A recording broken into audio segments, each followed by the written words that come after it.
So hello everyone, this is AetherNightmare. Welcome back to Final Fantasy XIV, A Realm Reborn. 10 days left until they do the graphics update, I think.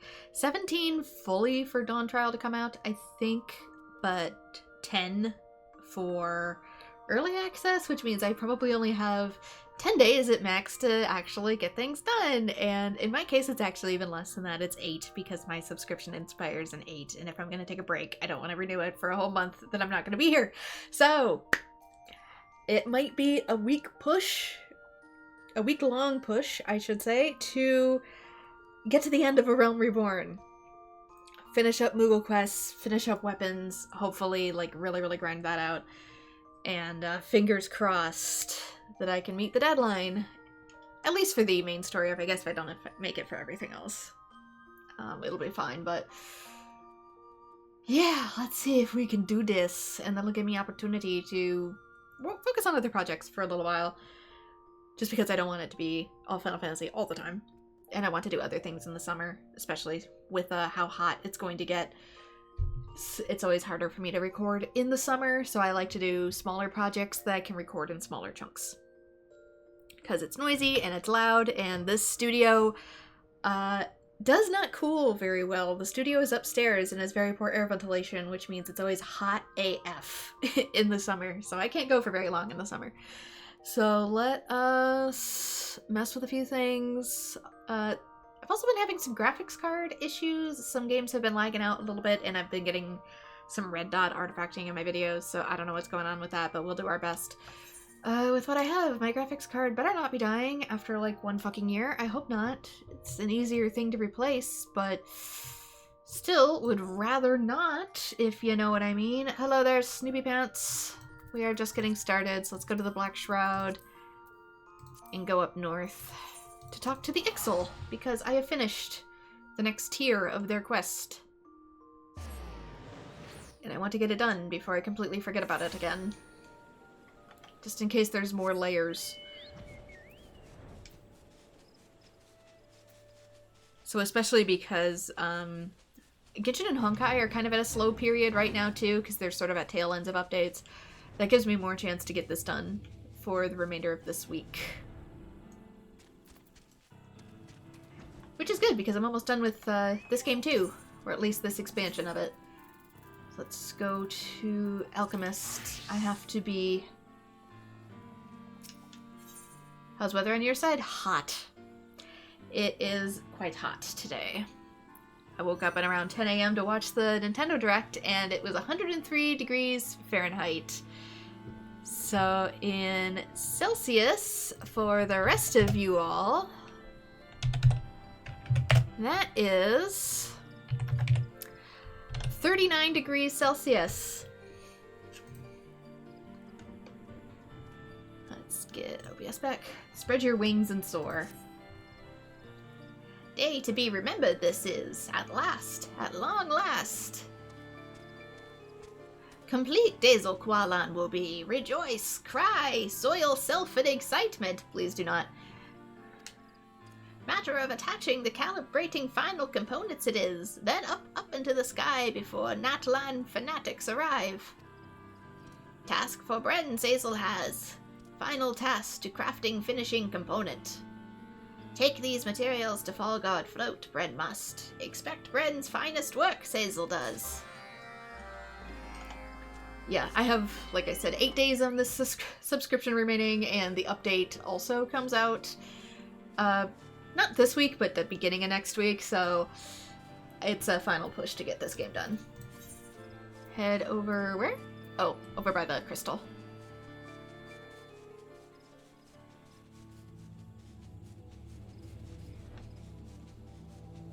On your side, it's between 10 degrees Celsius and 0 degrees Celsius.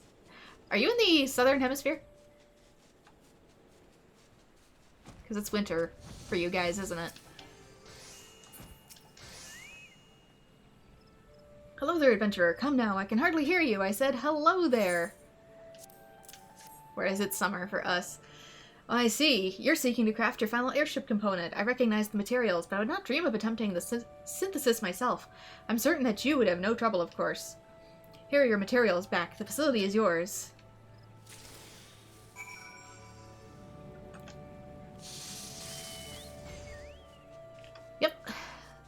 Southern Hemisphere, always backwards from what Northern Hemisphere is, and vice versa.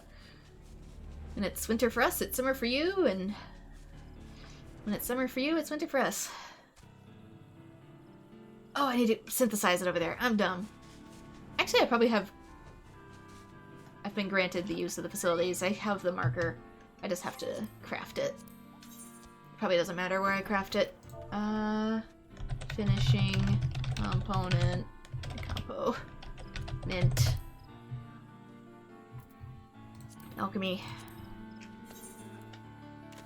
450, that's not too bad. I can do a 451 easy peasy.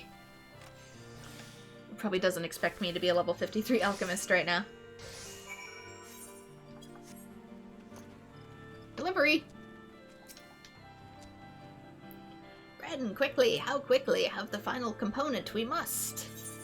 What is the final component? Other than the last one. Everything else had such specific names. Exactly what we need, this is. Final piece of Dazel Qualan. Chief, total luck, terrible news there is. News? What news? Head from our little bird in Natlan we have. War balloon pilots have begun priming airstones, Tuzel says. Priming airstones? That sounds ominous. Yes, seek to harness blessings of Garuda they do. Stones provide propulsion for balloons. Signal preparations for coming sortie this does. Sent details of assault Suzel has. Fly here to a cattle and destroy Dazel Qualan, Balloon Squadron Rill. Thick-skulled zealots, obey goddess, or face annihilation, they say. Shriveled and dead their souls are. The Cattle 9 is gathering for crafters, not warriors, and this camp is defenseless against attacks from the air. We're doomed, aren't we? Speak truth, little no feathers does. Everything we have worked for, up in smoke it will. Cease your screeching, fledgling. Need to think. Cripple this attack somehow we must. I mean, I can just go back to warrior form and kick ass. Bren, not so final was final task. Ask one more boon of Bren. Zazel Wood, dangerous mission for one true warrior amongst us. Stop war balloons from ever taking off. You must, but swiftly now, swiftly. Once they are airborne, soon float beyond our reach they will. Make haste for Natlan and snowy Kurthis. Make contact with Tuzel Totlan. Know how to sabotage assault he will. Bren handles fanatics. Rest of Ikato 9 continue with preparations for maiden flight. Huddle and nest and wait to die we will not. Do I use Game Boost on my devices to play games smoothly? No, I just have a really beefy-ass PC.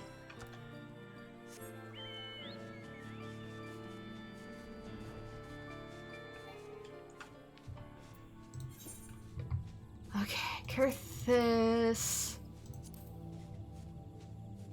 There's only so many mods you're allowed to do with some of these games too. Like, you're not supposed to mod Final Fantasy XIV. You can maybe use Reshade a little bit if you want better colors.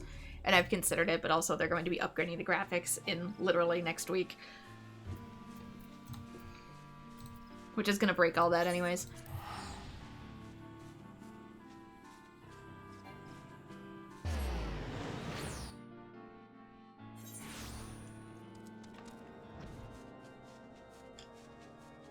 But no, I have a i7 card that's actually more in line with an i9. It's technically old gen, but it's literally only 1% less powerful than an i9. And then I have a 3070 NVIDIA graphics card in this PC. Would have gone 3080, but I couldn't get my hands on any.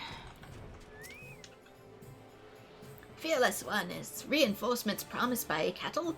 Keep voice down you must. Wish to attract attention of those vicious air skulls we do not. Thank your gods, Balloon Squadron has not yet left ground. Flotation bladders are filled and ready, but take much time, preparation of airstone does. Charged by power of vortex array, stones are. Once stones are fully primed, load them onto balloons and take off. Air skulls will. Before that happens, disable vortex array. We must. No. Power means no propulsion. Simple enough, yes? Tools for sabotage Suzel has. Corrupted crystal shards. Insert those into turrets of vortex array and disperse elemental wind currents. They will. But begin with primary turret you cannot. Disable secondary turrets first. Very important. Delicate and dangerous work disrupting flow of elemental power is. We're disabling their crystals so they can't take flight. Featherless one, see you this glowing device. One of 3 secondary vortex turrets it is. Try inserting shard, yes? Before I do that, I actually need to make sure I'm in a battle class, just in case I get jumped.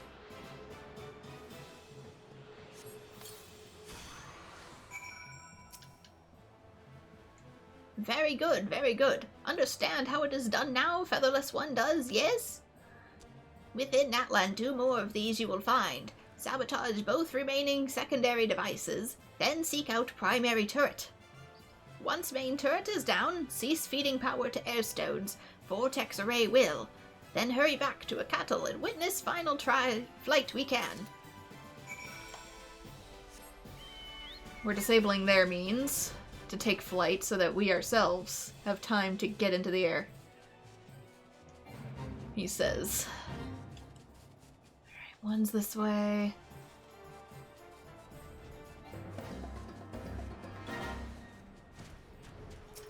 Here's one.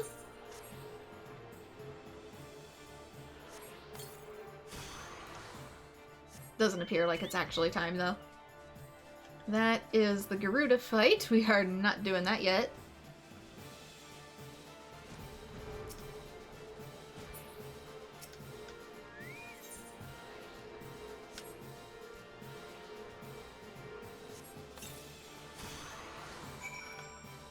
What does goofy mean in regards to a computer if it means I can play this with you? Nothing really, but also expensive. Really, really expensive. It's one of the few things I actually splurge money on. It's a decent PC. Primary one, let's take it out. They're probably gonna jump me for this. No? I was expecting them to come out and attack me.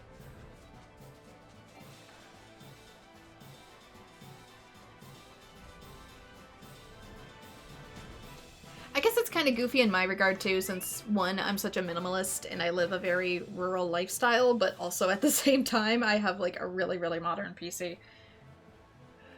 And the know how to use it.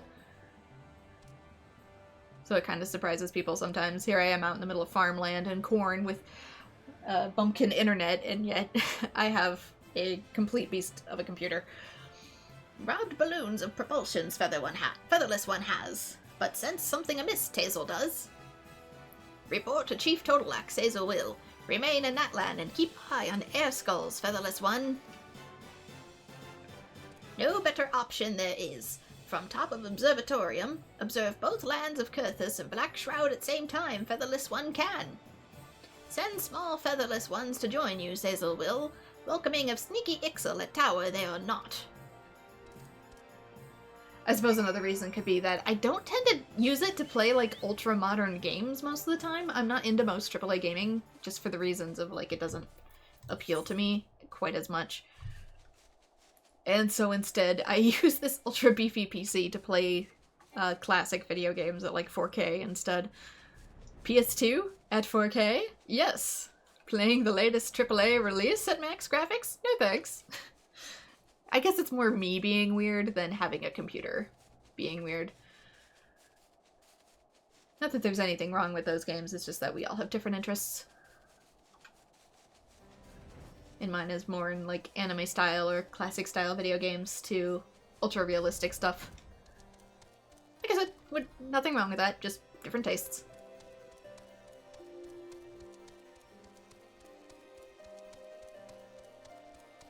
Just that most people want this kind of PC for something to have, like, the best 4K, 120 FPS Call of Duty graphics, and then there's me who's like, I can play Xenosaga. A game that came out 20 years ago. Where have you been? Have you not heard? There was another of those vortex turret devices hidden in a ravine in Natlan. 'Twould seem the Ixali air skulls were craftier than Tazel gave us credit for. Let us continue to the roof and see what we can see.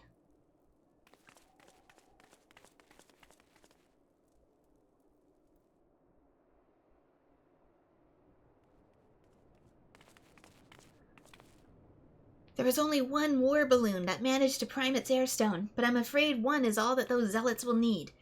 Without ballistas, or even archers, the Acadal 9 can do naught to prevent their fanatic kin from dropping explosive munitions right into the camp.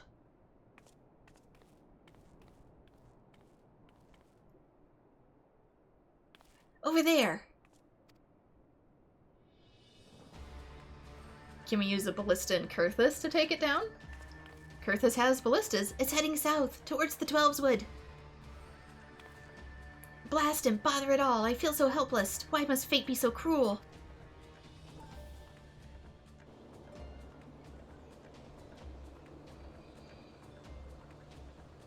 Bring balloon directly over unbelievers' dung heap. Smash and burn their little toy, we will.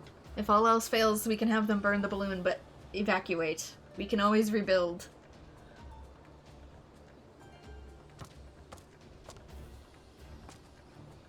Chieftain, alone up here we are not.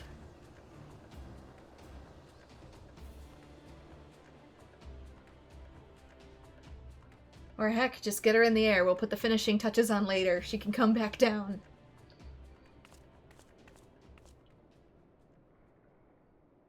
Also, the thing I'm standing next to is not a turret. It's a big telescope. What's happening?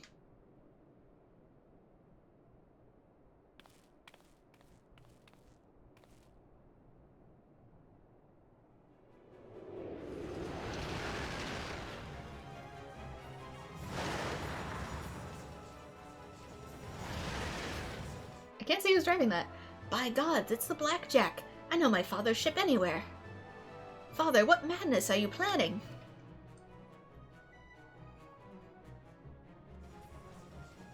Did we actually get through to him?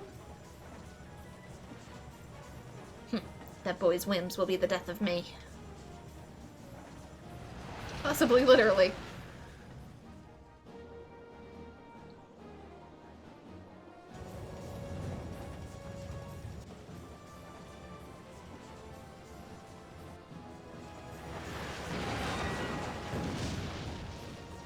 We didn't expect you to kamikaze it, man.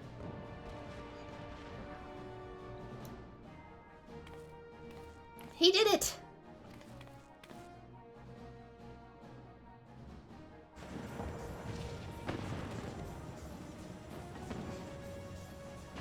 What did I tell you? Sturdy Skyways construction. That beastman blimp never stood a chance. Please, Chairman, you endanger yourself and the company's future both. I believe I shall be sick. Oh, pipe down, will you? I haven't felt this alive in years. And besides, Iwin Skyways is more than competent of a successor. Let us arrange a meeting with him now, shall we? But what of your appointments? The Syndicate awaits our arrival in Ul'dah, and following that you have an engagement with Master Gege Ruju in Costa del Sol. Cancel them. All of them. Gege Ruju is a flexible man. But sir!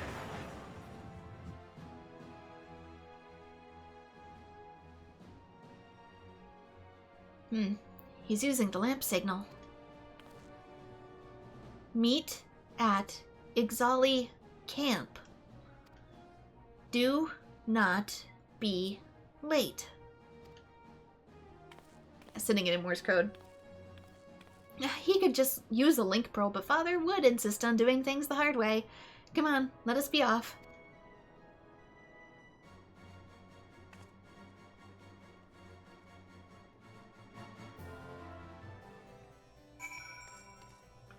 Alright, back to Sazel.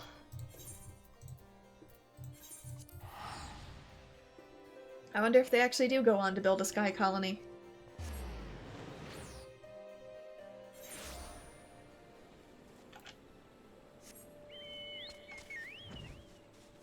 There is a bird race in Final Fantasy XII that does that. One I would think would be really cool if it came to Final Fantasy XIV, similar to what they did with Viera.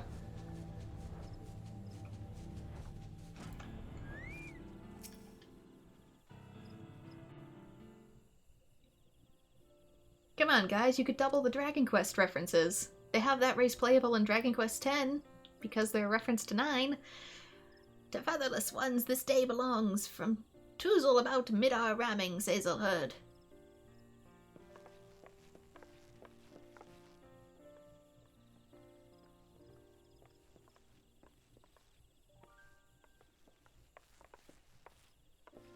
Father.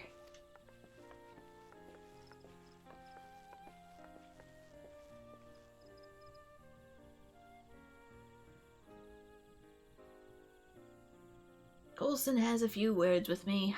I had thought myself too old for one of his lectures, but apparently I was wrong. I'd heard that the Ixal are a people who lost their wings, a people whose greatest wish it is to fly once more freely amongst the clouds, and that the invention of their balloons was a step towards reclaiming that which they once had. But perhaps we are the ones who truly lost the freedom of flight. Tataramu, when I look upon your face now, I'm reminded of words I've not thought of in years. Spread your wings and soar. That was the slogan coined by our company's founder, by your grandfather. Oh, stop. Spit Zazel's side, you will. Have I said something amusing? Spread your wings and soar, you must. Dazel Qualan's favorite saying it was. Your mentor said that? Then it was not only your technology that Highwind Skyways borrowed, but your philosophy as well. You're more like than you thought you were. Chief Totolok, I wish to apologize for the disrespect I have shown you. Without the contributions of the Ixal, my company would not be where it is today. My father, Tatanora, owed his success to the knowledge he learned under the tutelage of Dazel Qualan. On behalf of Highwind Skyways, I extend my fullest gratitude to you and your people. Enough! Make Zazel squirm in front of fledglings, Tataboru will. Give thanks to Zazel would. Brought dream within the Cattle Nine's grasp, Chairman's son has. Brought to Cattle Nine within reach of Ayatalan.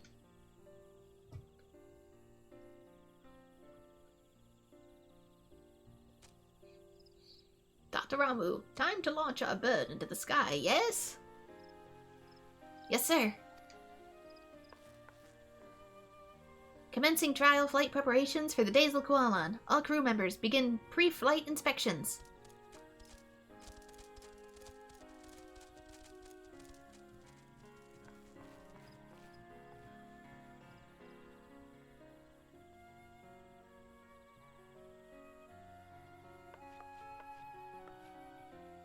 Tis a beautiful vessel. My boy was hiding something truly revolutionary ideas in that obsessive head of his, like grandfather, like grandson.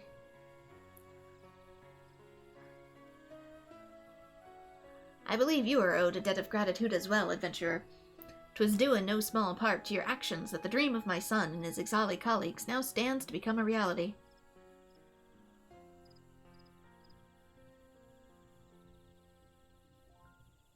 Dazel is watching even now, Zazel thinks. Arrive on Paradise's doorstep soon enough we will. Spread our wings and soar, we shall.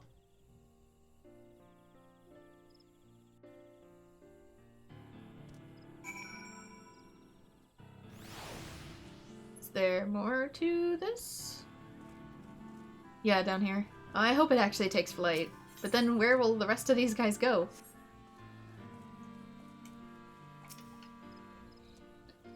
I feel I have lived the last decade of my life with my eyes shut, and I have you and your friends here to thank for opening them. I am honored to be able to witness the efforts of your labor come to fruition. Yeah, because normally the quests stay here, so I have concerns that this isn't gonna fly. Our main offices are in an uproar about the chairman's sudden change in schedule. To the hells with it, I would see this amazing airship fly.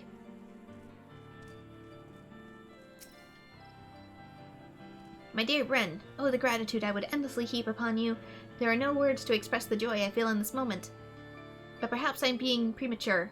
Why, the ship has yet to even leave the ground. I must focus on the task at hand and be sure that every bolt is tightened and every knot secured. There is, in actual fact, one more request I would make of you. The absolute final one, I promise. This is a figurehead I've been working on. I'd like you to take the rest of the materials and craft the finishing component. 'Tis only fitting that your craftsmanship binds the Dazel Qualan's figurehead together. Here's the items you'll need. Pray present them to Sazel, and see what we have as blessings on the design.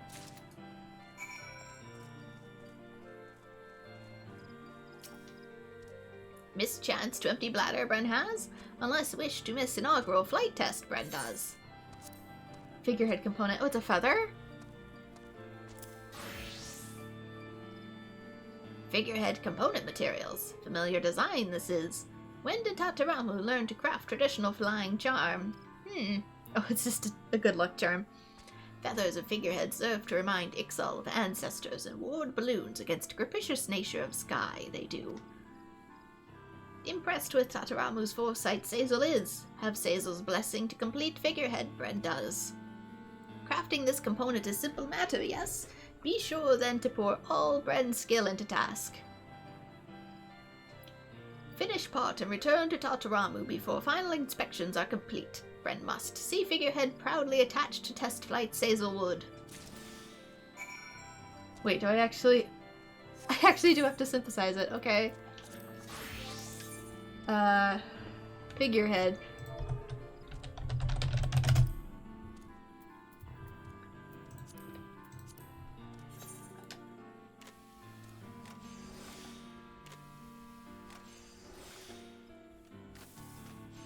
It's like the logo on the front of some cars.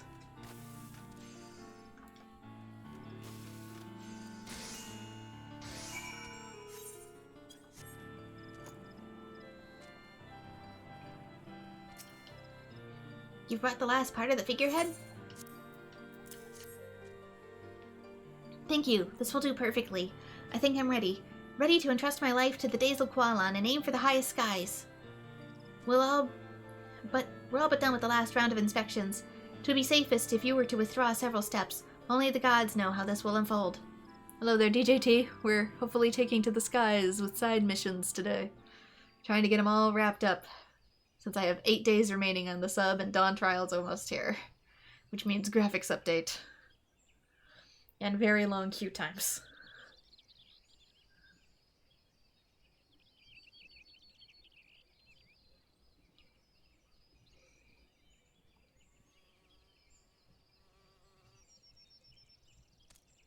Ikatel 9, arrived at long last, moment of truth has.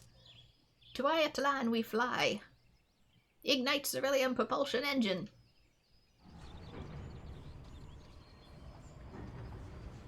Cerulean gas primed and ready. Engine fuel pumping. Air pressure and temperature favorable. Engine output is steady. Instrument readings within expected parameters. Extend the wings. Open the throttle. Did I see the Nintendo Direct? I did! Release moorings. Clear for takeoff.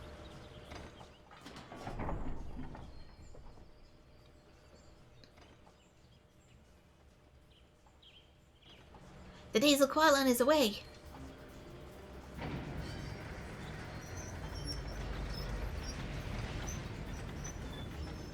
Fly, it does.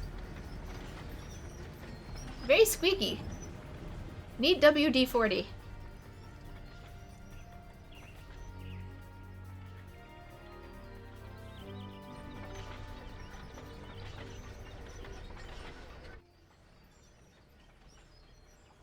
Why are we stalling?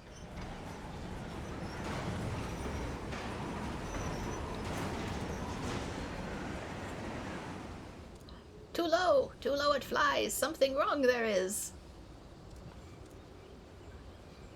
'Tis the witch's shroud, gods damn it, why now? The sudden difference of ethereal density above the crown of the trees can produce turbulent air currents, a rare phenomenon peculiar to the Black Shroud and the bane of even the most seasoned airship pilot. Are we gonna get blown away? Keep her steady, Tataramu. Ride the wind. Don't fight against it.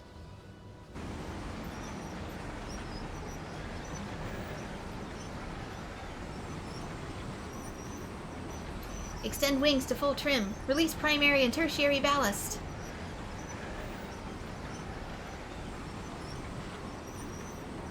Ugh, the ship won't turn. Come now, Dazel Qualan. Is this all you have? Fly, damn you! You were built better than this.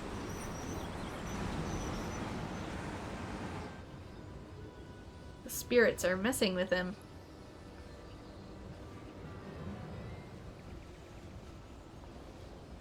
Come on, fly! Fly! Fly, Tataramu, fly!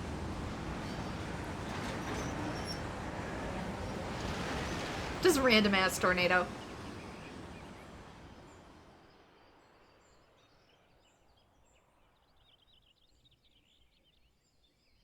So, like, you coming back with that? For the rest of us?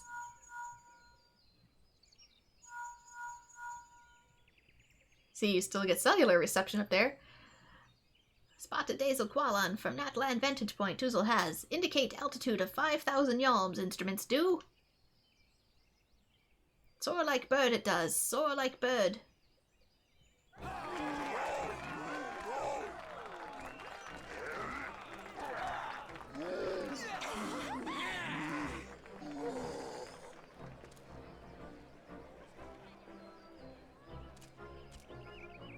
But can it come back?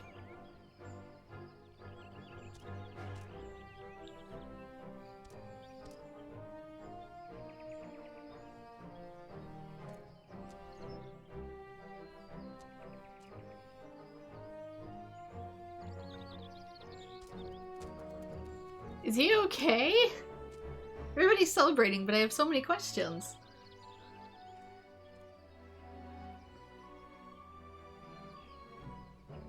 Oh, there he is. He's way up there. Can you breathe?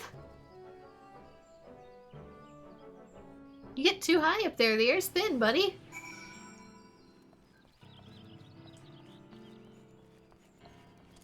Oh, he's back. It's back. Everything's back. Bren, the test flight was a complete success. 'Twas a shaky start, but the Dazel Qualan and I both returned unharmed. And we reached our target altitude of 5,000 yalms. That's higher than any Eorzean airship has ever flown. A new aeronautic record, unofficial though it may be. Despite its impressive performance, however, the Dazel Qualan cannot achieve that which Sazel dreams, to climb even above and beyond the clouds and arrive on the legendary shores of Aetlan. But we'll continue to improve and tweak the prototype, and one day we will catch a glimpse of that floating paradise. There's no record that cannot be broken. By the by, there's something I've been meaning to ask you for the longest time. I know why I am here, but whatever brought you to a Cattle Knights camp? That's a good question. Well, one thing led to another, and your original mission was to respond to an Ixali threat? I do believe you've gone above and beyond, and we're quite far to the left of the call of duty. I dare say the Twin Adler official who enlisted your services by now rather alarmed by your prolonged absence. Perhaps you should report back to Gridania and put her mind at ease. Yeah, I kind of forgot what my original mission was. Yeah, eventually you'd go high enough that you're just in space. But in 12, there actually is a sky continent, and most people can't see it because it's protected by, like, an etheric force field. Although, it kind of gets blown off with one of the nukes, which is kind of why it exists in the sequel. And how nobody knew about it until then. The more I learn of it, the more I come to understand what a remarkable airship the Dazel Qualan truly is. To be able to work on such a vessel, why, it's an engineer's dream come true. We were right next to it, technically, when some dumbass decided to put nethicite in the airship's engine. To fly higher than any other Cattle Nine's dream, but before we can fly, make wings we must.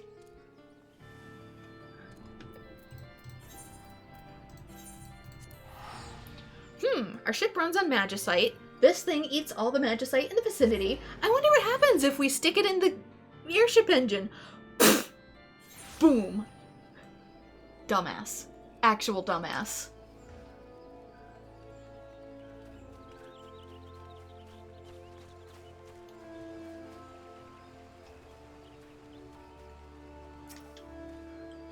Yes, Bren? What can I do for— Oh, the attack on Etat's spire! The captain mentioned that he sent you out to investigate further, but I'd completely forgotten you were still— that is to say, the Ixal appear to have abandoned their plans to assault our towers. Excellent work, Adventure! We both forgot about each other. It's all good. We must, however, remain alert and at the ready. The thought of those war balloons drifting over the city was one of our citizens' greatest fears, a nightmare that we must never allow to become reality. I shall likely need of your services in the days to come, so pray keep your skills honed and your blade sharp. Did you hear the news, by the way? There was some excitement here in Gridania while you were off trampling the underbrush. The son of Highwind Skyway's chairman, Tatabaru, suddenly vanished into thin air. Folk were crying foul play, though no body or blood was in evidence. He's already been found? Well, perhaps now things can return to normal. Tribal quest complete. Is it done this time? Reputation up. You've achieved sworn reputation with the Acadal 9. Furthermore, you now have access to a wider selection of wares. That's Ixal, folks. Very funny. Very, har har. Call of the Wild Twin Adder. Is this something different? Yeah, Zelda now has her own game in the style of the GBA remake that they did. Not Link to the Past, Link to... I've actually never finished a Zelda game.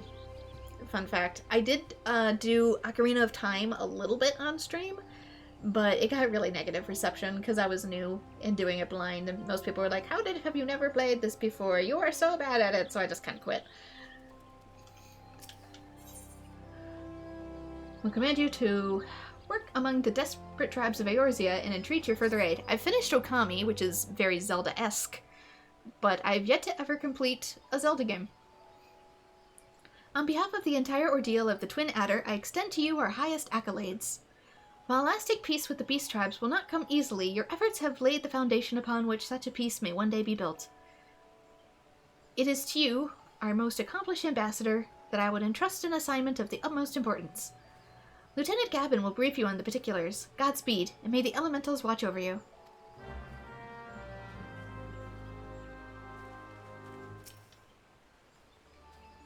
Bren, what I'd not give to hear for your adventures with the Ixal over a flagon of mead.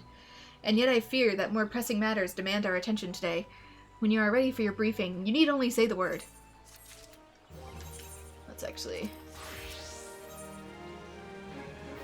Little Sylphs Lost. Gavin would enlist the services of willing and able adventurer, to wit, you. Your zeal is most appreciated, friend. Allow me to delve straight into the matter at hand. We have received a most disturbing report for our contact in Little Solus, the esteemed scholar of Sylphic mysteries by the name of Voice. I could not make much sense of his missive. I dare say I've seen chocobos with better quillmanship. Ouch. But it would appear that recent events have struck the fear of the gods into the man. What few sentences I could decipher specifically asked us to contact the Maelstrom and send for you. It would seem that Master Voice was quite taken with your prior efforts on his behalf. It need only be said that the threat facing the Sylph friends is potentially a threat to Gridania as well. Pray make for Little Solstice, and look into the matter that concerns Master Voice so. Let me check something really quick, too. Okay, 0 out of 0 for all tribal relations, which means I think I've gotten all of those done for A Realm Reborn.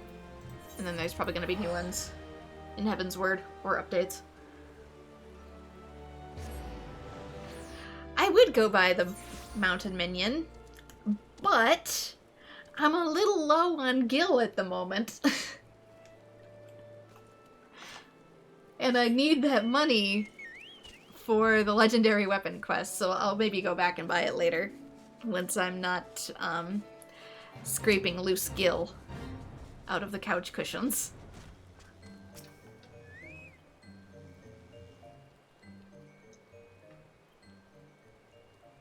What is this? My copy of A Brief History of the Twelveswood has been replaced by a tome detailing 240 varieties of beastkin feces. What's up?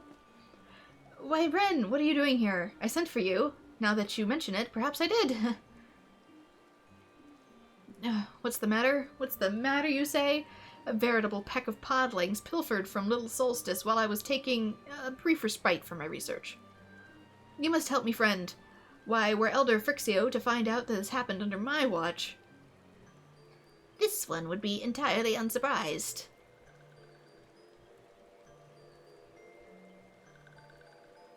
This one is heartened by Brave One's presence. If there is one thing that can be said for Bumbling One, it is that Bumbling One has strong and trustworthy friends. This one fears is exactly as Bumbling One says. Little ones that these ones had raised with care, little ones soon to sprout to life, gone, every last one. As you know, friend, podlings are young sylphs in their pre-birth state. Why, this is no mere act of theft, but sylph-napping at an unprecedented scale. Little ones are the future. Without little ones, there will be no one to carry on these ones' visions of peace. The Touched Ones are behind this, no doubt. Having failed to capture the Chosen One, now they would rear an entire generation of hate-filled, treacherous sylphs. We must stop them. And by we, I mean brave Bryn here. You will venture to the Sylphlands and rescue the little ones from the hands of their would-be kidnappers, yes? Yes, you must. I need you to learn how to wield a stick or something, man. Can I leave you here with, like, a lance, or are you gonna, like, fall on it? You must hurry to the Sylphlands and catch the Touched Ones in their vile act. Not for me, my friend, for the little ones.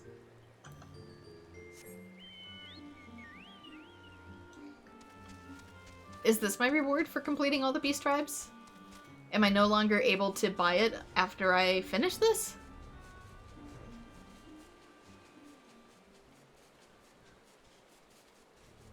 But yeah, I do like the world building for the Beast Tribes.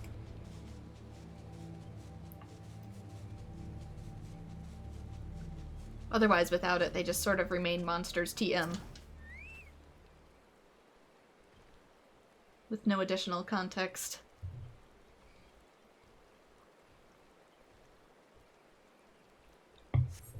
Although I'm curious about the Choo-Choo-Roons. Do the Choo-Choo-Roons have a primal?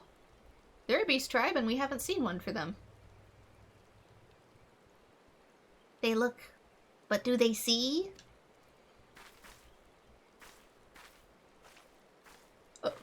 Oh, it's a person. No, they do not. Otherwise, they would not be looking where they are looking. That which you seek will not be found here, for this is not the idle mischief of the benevolent sylphs. Oh no, this is but the prelude to a dark and dastardly plot that threatens to shake Eorzea to its very core.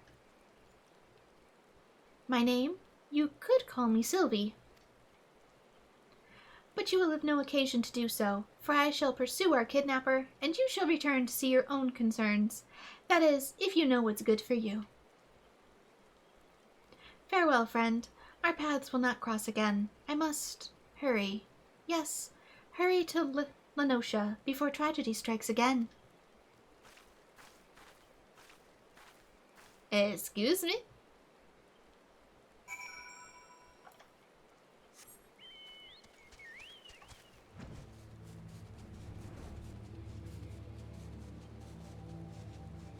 I assumed maybe that was the podling in human disguise, but now I'm not so sure if they're heading to Lenosha.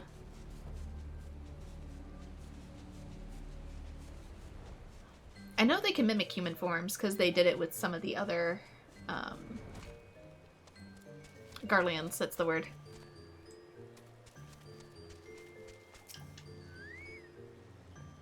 There you are, friend. I trust that you gave those nasty sylphs their due and returned the little ones to safety? What's that you say? It was not the Touched Ones that did the deed, and 'twas a mysterious green-haired maiden that shared this knowledge with you? Whoever could be behind this unconscionable crime? Perhaps the answer lies in one of my tomes. On the medicinal properties of Gubu feces. Oh, this won't do it all. Woe is me. I can still use the vendors, but this is a sort of reward for finishing the Tri quest. Oh, okay. Clutching at straws. It would appear that there is but more to the disappearance of the podlings than I originally suspected, but where to turn next? Allow me to apply the scientific method to analyze the situation. The girl Sylvie said that the Touched Ones were not responsible for the crime, as the sylphs of Little Solstice would have no reason to kidnap their own. We can safely Sir, the Sylphs of Little Solstice will have no reason to kidnap their own. They did it once already with the Chosen One. We can safely deduce that the perpetrator is not Sylph at all. Do you follow me this far? You could also say the girl mentioned Lenosha and that she must travel there before tragedy strikes again. Good gods, are you thinking what I'm thinking? Pirates! Yes, pirates have stolen the podlings to sell to the black markets. Those scurvy, thieving scoundrels. Fortunately for us, I just so happen to have an acquaintance in the area. A colleague, I should say. He's a naturalist specializing in marine life. He goes by the name of Guston. Primarily, I suspect, because that is his actual name. Guston? I don't know. Why is he making a big deal of it? Is it like a pun in Japanese? You'll likely find him at the Drowning Wench. He often says his ideas flow most readily after a pint of Padaron's Best.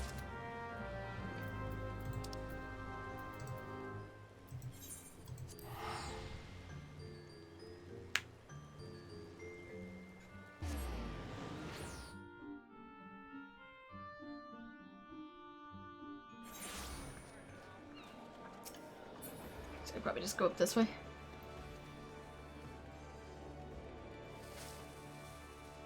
You're next, Kupo.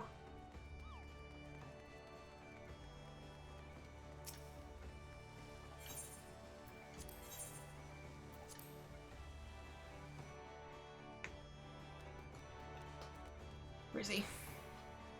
Hello? This way. The seas are angry today, friend. The waves 10 spars high if they were a foam. You'll be staying in port if you know what's, Not a sailor, but an adventurer, you say. Sent by voice, you say. Let me and take me. I journeyed halfway across the realm in the hopes of ridding myself of that barnacle-brained lubber. Fortunately for you and your bungling friend, you've caught old Gaston in a good mood. So entertain me. What's that bloody fool gotten himself into this time? Is this supposed to tell me something? This letter looks like it was penned by a half-drunk chocobo. If you'd be so kind, spare me the headache and give me the details yourself. A mass kidnap and a baby sylphs and that bloody half-wit thinks it was pirates what's done the deed? Pfft, that sounds just crazy enough to be true. I was at the docks not just a few bells ago when I spied an unfamiliar face. It was the man had just acquired a vessel, it seems. If my ears had heard true, was looking to sail for Halfstone amongst the fierce fog. A scholar with a face like mine ain't gonna be one to judge by appearances, but I didn't like the cut of this man's jib, if you gather my meaning. Mind you, I didn't speak to the blighter myself. My son Robin had a few words with him, and didn't seem to enjoy the experience none. If you speak with him yourself, you'll find him at the docks. Seems the adventurer under the sea ain't dampened his passion to follow his old man's footsteps. Okay, down by the port.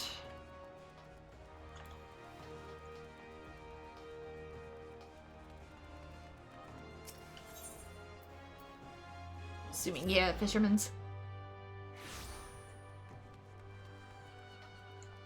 Maybe it's gonna touch over all the beast tribes.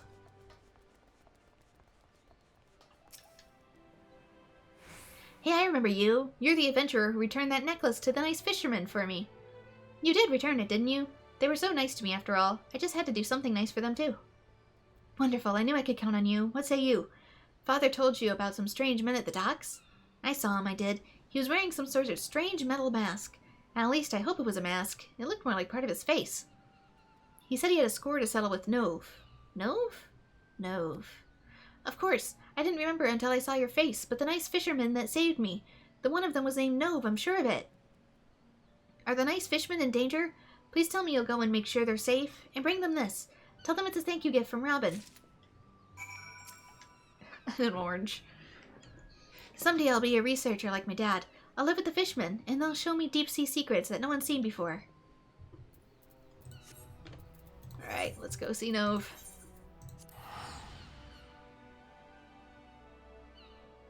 Yeah, I just want to save most of my gil, since what you see is currently all I have. 500,000 looks like a lot, but not in the context of the quest I'm currently doing. The rest of my gil banks are empty. God, it is foggy today. What the? I wonder if this means something special. I was told that in Gridania, if it gets, like, weirdly green and foggy, that means Odin is about. and that you can do a fate with him in it with like 50 people.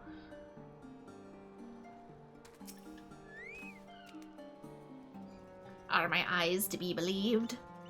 Yes, Bren returns. What brings my shore-walking spawnling back to the clutch? Juicy oranges.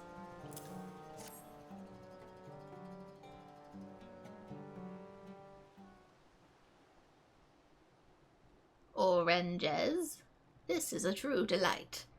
Ever since the last batch you brought, my spawnlings clamor endlessly for more. A present from the finless child. This pleases me greater still. Yes, perhaps a new generation brings hope for peace between our peoples. Clutchfather, I need your counsel. Do you so quickly forget, Sue? A Sahagin does not thrash against the currents. He is one with the water, flowing as it flows. Forgive me, Clutchfather. It is Bo, your youngest brother. What of him? He was spearfishing at Moonshade Isle, and then he was gone, spirited away by a shorewalker. Why? All I and my spawnling seek is to live in peace. Bren, you were the first finless one to prove yourself a friend to my clutch. I would ask you to accompany me to Moonshade Isle. I have no desire to turn my spear against the shorewalkers, but I shall defend my spawnlings with my life. Travel on ahead, friend. I shall swim along shortly.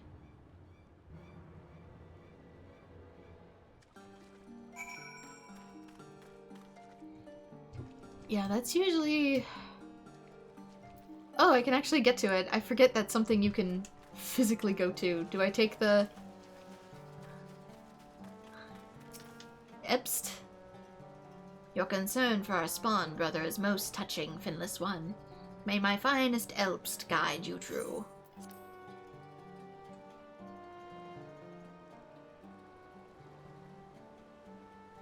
Ride the good boy.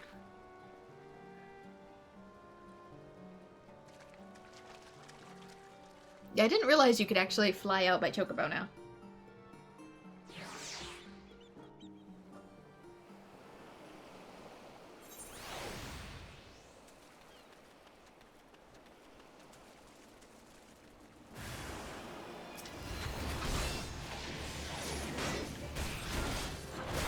Joke's on you, my spear's better.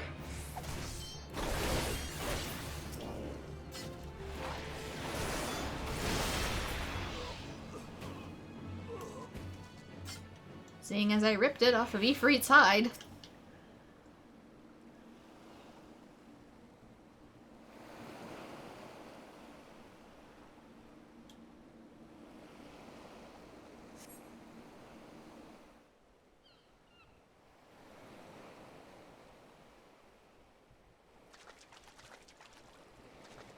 Over there, do you see? Curses. While we had our fins full with those small fry, he's fled clear out to sea. Bo is among the youngest of us. His gills have not yet taken form, and his limbs have been bound by the finless one. If he is cast into the waters, he will drown like a shore walker. Oh, your fins take a while to develop? They're like frogs in reverse.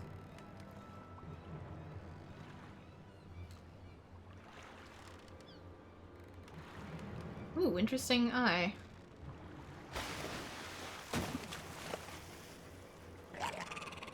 I have come for my child, Finless One.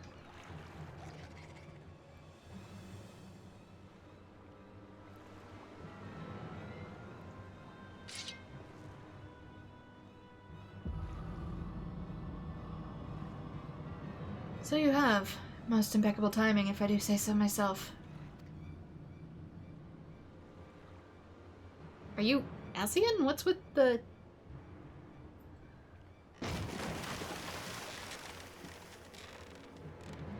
Save me, Clutchfather. All too easy. No, no! He was our friend! You bastard! Clutchfather, no! So much for the mighty Sahagin. For all your prideful posturing, in the end you are naught but beasts. Know your place, and spare yourself any further suffering. Be strong, Clutchfather. Your son comes for you.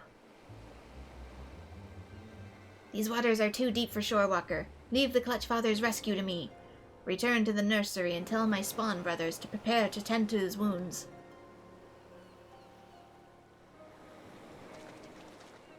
Thankfully, I don't think it got him any place that's lethal, but I don't entirely know your anatomy.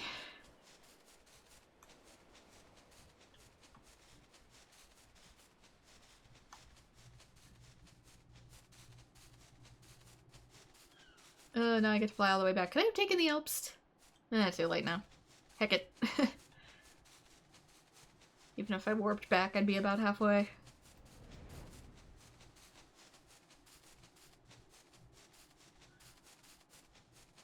You think there's a boat, but the fog?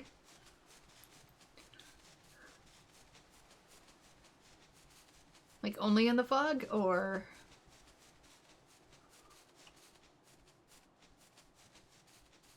like some sort of ghost ship?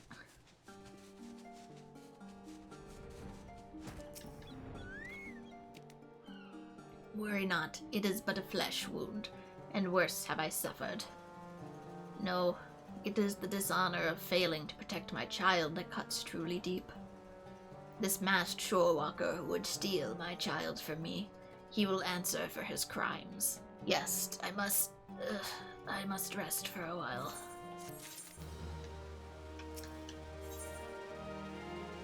Digging for answers. Oh no, the kobolds are next. Red, you may lack Fogills, but you are as much my child as any of those I have spawned. It is as your Clutchfather that I would beseech your aid. Please never take dad position, that's cursed for me. I know that the masked shorewalker means to do with Bo, but I fear for the boy's life. I would leave this moment in pursuit, but I am not young, and my wounds are slow to heal. My daughter...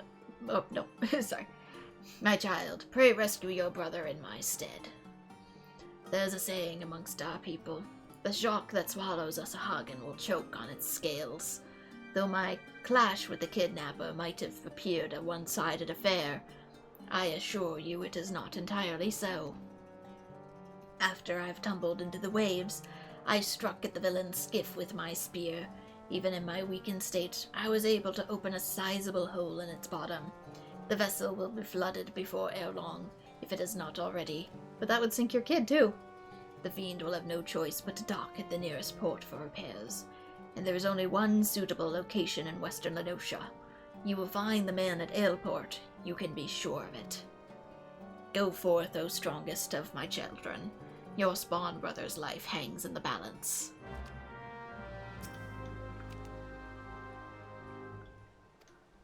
Yeah, I'm curious what actually affects the weather, if it's entirely random.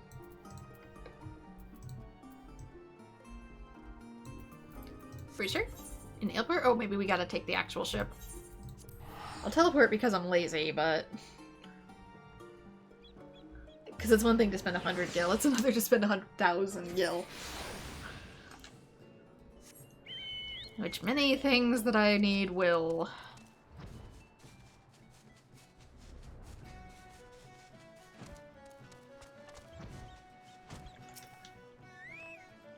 take a skiff. Any skiff.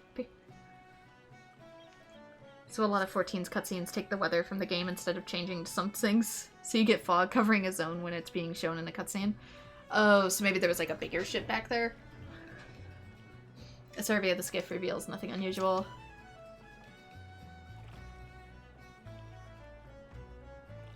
Yeah, because during the Bard quest,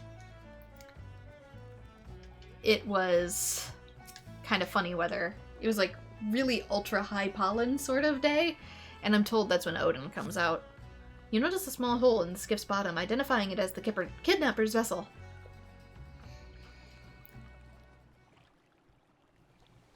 Again they come, unaware of what they seek, has already been swept away by the tide. I love that green-haired girl. I just couldn't leave well enough alone. Could you, stranger? Oh well, I suppose it matters little now. I know who it is you seek, for I seek him as well. I also know that our man left Ailport not bells ago, and none in town can speak to his whereabouts. First he came for Sylphs, then for Sahagan. Yes, it is clear enough. The wheels are in motion, and they will not stop until every beast tribe has been crushed beneath. He must be stopped, and I will be the one to stop him. White Beast Man. I care more what he's up to about than who he is. Why, indeed. If I had an answer, it would make our search that much the easier. Alas, the Ebon Claw's motives are as inscrutable as that red eye. If you would know more of our query, seek out Baderon at the Drowning Wench. I must move quickly, before tragedy strikes again.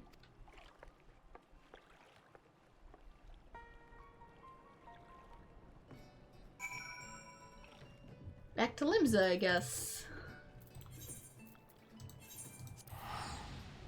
Even though instinct, even without being told other things about the quest, and that he's going after beast tribes, screams that I should actually go see the kobolds.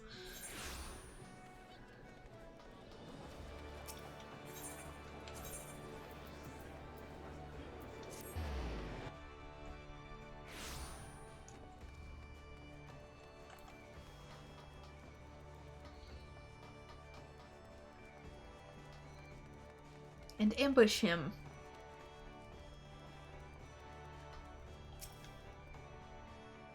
Well, if it ain't my favorite regular, and you've come for a pint or a tail, may have both. Bugger me with a spear and tell me you didn't just say what I think you did. I told you not to tell me that, Bren. Just hearing those words sent a shiver up my spine. The Ebon Claw. Nazajob, though I'd suggest you avoid speaking that name if you prefer your head attached to your body. One of the 5 deadliest sellswords in Eorzea by measure. Not that you're like to have heard of him. Prefers to keep to the shadows, you see. Smuggling, assassination, extortion. The dirtier the job, the more it titillates the man. Believe it or not, he started out as an adventurer, not unlike yourself. Some reckon he'd be the hero the realm was looking for. But doing good just didn't satisfy him none, and it didn't take him long to turn to the dark side. You're a strong and sure person, as I know, and that's why I give you this advice. Keep a wide berth of the man. I'd hate to see you end up like... Like? Who? You say that as if there's someone specific. Which reminds me. Someone stopped by the wench not long ago asking if I seen you about. An officer of the Maelstrom, no less. I believe he said his name was Tratret. The burly broke didn't share any details, but it seemed a matter of some urgency. You best go to the Maelstrom command and see what the fuss is.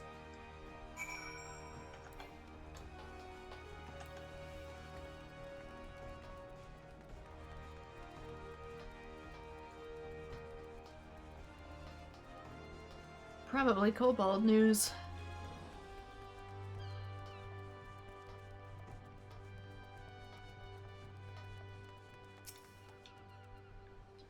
Thank the navigator. Just the person I was looking to see. You remembered Lieutenant Gatesways, no doubt? Aye, she leaves quite an impression. It would seem you left quite an impression on her. As well, she asked for you specifically by name. It would seem there's another storm brewing at the 789th Order Dig, and she reckons she needs you to steady and to navigate through. As for the nature of the storm, you'll have to hear it straight from her. The accents can make it kind of hard for me to tell what they're saying. It takes a minute.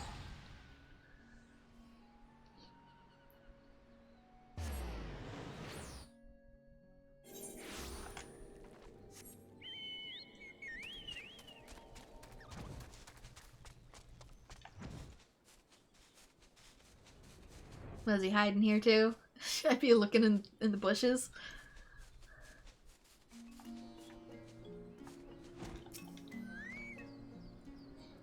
Bren, I thought you'd never come. We got a crisis on our hands here.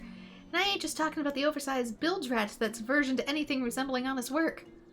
I tell ya, After all you and I did to end Zoga's reign of terror, you'd think you'd make the slightest effort to raise his order from the arse end of the Cobalt Society, wouldn't ya? Well, you'd be wrong. But that's neither here nor there. The reason I wanted you goes beyond the loud of loungers. We got a catastrophe facing all of Cobalt kind, I tell ya. These days is out of the bomb's nest into the cauldron. What sort of crisis, you ask? Scores of kobolds from the mines just up and disappearing. In one moment they're here, and the next they're gone. Who or what could possibly be responsible for this? Is he maybe trying to get blood from one of each to, like, open up a void gate? Because that's something we did in the Black Mage quests. We were given a bit of beast blood from each tribe, and it caused the void gates to open. A rogue Rugadin, a serial beastman kidnapper. Aye, the rumors from the Shroud and Lenosha haven't escaped my ears. Beastmen spirited away from their homes, but one question remains. Why? From the sound of it, you've already done some investigating of your own. I'll see what I can get out of Jiju and the rest of the laggards. Let's say you survey the scene of the crime. Word has it that an inspection team from the 175th were ambushed right from the heart of the Cobalt Dig. The 175th is a friendly lot. You remember BB, no doubt. I reckon they won't be stingy with information.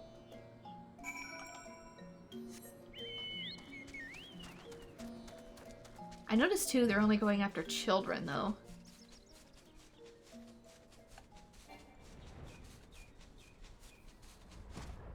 The 789th doesn't have any children. They are Rizless. BB! Where did he take BB? Where?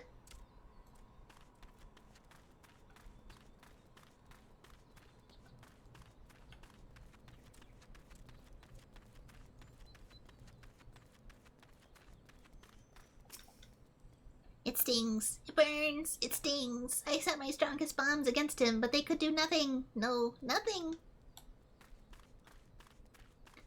Speaking of the Odin Fate, it ever drops his weapons or mount or something. I don't know. I saw it all. Yes, I did. He grabbed BB by one arm, pressed steel against her neck. It was too much to watch. Too distressing. Too painful. Too much. Oh, he finally took an adult one. I was too scared. Yes, too cowardly to come out of hiding.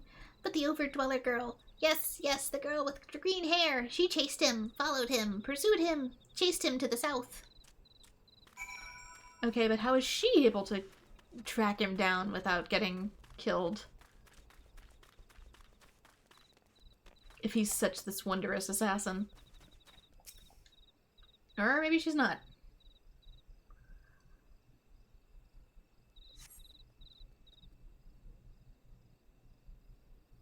Curses, he's too...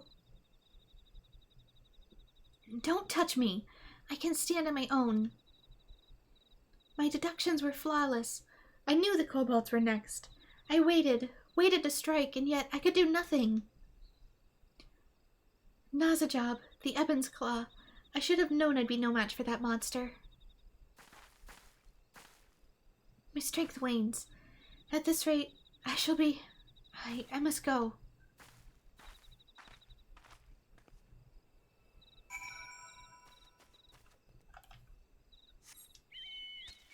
I've only seen the Shroud like that one time, though. Like, ever. So it must be rare. And even then, it's probably not guaranteed that people would show up.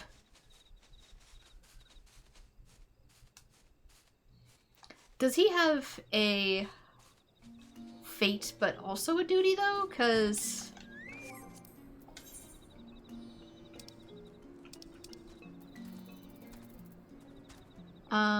it's the Striking Tree. Nope, it's not Striking Tree.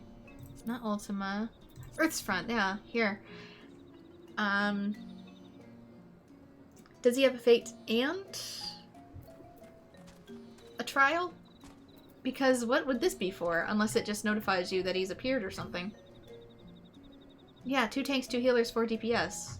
I would assume there's 2. Unless maybe the old one doesn't exist anymore. The fate unlocks after the duty. Oh.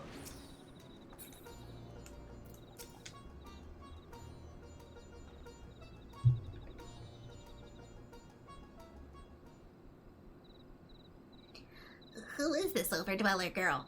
What is she doing here? And where is Jiju? To go to nap in peace. Quiet. Silence. Peace. Ow. The bloody hell should I know? Now just quit your blathering, the poor lass is wounded. Worry not for me. Please, you must stop him. Now's a job. The Ebon's Claw, sword to the underworld. And yet he is but a blade for hire.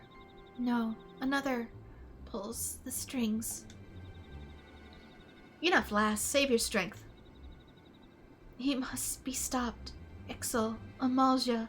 No beastman is safe. Is she dead? Expired? Perished? Dead? Oh, no, no, no, this cannot be. Bring me my pickaxe. Jijo shall give the Overdweller girl a proper burial. Fool, she's not dead. But you will be if you don't stop your bloody whining. The girl still lives, but she'll need a healer. And is in a clean bed. Neither of which she'll find here. I'll see her to Camp Overlook. Does the Overdweller imply that we are unclean? Jiju takes this umbrage at your remark. Offense, insult, umbrage. My Jiju took a bath just last year. Yes, yes he did.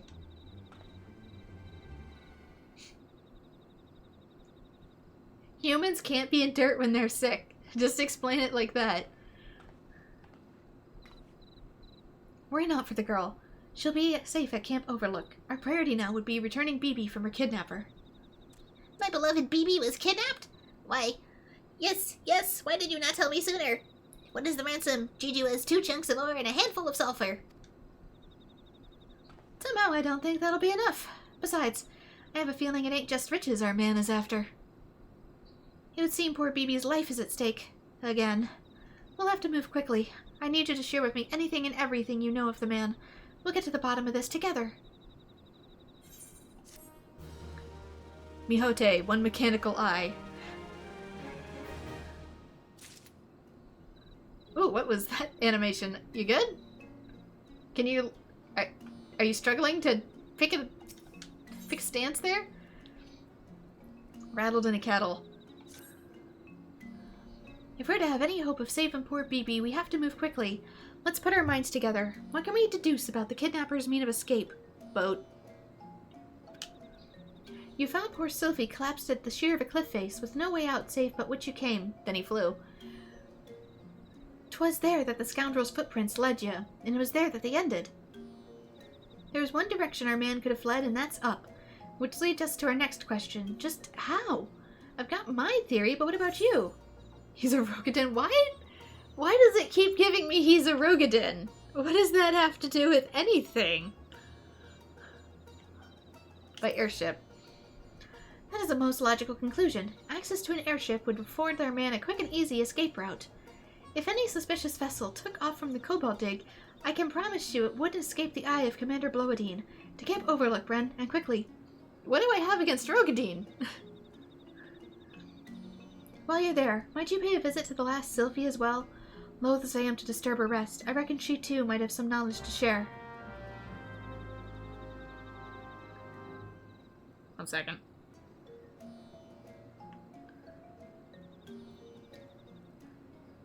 Here we go. Bloadine. Oh, that's actually back right here. I thought it was farther away.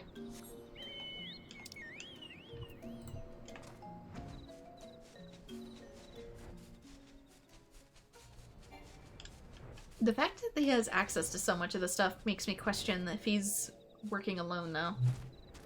And how come she knows so much about it? And why won't she tell me any of it? Maybe if she stopped speaking in riddles, I could actually save people here. Well, look who the tide brought in. Let me guess. Skatesweeze has got you running her errands, has she? I figured as much. She's never been one to pay mind to the conveniences of others. Why, not long ago she came rushing in here with a poor lass who looked like she was on her last legs. Does this look like an infirmary? I've barely enough beds for my own wounded. She's lucky we had an empty tent. She's been resting in here ever since. I sent one of my men to bring her some food earlier, but she's been refusing all visitors. A shy one, I reckon, but she's not going to heal if she doesn't eat, and we can't keep her here forever. A suspicious airship.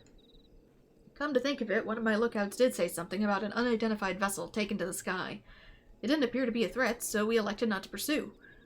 It flew off to the east, over the Strait of Milthor, towards Aldenard. As for its final destination, your guess is as good as mine.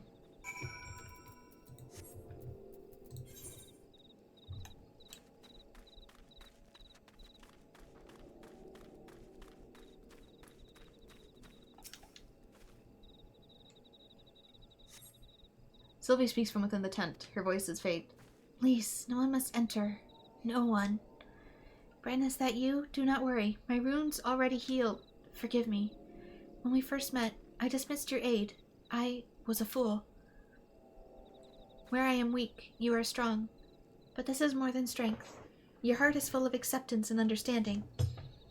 It is this that has won you the trust of the beastmen the realm over. There can be no doubt now.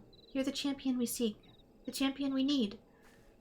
We are no match for the Ebon-Claw, but you are. You must put an end to his plot, before everything is lost. The way she says that makes me think like she's not in human form or something. You will strike at the Ixal next. I'm certain of it. You must hurry to the Acadal, and lend Chief Totolak your aid. How do you know everyone by name? I know that you have no reason to trust me, that I have not even told you who I am. I'm sorry. There are some secrets a girl must keep, but I promise you one thing. I am a friend. I shall share the truth with you before long, I promise. For now, I beg you, please trust me. Help me. I thought you said you were healed. Is there a reason you can't come with? Are you hiding your form or something? I don't mind. Do you see the horns?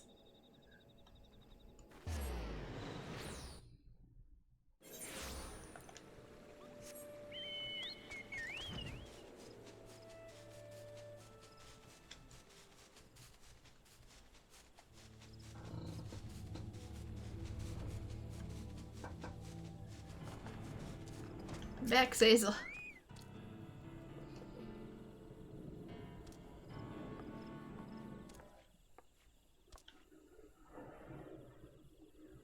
Ooh, that is a big plane. Is it big or is it something else?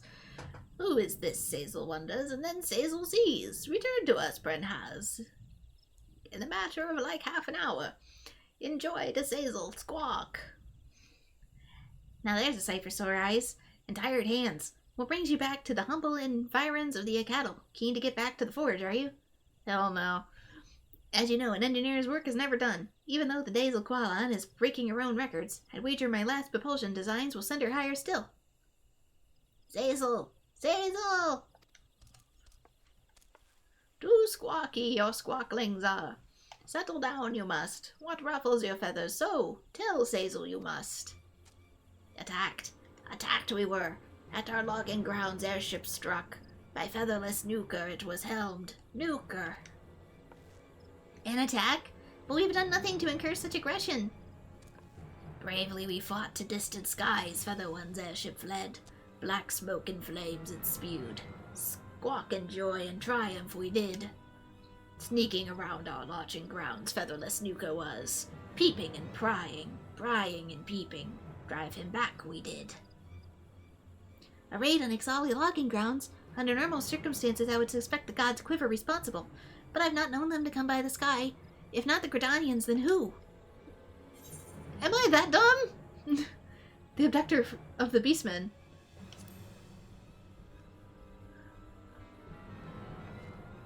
Did I hear you right? You're in pursuit of a dangerous criminal who has been traveling the realm abducting Beastmen wherever he goes? Abductions, you say? By featherless Nuker, proud Ixali wings bound? Pray for this dishonor he will. Our first step is to find the kidnapper, a process in which my expertise should serve us well.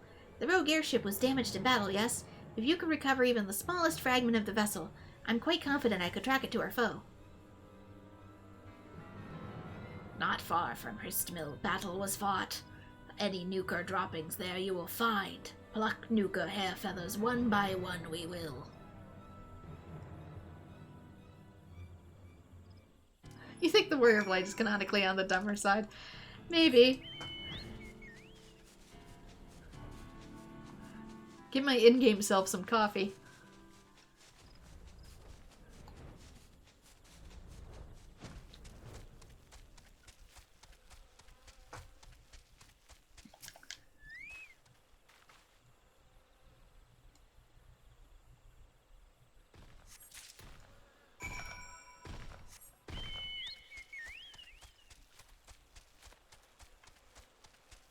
There's only one tribe left, man.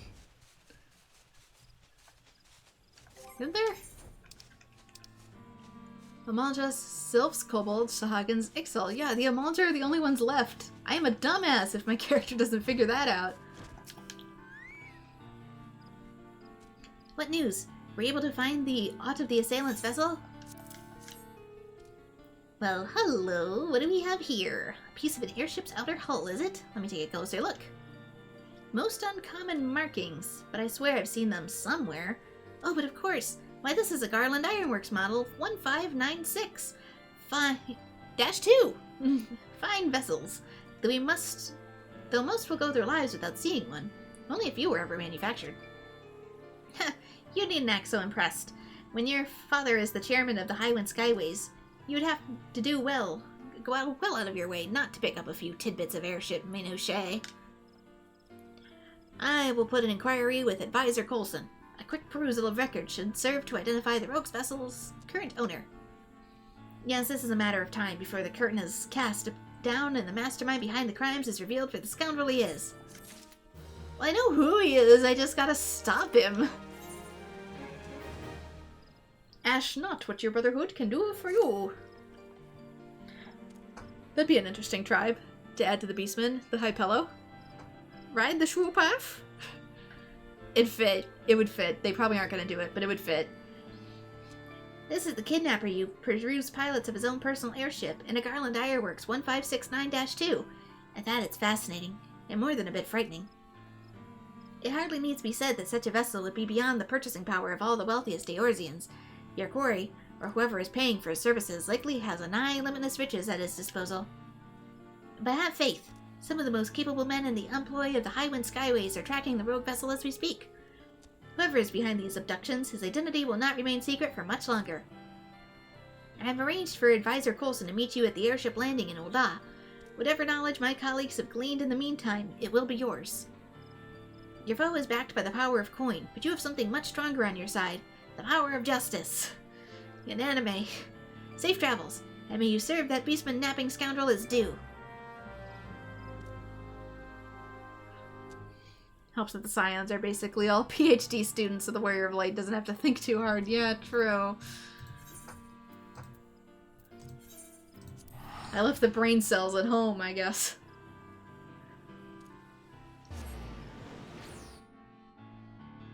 The Scions, of course, being said brain cells.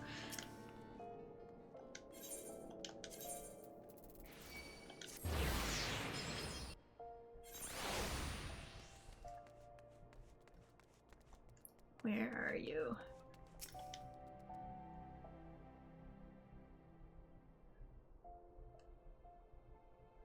Ah, 'tis a pleasure to see you again. Master Tataramu told me you would be coming.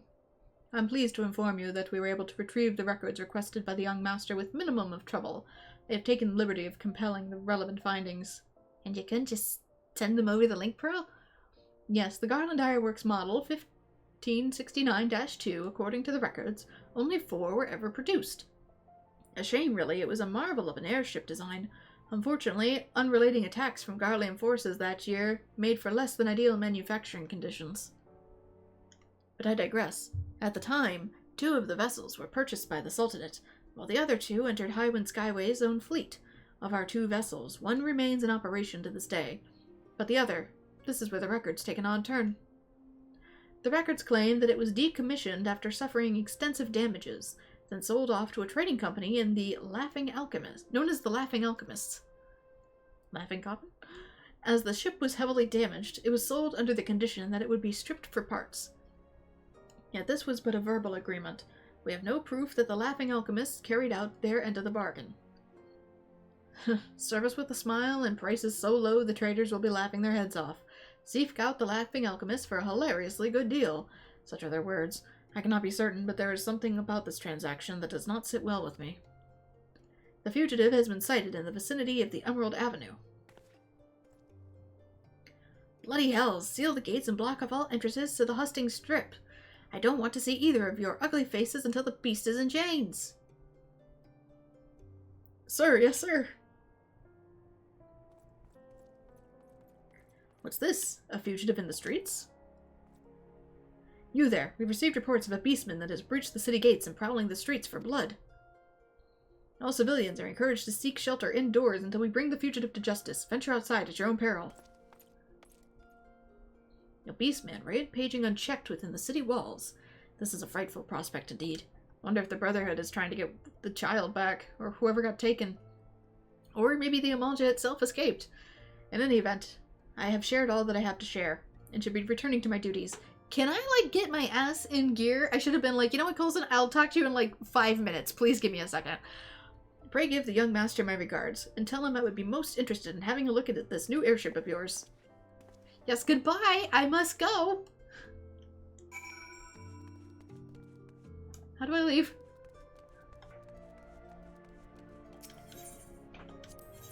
Ooh, the wind's really picking up. It's causing the siding to rumble.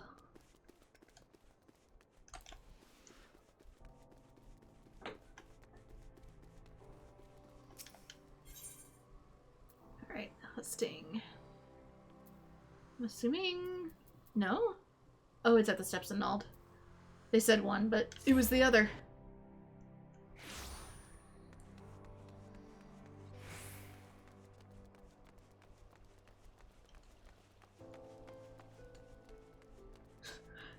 If my Warrior of Light had any brain cells, they'd be like, alright, Coulson, thank you for the help, I gotta go, bye, be back! Just take off. Just take off mid-conversation. Don't even wait for him to finish. Where are you? Is it hiding? Oh, wait. No, that was actual people. At first I thought it was the blast blades running by. I'm like, did they actually take time to add that detail? No. No, they didn't. It was just somebody in red.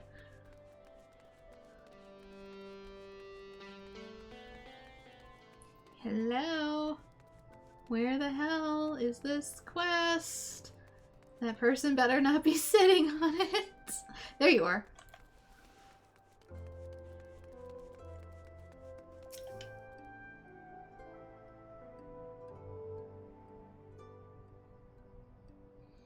Have I been found at last? It gives me no pleasure to crush the life from your bones, but you leave me no choice. Say farewell to your loved ones, slavering cur, for the next breath shall be your... It's me, stupid. Do my eyes see true? Yes, they do, honored ally. I am beside myself with joy upon this fated reunion. Do not look so perplexed. It is I, your brother and comrade in arms, Yadovka. Why couldn't you send the Mihote girl to do this? I can see the doubt in your eyes. You wonder what brings me so far to the ring from the Ring of Ash. I can assure you that I mean no harm to your kind. This I swear. Far from it. No, this is my own brothers that are in danger. Mere hatchlings stolen from us by the faceless foe. A sniveling cur too cowardly to meet us on the field of battle. I pursued him from here to Ul'dah, and this was my mistake. No sooner did I arrive than they call me fugitive, criminal, or worse. They claim I visit violence on innocents, where in truth I have not hurt a flea. But they will not listen to reason. I have no means of escape. Have I no recourse but to become the murderer that they would have me be? No, you must not say such things. Hey, you can move again. Who are you to tell me so? It seems you've been busy since we last met. Do not worry for me. My wounds have healed. Suspiciously quickly. I cannot tell you who I am, only that I am a friend. You have no desire to harm innocents, this I know. You must follow me. I know a way out of the city walls. Though we have just met, I sense honesty and courage in your words. I will follow you. Do not lead me astray. The fates have reunited us for a reason, honored ally. There can be no doubt of it. The war leader awaits you at the Ring of Ash. Pray honor us with your presence there again. Good luck getting out.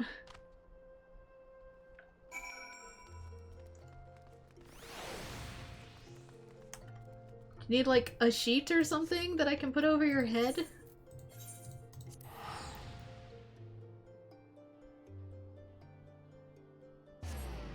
So you look like just a weird adventurer in cosplay?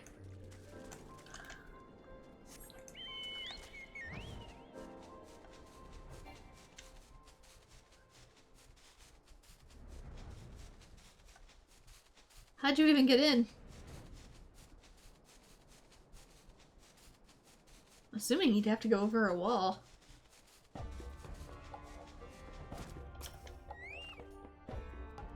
honored ally, fates smile upon us today. We return to the Ring of Ash from afar, and we are stronger for your presence. I have heard from Yadavka how you and your friend saved his life in Ul'dah. I fear that the fault in sending him to such an unwelcoming environment was my own. The Brotherhood is in your debt once more. Next time send the Mihote girl. She blends in. When the threat of our mortal foe, the Flame Fangs, was quenched by your hand, Zanrak regained a measure of peace, and yet I fear that these halcyon days were short-lived. Not days ago, an uninvited guest came to the Ring of Ash from the skies, bearing a fearsome blade and ill intentions, fighting with a fury that belied his slight frame. He quickly subdued the strongest of our kin, and absconded with a bevy of hatchlings. The shame, the dishonor, have the proud Amalja fallen so far that they allow their young to be stolen from them like a sack of potapos. I forget they're not called potatoes. I wonder why my kin are shocked and shamed by the loss, but we are still Amalja. Unlike Ifrit's addled slaves, we have not forgotten how to fight for ourselves.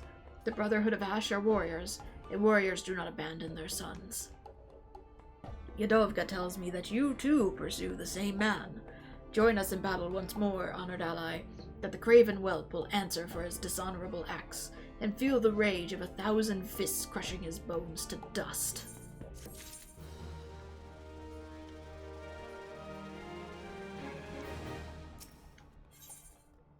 Friends forever. Everybody together now. We of the Brotherhood devote our lives to the pursuit of true martial perfection, as you know. Yet it is enough for a single Amalja to achieve the limits of his strength. No, the martial powers we achieve is passed down from father to son, father to son. So does our strength grow through the generations, those that follow reaching the heights of puissance their forefathers never knew. The sniveling cur that would break this chain does us the ultimate dishonor. He will answer for the abduction of our young, and he will answer in blood. Honored ally, you and Yadavka must go forth and find this wedge. Go forth in courage, and know that when the time comes, your war leader will fight at your side, and our strength will be as one, a towering fist of rage to crush the life from our foe. Quest accepted.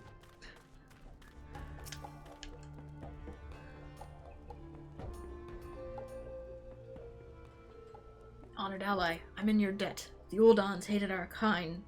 Hatred for our kind runs even deeper than I imagined. Had the brass blades found me before you and your friend did, I fear I would have been forced to do terrible things. You have spoken with the war leader. Every moment the hatchlings remain in the abductor's clutches, our dishonor grows. We must take the fight to him, and do so with speed, and yet we know not where he has fled. But perhaps your enigmatic friend does, for she has left you for a message. She would speak with you in Ul'dah, where I fear my kind are not welcome. You will go to her and hear her tale, yes? And here I thought you were one of us. Oh, it's you. Running off without so much as a word. Is this how you treat a friend and ally? Your ancestors would turn in their graves. I overheard your talk with the war leader. You pursue a foe the likes of which we have never seen, a man who embodies the essence of martial perfection for which we strive. Only a fool would pursue him alone. On my honor as a warrior of the Brotherhood of Ash, I, Lunga, would face him with you. What is this madness, Lunga? The fierceness of our kin were bested easily by this man. If he has reached the peak of martial perfection, you have only begun your journey up the mountain. And how will I ever reach my potential save by trying my skills against a worthy foe? Besides, friend travels to Ul'dah, does they not? You say it yourself. You would not be welcome there, but I, a Amalja within, but Mihote without, can move freely among the people. I will feel no further challenges. Let us be off. This foray into the heart of civilization puts me ill at ease, but no matter. The battle that awaits us stirs the passion deep within my soul. Lunga's passion I will not deny, but her wisdom is often lacking. The war leader would not be pleased to hear of her true intentions. I shall devise a suitable justification for her absence. Still, when that one has steered her well, few if any of the Brotherhood can stop her. See that she does not come to harm, honored ally. Your friend awaits you at the gate of Nald.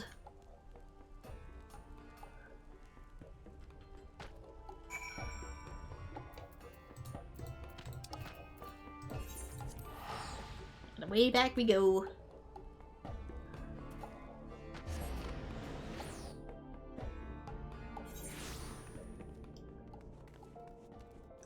I can't tell if she is right outside the Adventurers Guild or...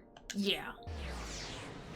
I couldn't tell if she was half and half or right on top of it. Sometimes the shrunken mask makes it difficult. Mask? Map. I can read. I can speak. So this is Ulda. Truly, every ilm is as glorious as the stories say. But these walls are so high, I must confess I'm feeling a bit closed in. You came, and you bring a strong ally. This is inspiring to see. The Sylphs, the Sahagin, and the Kobolds, the Ixal and the Amalja. Our best efforts could not thwart the tragedy that strikes at each of Eorzea's beast tribes, and yet not all is lost. For with each heinous act, the shadow that conceals our villain is lifted. Nahazajab, the Ebon's Claws, the Laughing Alchemist, the mastermind behind the dark plot will elude us no longer. But first, there is something I must tell you, and someone you must meet. When you're ready, come to the Gate of Thal.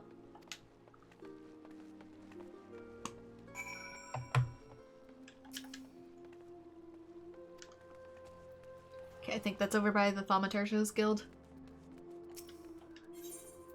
Maybe not. Maybe more by... Yeah. It's by the market, because the church isn't actually in the same spot as the Thaumaturge's Guild, which is weird, but whatever. You think it would be, but... Supplies, supplies. Nope, idiot. This way. Directionally challenged me.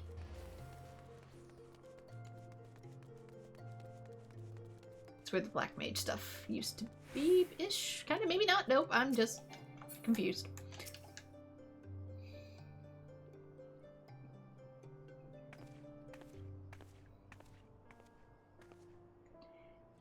Bren, doubtless you wonder what this place is, who I am. Finally the time has come that I may tell you. Allow me to welcome you to... the head offices of Ash Crown Consortium, Eorzea's greatest purveyor of all things crystal. Oh, it's a little late. I have the pleasure of being Miss Shanga, chairman and president of said consortium, and I have the honor of making your acquaintance. 'Tis rare that I am so blessed as to meet a like-minded soul. Our dear Sylvie has told us all about your efforts to build trust and goodwill between Eorzeans and the Five Beast Tribes, an admirable claim and one I share. The Beastmen may be fearsome of appearance and eccentric in character, but they truly are so different from you and I. This is why I founded the consortium. In purchasing crystals from amiable tribes in return for vital resources they require, I aim to aid them in becoming self-sufficient. In this way I hope to foster a lasting friendship between our peoples. It does not hurt that this arrangement has provided quite profitable as well. If I perform these acts simply out of the goodness of my heart, I am like to see my Uldan citizenship revoked. Does Ulda revoke your citizenship if you're poor? Ulda, what the fuck? All jesting aside, it goes without saying that few in the Sultanate share my fondness for beastmen, and so I keep up appearances as a common trader. I would ask that you keep all that I have told you at the closest of confidence. Forgive me for having kept you in the dark. As a humble assistant to Master Shanga, I did not feel it was my place to speak of the consortium's true aims. I guess I went too far out and fantastical for who she is. A bit too humble, I say. Though Miss Sylvie joined our ranks only recently, she has shown a remarkable commitment to the ideals we espouse. I consider her among the consortium's most valuable members. She has proven particularly capable in the investigation of beastmen abductions. If you know the truth, these crimes are nothing new. The consortium has been investigating similar reports from the beast tribes for some time, but to no avail. But over time, they grew more frequent, more bold. We'll never forgive them. Never. Bren, was it? You're a rare person. One that Sylph, Kobold, Sahagin, Amalja, and even Ixal alike would look in the eye and call a friend. Far and wide has the Ash Crown Consortium searched, but I believe we have found our champion. Join us, friend, that we might bring this menace who would prey upon the innocent beastmen to justice. Without you, our cause is lost. We are lost. You will join us, won't you? Yeah, thank you. Not long ago, a messenger arrived on behalf of Momodi at the quicksand. It would seem she would speak with you on an important matter. I do not understand all that was spoken, but this matters little. What matters is that we are one step closer to exacting vengeance on our hated foe.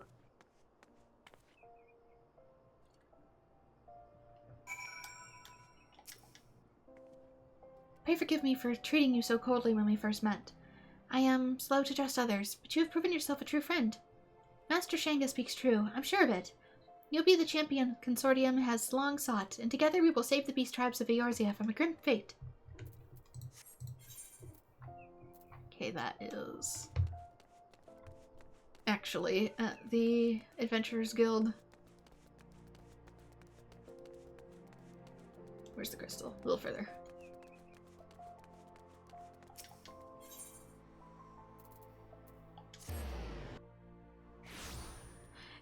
It's Ulda. When you think you found the lowest bar, they trip on thin air. That they do.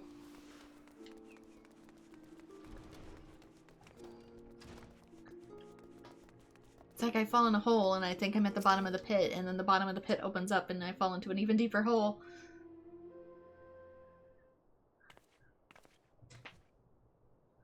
There you are. These three have been asking all over for you.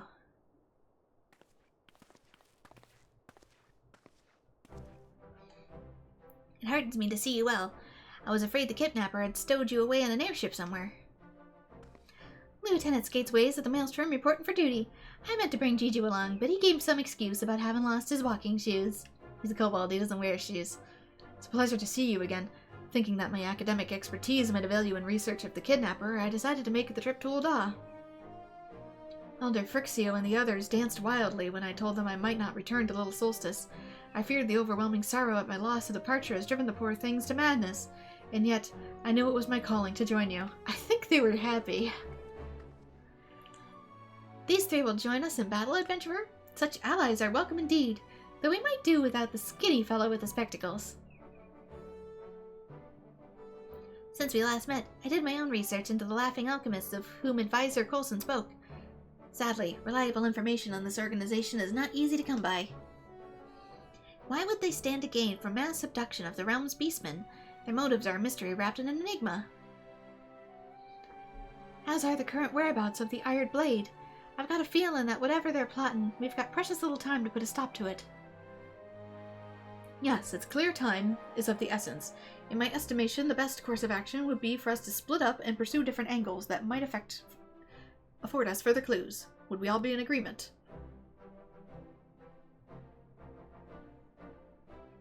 I will pay a visit to the airship landing. By speaking to the deckguards and examining the records, perhaps I can ascertain the destination of the Laughing Alchemist vessel. I heard from my superiors of beastman abductions reported last year. No one thought much of them at the time, but in light of recent events, I reckon they warrant a closer investigation. I have a friend or two at the Alchemist Guild. Perhaps they might be able to shed some light on the Laughing Alchemists and their shady dealings. I shall pursue this man they call Ebon Claw. He is hiding right under my nose. I can smell it and I feel it in my bones. Excellent, my friends. Whatever information we come upon, we will share with Bren here. Now let us get to work. Our beastmen friends are counting on us. Alas, the Sahagin have no representation.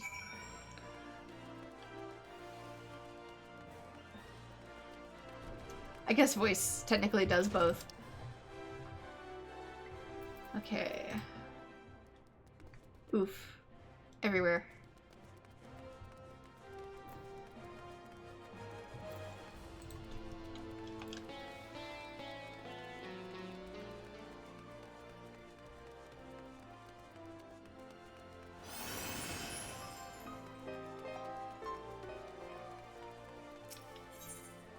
Nope, that ain't it. Fine. You're over here. My bad. Slightly more to the left. There you are. You'll be happy to hear that I was able to acquire the records of all reported cases of beastman disappearances over the past year. How, you ask? Let's just say that Skisui is a He's got more than a few friends, and not all of them are as worthless as Jiju and his sorry lot. Any road. Here's one case that caught my eye, dated 6 moons ago, or thereabout. An 100 odd sylph corpses unearthed from northern Thanalan, cause of death unknown. 100 odd sylph corpses, oh. If it was just the one, I could say that's my fault, but... And the bodies belong to Uldan citizens. You can bet your bottom gill that this story would have graced the front page of the Mithril Eye, but beastmen? Doubtless they've turned hostile and were dispatched by some well-meaning adventurers, or so the reasoning at the time. But recent events put this incident in a whole new light. Sylphs in Thanalan? That's more than a mite suspicious. As was the state of the bodies. Not a single external wound. Poison, perhaps? I'm no agent of inquiry, but I'd wager there's more than a passing connection between this and the recent beastman abductions. We'll just have to see what clues the others turn up, and work from there.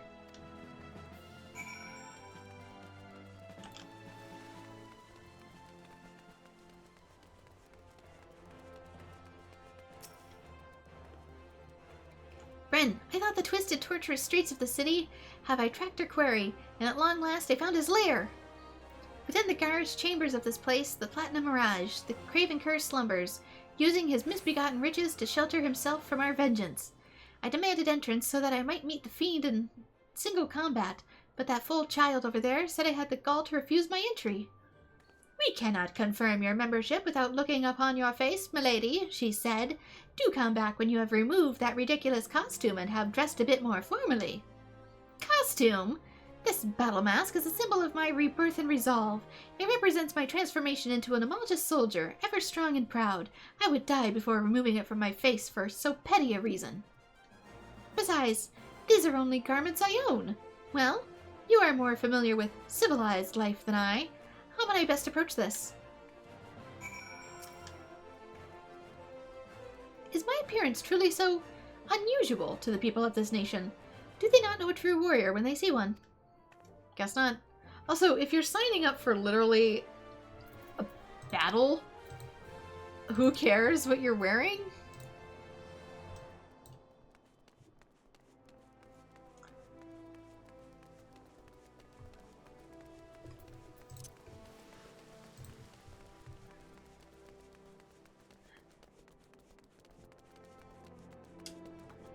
Or that your face is covered? In wrestling, they literally have masked wrestlers and personas. That's kind of part of the whole shtick. Oh, adventurer. I was wondering when you might show up. I've been perusing the pages. He always calls me adventurer. Does he not know my name? I've been perusing the pages of the guild ledger for all purchases made by the Laughing Alchemists. Quite an assortment of rare and curious ingredients, I must say. 80 hunks of rotted voidsent flesh, 20 bulbs of the Narcissus phantasmus, 50 ponzas of lost soil entrails. As much as may shock you, friend, the alchemical art falls somewhat outside my otherwise extensive area of expertise. An alchemist acquaintance of mine, however, informed me that the sale of such items in the open market is strictly prohibited. As he told it, they have been known to be employed by the practice of certain forbidden arts. Yeah, the guild leader here would know all about that, resurrecting his dead fiancé. The precise nature of which he deemed unwilling to relate in detail. Forbidden arts. Elder Frixio forbade me from ever adorning myself in chocobo feathers ever again. By the gods! Have the Laughing Alchemist devised an elixir to turn beastmen into beast birds? Not with Amen, man. You're on a totally different tangent. If so, I dare say we have a crisis of colossal proportions on our hands. How did you get so close and then whiff it so far? I know not what the Laughing Alchemists mean to do with their avian army, but the mere thought strikes fear into the very depths of my soul.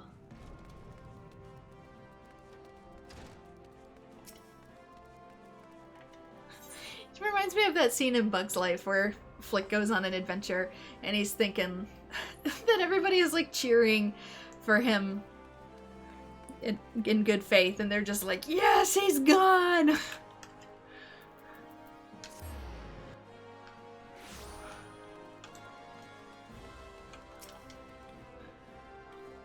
You couldn't have come at a better time. I was just perusing the arrival and departure records, and sure enough, a series of entries quickly caught my eye.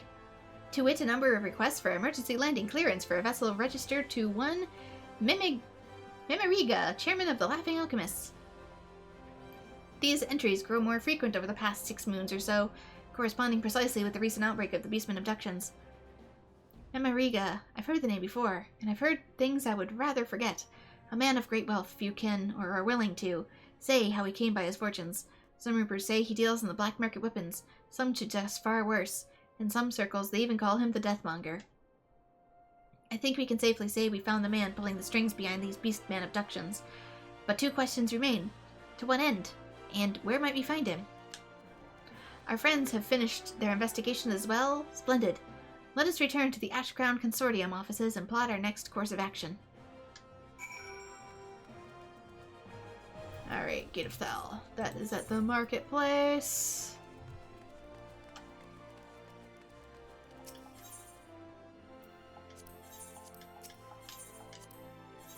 Let me out.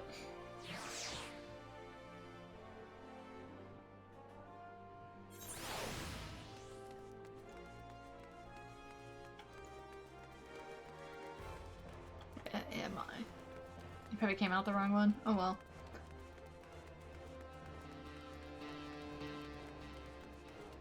We just head down and around. We'll make it there eventually.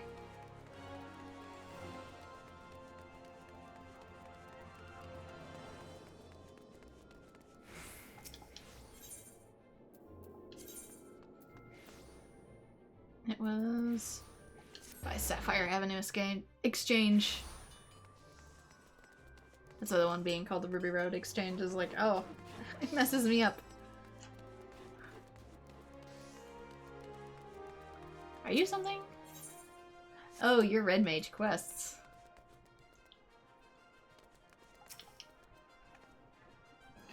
Friend, the others have yet to return, but I fear our time grows short.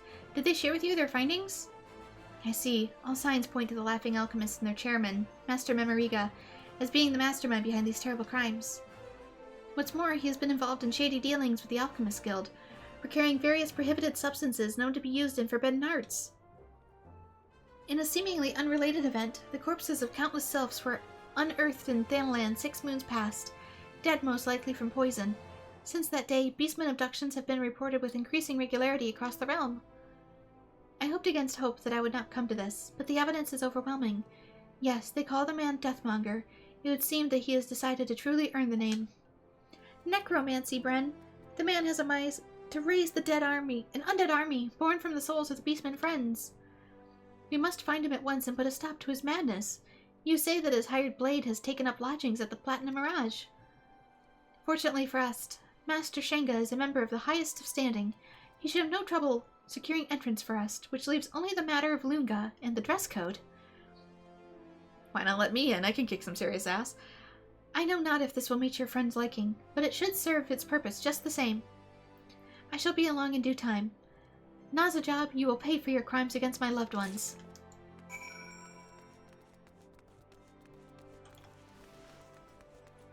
Bid me do it. Send me in.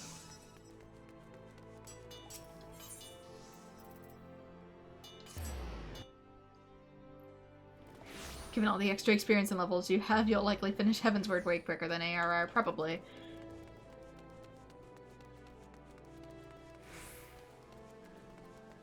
To be fair, I leveled up pretty quickly in this already, so I'm not too concerned with that.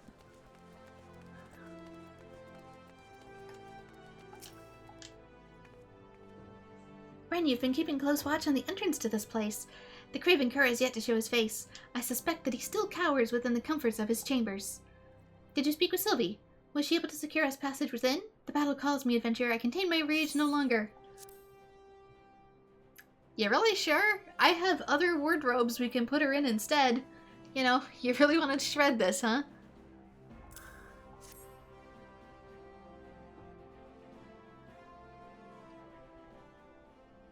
If it's for battle, how will she move in it? What are these flimsy rags? Why do you show them to me? Put your hands above your head. Surely you jest. I am a warrior of the Amalja. I would sooner see the flesh rent from my bones than clothe myself in these soft, supple fabrics. I truly must wear them. Trust me, honey, I feel the same, but we have a job to do. Many moons have I lived here, yet never have I suffered such dishonor. Were the lives of my brothers not at stake, I would rend these rags in my hands and leave this dreadful place in an instant. Very well, adventurer, I will wear these cowards' tatters, but you must swear on your life that none back at home shall hear word of this madness.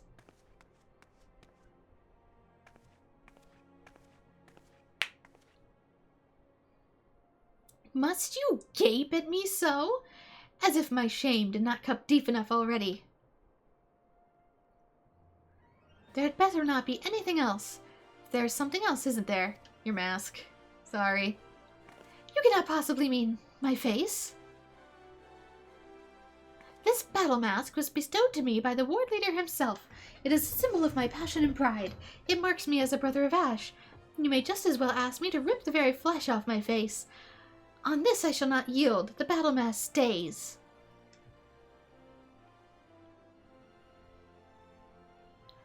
The shame, the indignity. Forgive me, war leader. It is for the lives of my brothers, for vengeance against our foe, and for the pursuit of martial protection that I subject myself to this dishonor.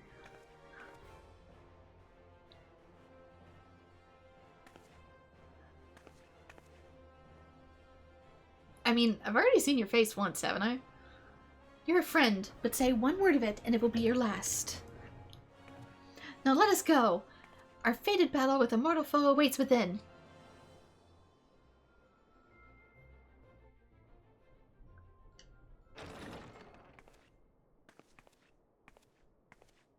You know, at first I thought that was a TV instead of a picture, the way it's leaning on the wall. Somewhat bent forward. Did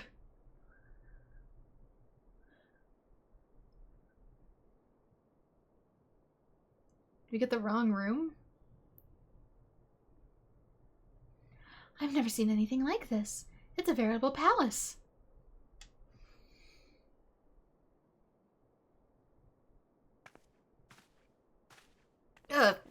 Bruh. Seriously?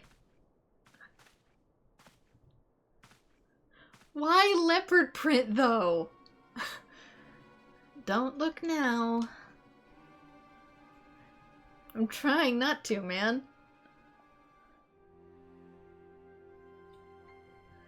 I do not recall summoning horrors. Wildan customs are so crude. Silence, fiend. You'll pay for your crimes.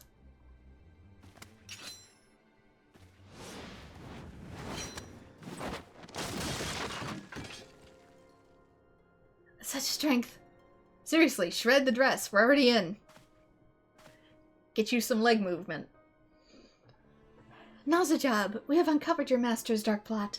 The Deathmonger would slay beastmen en masse and raise an army of the dead, and yet you lend your strength to this heinous cause? Oh, that nonsense. Yes, now that you mention it, I do believe that was his silly little plot. Have you come here to stop me? Nonsense! Silly! This is mass murder of thousands of innocent beastmen. So humorous to you? I know your type too well. You see beastmen as little more than feral savages. I do. Well, well, this is quite a surprise. I have always strived to maintain equal disdain for all beings weaker than myself. That would be everyone, in case you haven't been paying attention. If Master Memoriga would raise an army of zombie beastmen and conquer the realm, he can have it. I seek one thing and one thing alone, an equal. An equal?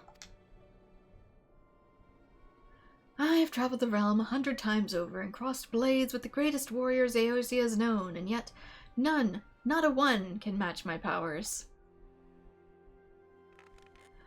No, it is not for fame, not for riches, not for glory I fight.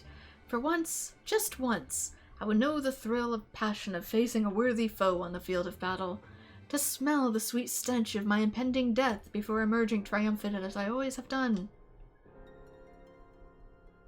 You would see thousands of innocents die, just to satisfy your depraved thirst for thrills? If anyone here should be called beast, it is you. Ah, my poor misguided little girl. Death is but the blissful terminus of the lives of the weak. Come and I shall show you its sweet embrace.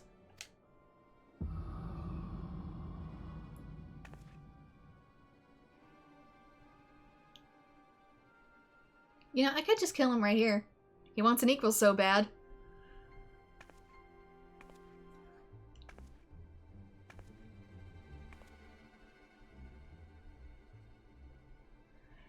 When my friends vanished 6 moons ago, I asked myself why. What had they done to deserve such a fate? With the help of Bren and their friends, I began to put the pieces together. Beastmen, you, Mamariga, would raise a legion of the undead, a limitless supply of deathless warriors that could auction off to the highest bidder. Why, it's a veritable license to mint Gil. But where would he find his dead? Exhuming the bodies of Eorzeans would quickly attract unwanted attention, but beastmen, seen by so many as a scourge of the realm. Yes, who would miss a beastman or 2, or 200, or 2,000?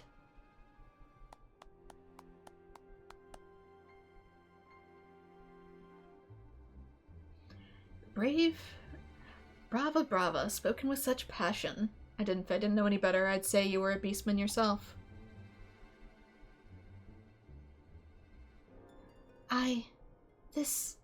This one. You clawed this one. You killed this one's friends. Oh, maybe you are a... I was right the first time! This one will have revenge. Are my eyes to be believed? Answer me, Clawed One. Where is Master One? Where can this one find this one's friends? I could tell you, but I don't think Master Mamariga would be too pleased, and he is rather generous with coin, you see.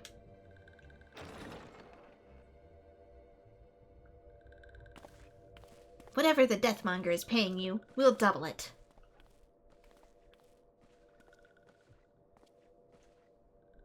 Seriously, I could just kill him. No, we'll triple it. Would you prefer your payment in Gil? Jewels and gemstones, perhaps? This is no mere idle bluff. I swear it on the name of my father, chairman of Highwind Skyways. Maybe hap you've heard of him.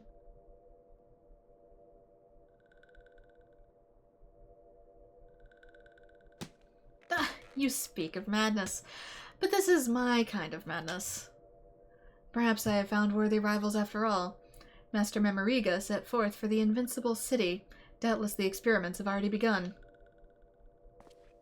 Good heavens! So the poor beastmen are being transformed into chocobos as we speak? We must stop them. Oh, voice. Always a mile behind. This is all I will say. Your offer is tempting, little man, but I have riches enough to last a lifetime. If you would face my blade, however, your presence is more than welcome. If it's a fight you want, it's a fight you'll get, and this one will be your last.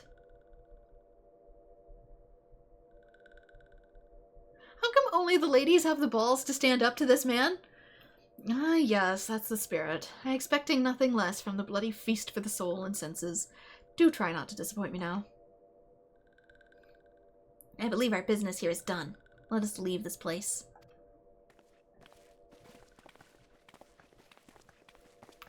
Because the man is a lunatic. That's why the smile.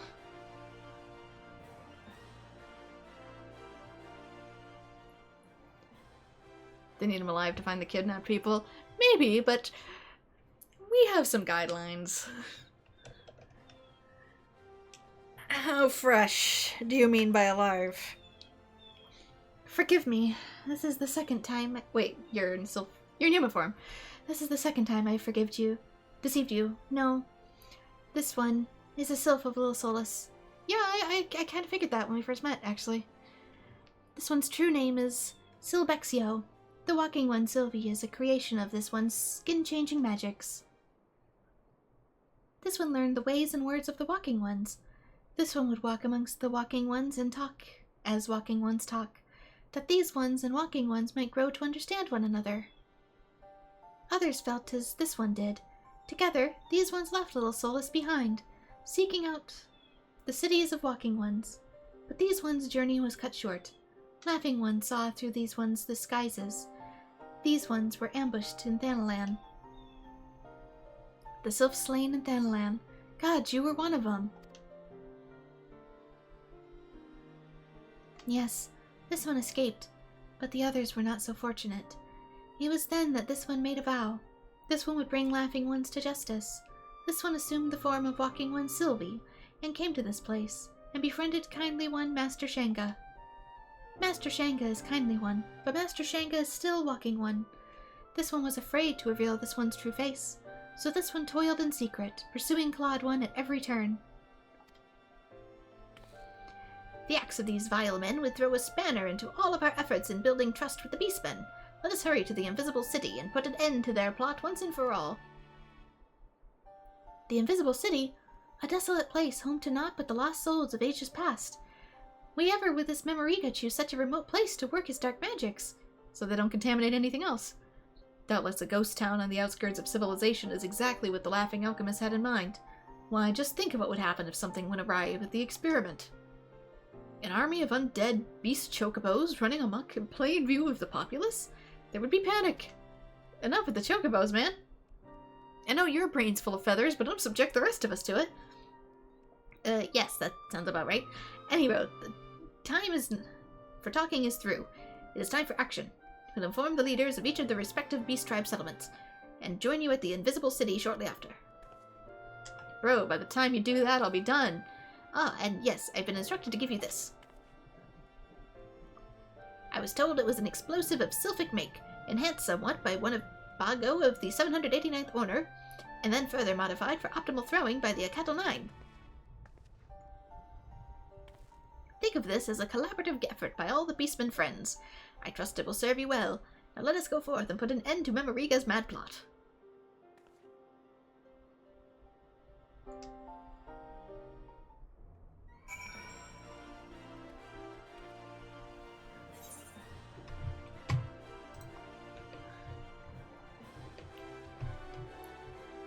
Let's see, where... Huh?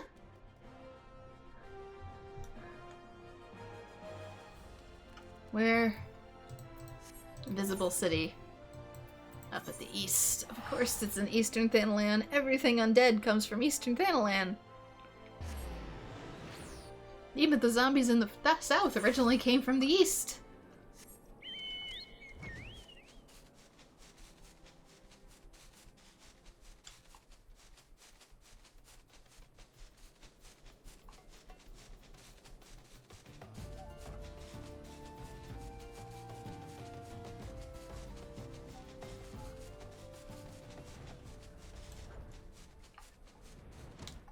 Where is he? Hello? Oh, there you are. This one has been waiting for Brave One. Disguises will avail this one little here. This one will remain in this form and conserve strength for the battle ahead. Walking Ones who guard this place are some of the deadliest swords in the realm, hired by Laughing One at great cost. This will not be an easy fight, not even for Brave One. Is Brave One ready to do battle? The battle. This one is ever hardened by Brave One's resolve. Quietly now, the Laughing Ones might be caught by surprise.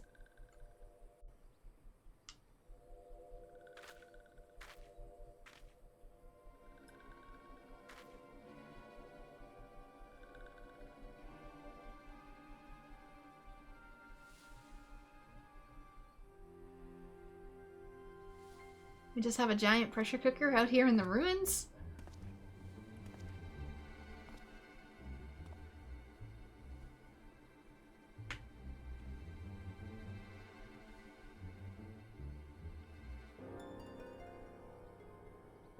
Dude, they have one guard. Throw the spear.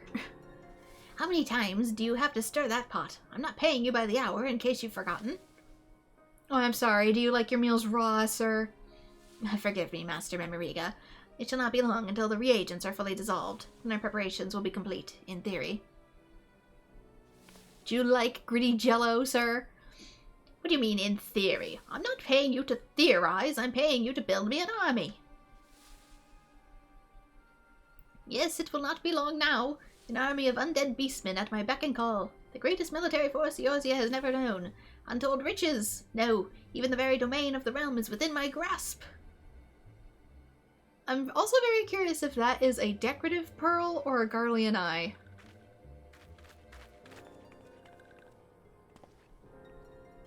Who goes there?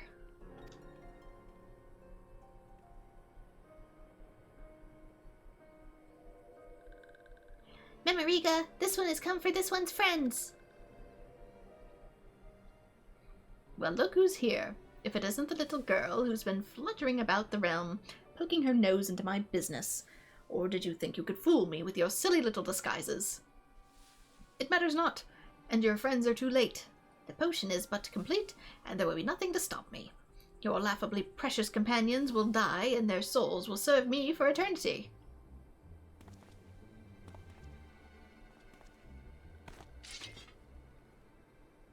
But do not mourn their fate, little girl, for you shall join them. Kill them all, but do try to be gentle about it. What the? Oh, good. Your back's not broken. Oh, you're someone else, actually. Treacherous fiends, purveyors of villainy. The vengeance of the heaven is slow, but certain. You shall answer for your treachery this day. Who is this that dares oppose me? Well, maybe all the adult ones have shown up, actually. I am the flame that quenches the shadow, the fist that crushes villainy. I am the war leader of the Brotherhood of Ash. Hamushka, and my name shall be the last you utter with your dying screams. I am Nov, the spear from the dark depths, Clutch Father first and Warrior second. Zazel Totlak of Ekatel 9. I am. How to count Ekatel 9 know not. How to fight Ekatel 9 know well. Forfeit your life is. This one is Frixio, Elder of Little Solstice. Laughing one's crimes against little ones shall not be forgiven. I didn't know you could leave the wood. Pikmin Jiju of the 789th is here, and Jidu has, forgot his line, slipped his mind, drew a blank, forgot. Oh, kobolds. Now, what does this do again? It's a grenade. When it starts going beep beep, yeah, throw it.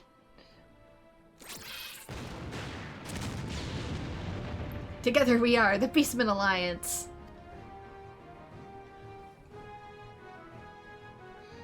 Ye gads! The sparks almost took out Jiju's eye! Burned, blew up, took out eye! Jiju told Bago, go easy on the saltpeter! Laughing one's days of profiting in other one's misfortune have come to an end. Return captured ones and surrender at once. As if a band of bumbling beastmen could stop me. You fools seal your fate.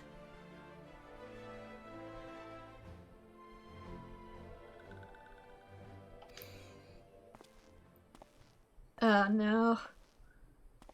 I take this one. And so the stage is set. Marvelous. Simply marvelous. You bested me once. This time you shall not be so fortunate. Feel my spear, Shorewalker. What are you waiting for, you fool? Kill them! Kill them all! Have you forgotten how much I'm paying you?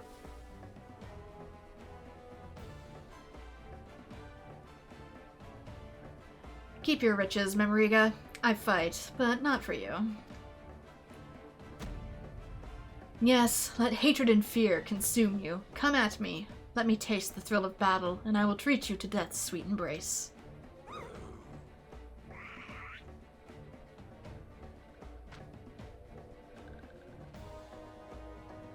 Seriously, let me take the madman?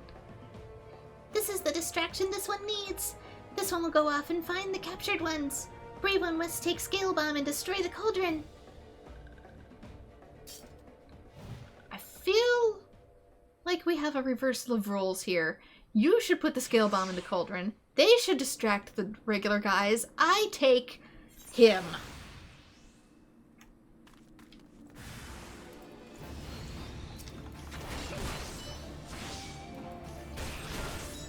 This group needs some reorganizing.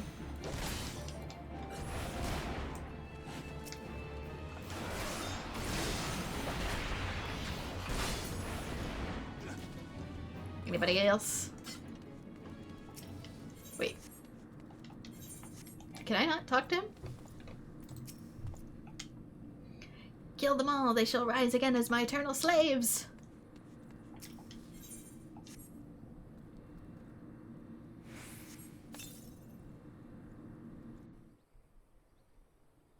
The lore between us is that he is killing en masse and hurting my friends.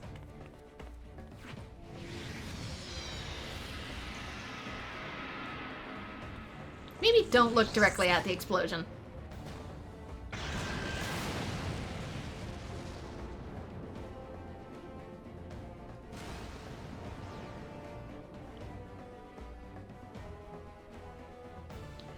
What have you done? The card was made of solid mithril. Do you have any idea how much I paid for it? 5,600,870,000 gil. You've ruined me. Ruined me. You do realize this counts as a good day for me, right? Oh no, not the selfish billionaire.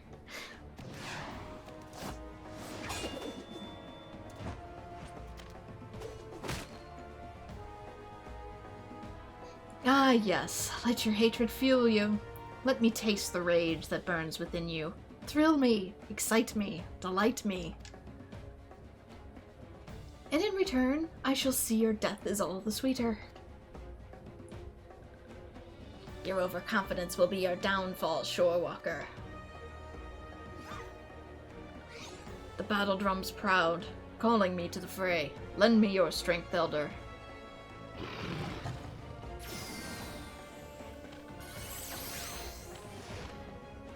You sad fool.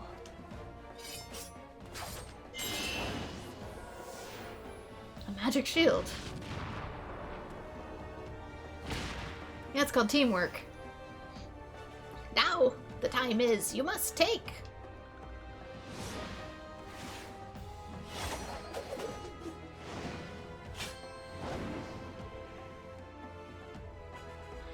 And here's an extra boost.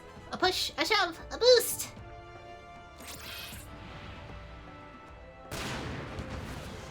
Poor Nove, he's taken a beating today.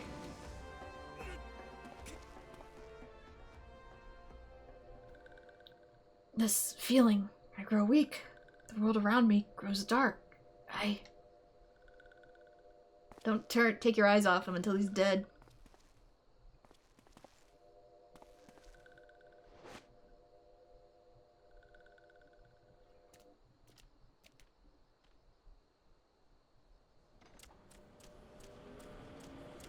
Yeah, and that's why. I told you not to take your eyes off him until he did! Where do you think you're going? That is my airship, you fool.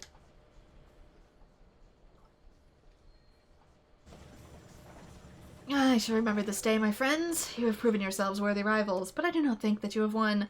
No, I shall return to have my revenge. How does one get revenge if you're that aloof?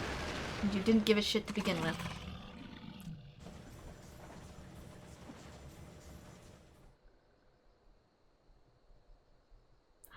What's this? G2 thought his bombs were all gone. Used up, depleted, gone. Oh well, here goes nothing. Oh, Jiju saves the day, finally.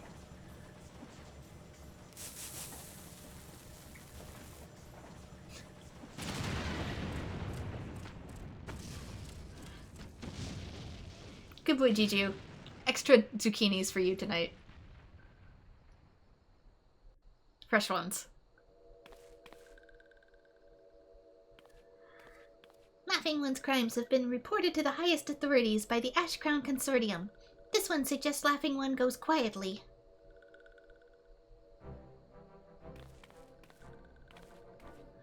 Laughing One's crimes are grave, and riches will not save Laughing One this time. Laughing One will have much time to reflect on one's misdeeds as one rots in Gowl. My army, my fortunes, everything gone.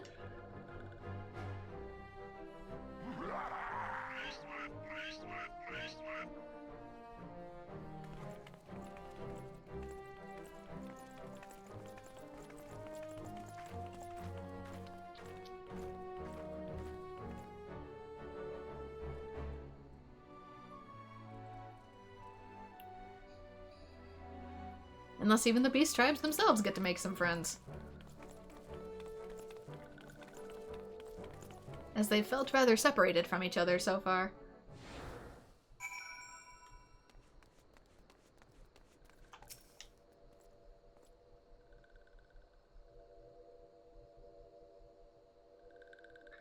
Brave one. No, Brave Bren. This one has no words to express depth of this one's gratitude. Nomexio, Floxio, is everyone watching? Laughing ones are no more. Finally, after so long, everyone can rest in peace. This one has been watching, Silbexio. Yes, watching very closely. Elder One? Elder One remembers this one? How could this one forget? This one remembers the day Silbexio left Little Solstice as if it were yesterday. This one's heart was heavy, yet deep down this one knew if anyone could survive the harsh world outside the forest and build peace with walking ones, it was Silbexio, strong of will and pure of heart. Silbexio was alone for so long, but no longer. Other ones would welcome Silbexio back to Little Solstice as hero to all Sylph-kind. Elder One is too kind. This one not strong. This one is... Say no more, Silbexio. Silbexio must save strength for the journey home. Brave one is friend not only to these ones, but to guild ones and winged ones and scaled ones and furry ones too. It is Brave One that has brought all of us together. This one will always remember this day. This day is the day we learned we can be accomplished with ones of all shapes and sizes come together.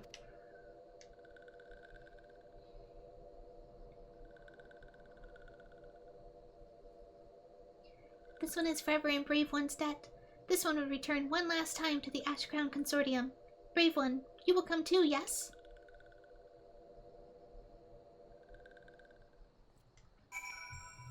Back to Uda.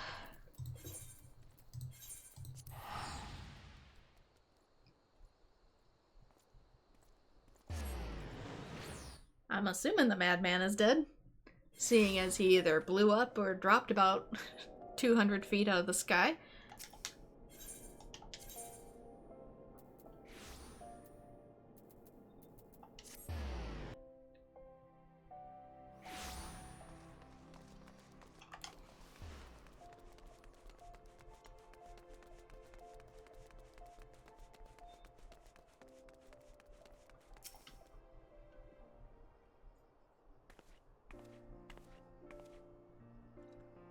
Welcome back, Bren.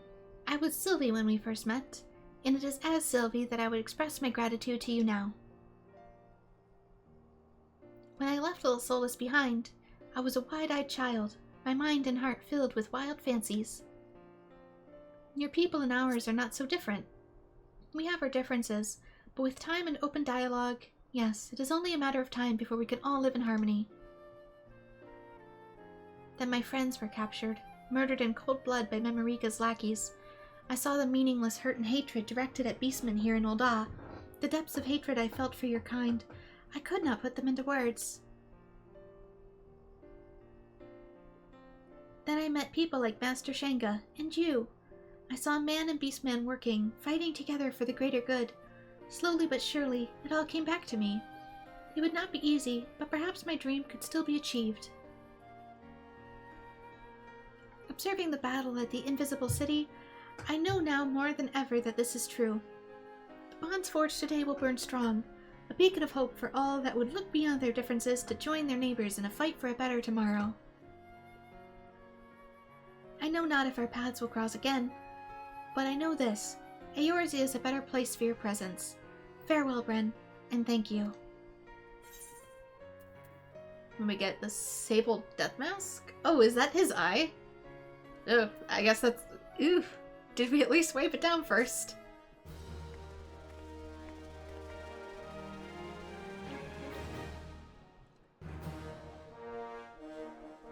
You've achieved the allied reputation with the Brotherhood of Ash, the Sylphs of Little Solstice, Nove's Clutch, and the 789th Order in the Kettle 9. Furthermore, you now have access to a wider selection of wares from the vendors of all 5 allied tribes. Through your efforts, your allies of all shapes and sizes have forged bonds of friendship that promise to remain strong through the years.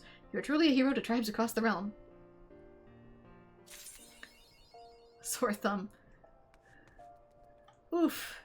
I guess that's it for the beast tribes. Yep, they all say allied now. I wonder if that means all of them are officially done for A Realm Reborn.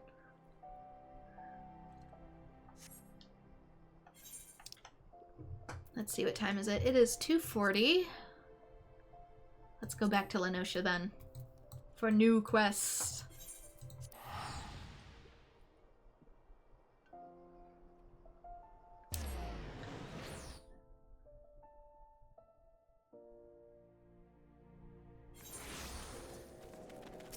He's behind me.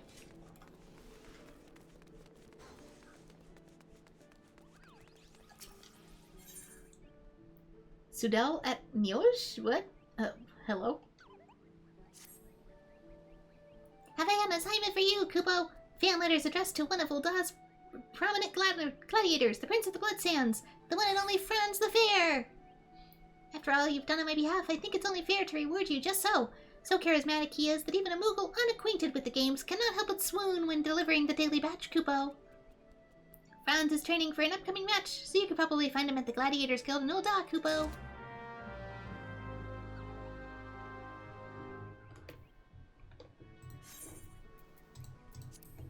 Let's see. Ulda. Back to Ulda again. No, I said Ulda. I wish to go to Ulda.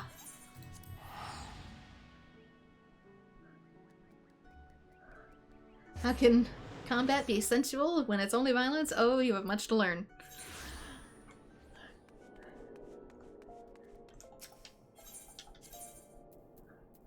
Let's see. Actually, most forms of martial arts are actually just dance rather than combat.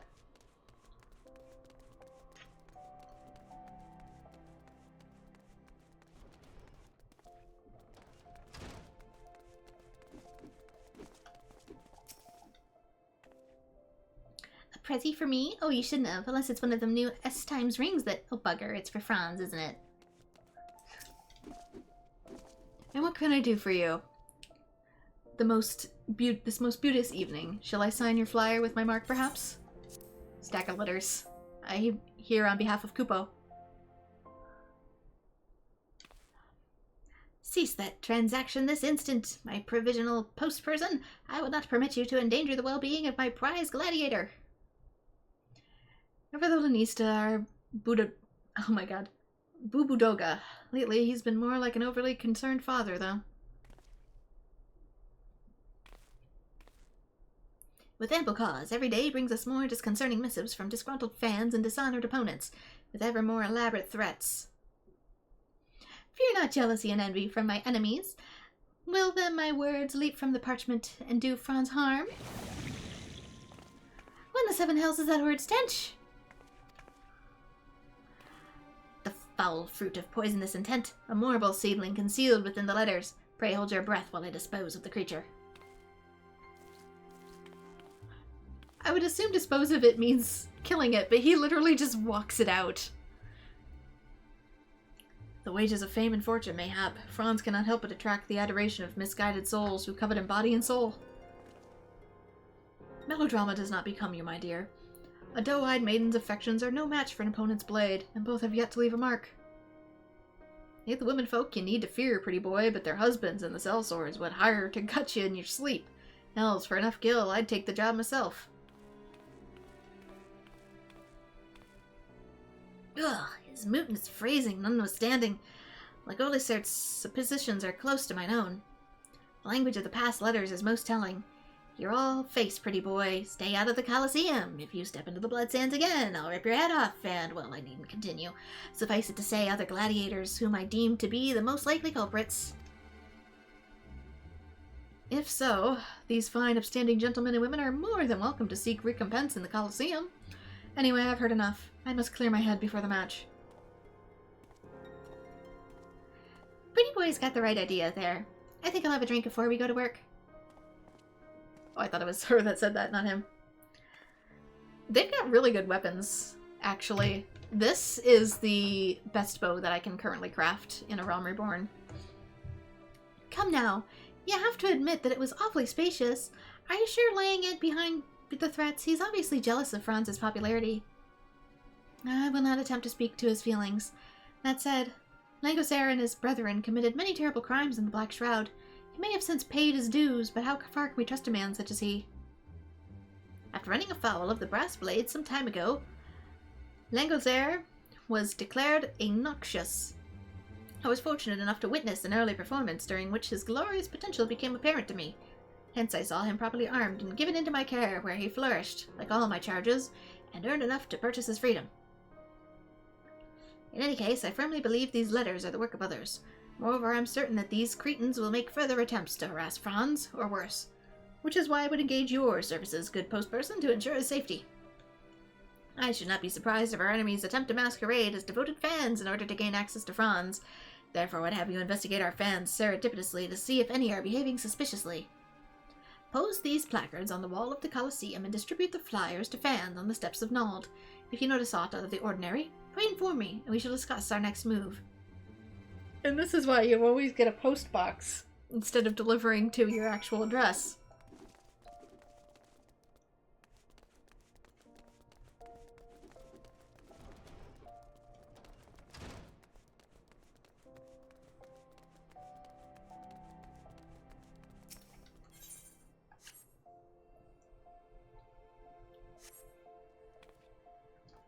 Is that the new Franz the Fair placard?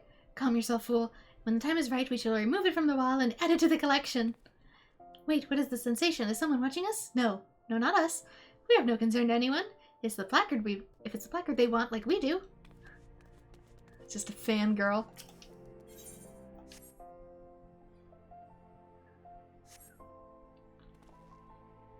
Which, look at that, boys, the new Franz the Fair placard.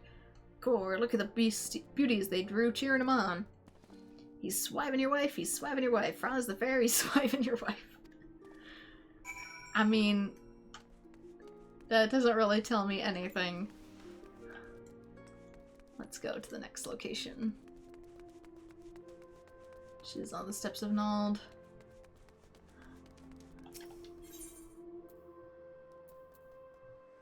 Yeah, for Pythomaturge.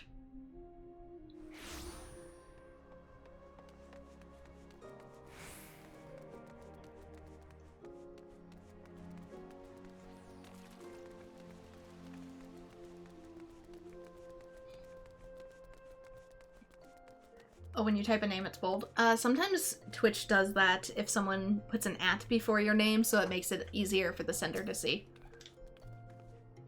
So if you're in like a sea of people in the Twitch chat and you specifically select their name from the drop-down, it makes it easier for the person it's being sent to be seen in a crowd of Twitch chat going up in a much faster pace than anything that I currently have. What to get for a man who has everything? Oh, is that Franz the Fair flyer in your hand? I must have it. Look at the way the artist has captured his trademark grin. How he glares at his opponents with disdain. I cannot wait to see this vision become reality in the arena. Wielding his... that should be splendid. I shall send him the finest sword money can buy. Yes, wielding his sword.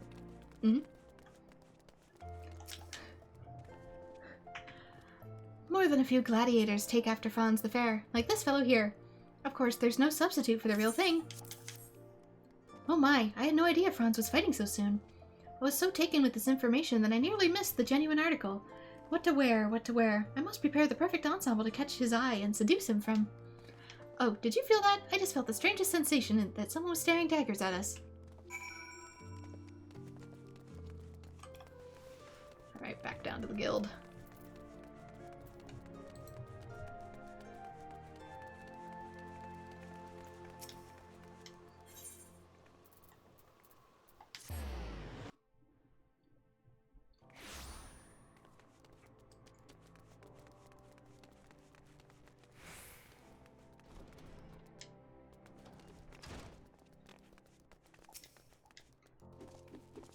So tell me, did you notice aught amiss? Aside from the usual shenanigans, preceding a Colosseum match, that is. Honestly, not really. I see. Well, it so happens that I sorted through the remainder of Franz's mail and found a score of new threatening letters. I had no choice but to inform Silent Moss and Ulinbo, who were so overwhelmed with concern that they took to the streets in search of their companion. While we wait for their return, I would have you continue your covert surveillance of the Colosseum by consorting with more prestigious guests as my representative.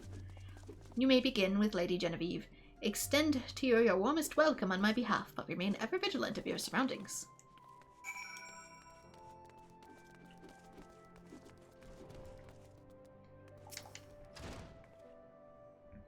Hello?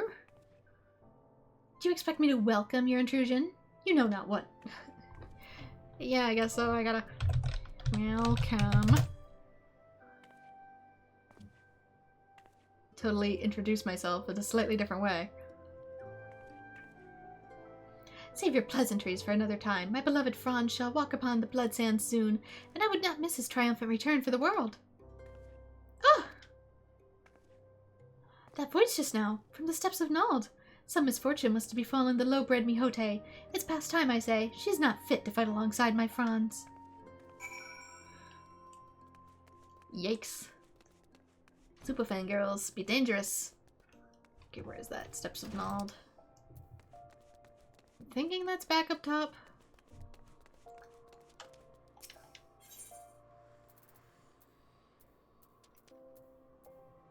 Yeah, it is.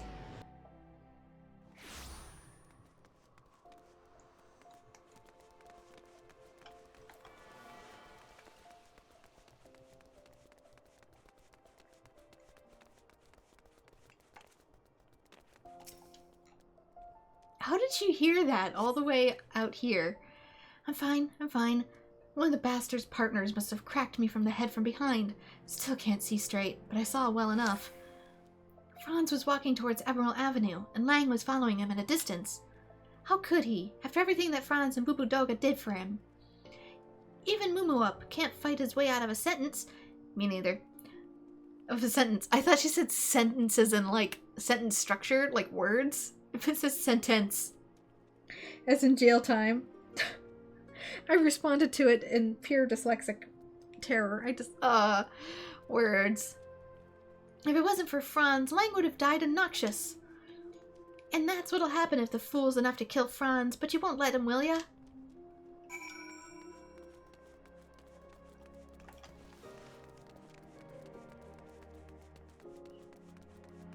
The Alpha's guilty.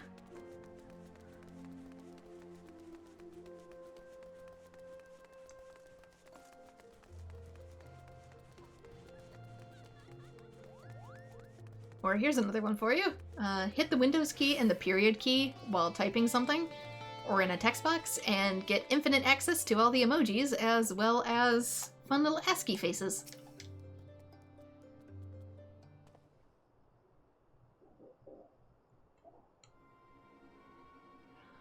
What in the seven hells are you blabbering about? Kill Franz! Did the girl take a tumble and bash her noggin?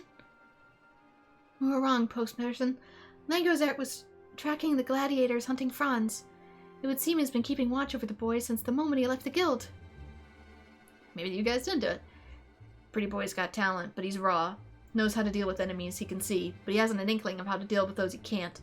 So I make a habit of following him from time to time. Of course he's a slippery one and often gets away. Credit for this particular failure goes not to Franz, though. The gladiators noticed our presence. We were unprepared.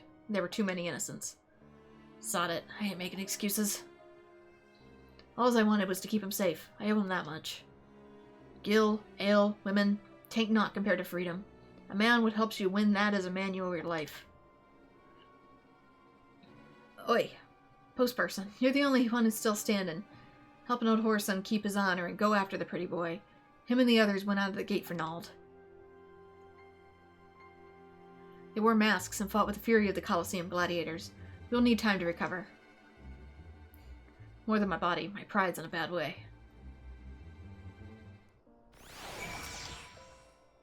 Quit dallying and go after the boy. They went out the gates of Nald. You know they're by their masks and their tempers. Be careful.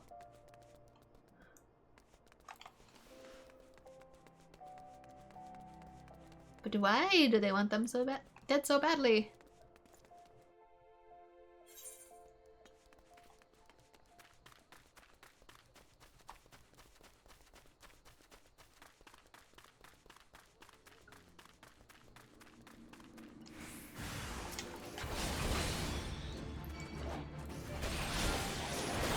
I mean, that's the kind of mask you choose? I thought it was going to be something decorative.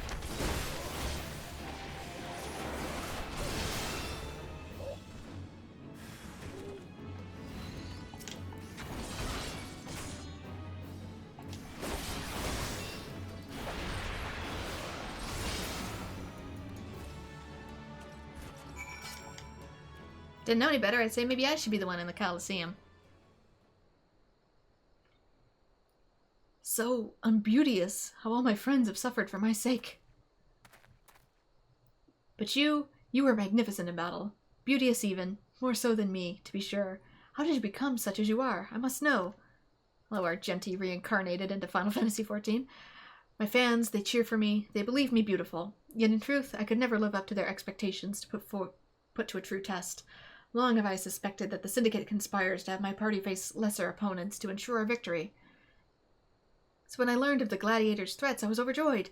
I stoked the fires of their jealousy to invite an attack. Long had I craved a true challenge, and soon I would have it. 'Twas to be my quest alone. None were to be involved, much less hurt. Alas, out of fear for my safety, all have suffered on my account. Bugger me, if you wanted a beating, all you had to do was ask.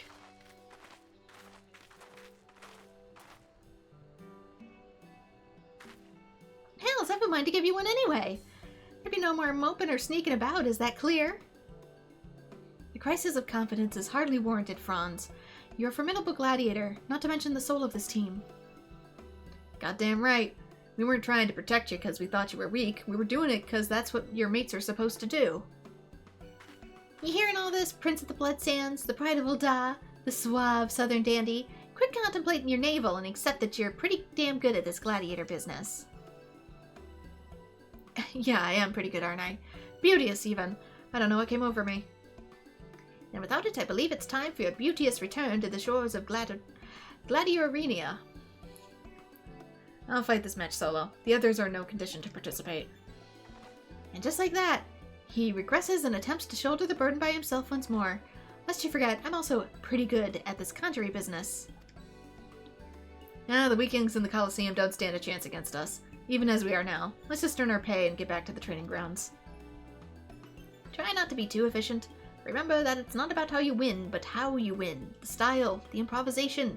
Give the crowd something to remember, and you must return to Haltali. Say, you should come and join us afterwards. I would love nothing more than to pit my beauteous skills against yours. I'll try not to go for the face. Aye aye, Haltali ain't as glamorous as the Blood Sands, but I guarantee you'll have a grand old time.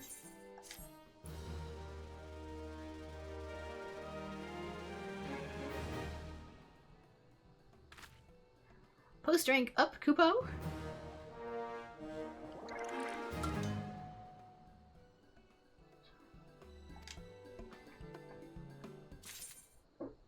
Alright. Back to Lenosha, Kupo.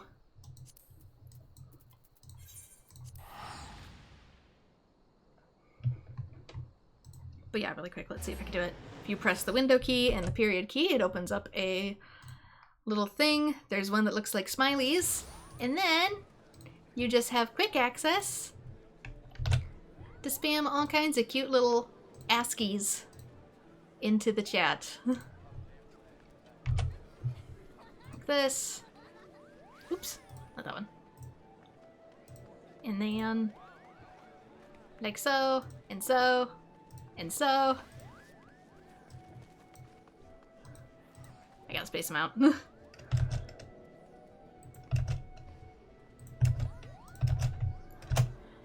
All the fun ASCIIs.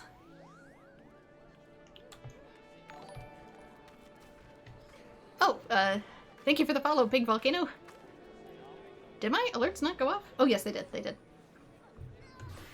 There's just a mild delay.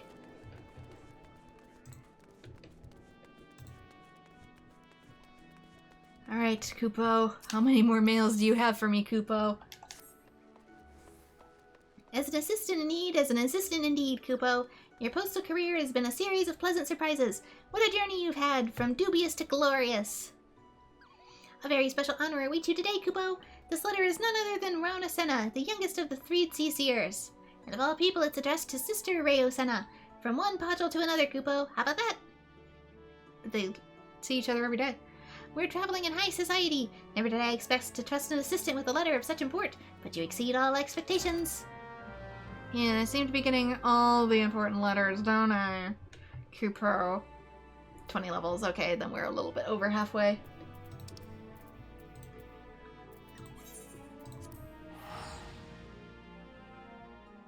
Because I'll be finishing up the Mail Moogle quests and then moving straight on to MSQ. Because I only got 8 days.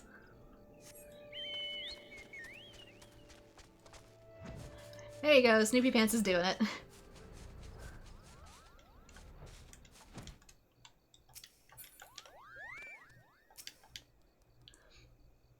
Ever does it hearten me to see your face, though this time less than others. Come, we've our roles to play in this mummer's farce. Give me my letter.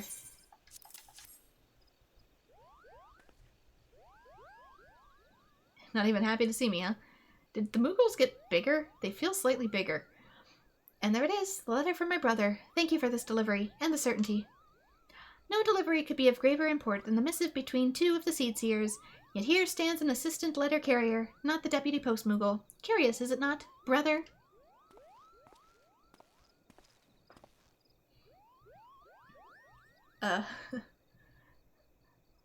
We are in rare accord, dear sister. There's something amiss with the post Moogle, a secret sorrow that has driven him from his duty. You are bemused, Bren, and soon grow vexed for want of an account. Know that this deception was not for your benefit. It is the deputy post Moogle that concerns us. He has seemed rather derelict in his duties, and so we laid this test for him. If naught were amiss, he would be here now in our stead. In truth, we have seen little of the good Moogle lately. We fear for him, yet he fears to show himself. What secret does he keep from his Seedseers and his friends? Might just be lazy. If he fears to even show himself, the secret must keep itself poorly indeed. All we need is a look at him and we'd know. We would have your aid. The work of a post Moogle is far too great an import to leave to chance. I see, so you set up the letters as basically a honeypot. We must bring the post Moogle out of hiding, right into the light of truth. Take this letter to him, good adventurer. Tell him not of us, not a word. Tell him this letter comes from a twin ARR soldier, and must be delivered to the sylph of ill repute in the Ishroud. You will beg of the post Moogle for aid. Tell him in your callousness you cannot find the destination. His vanity shall push him out, and his affection for you will pull him in. Directly to Little Solstice, where he should find us, indeed, of the wicked sylph. We will settle this once and for all.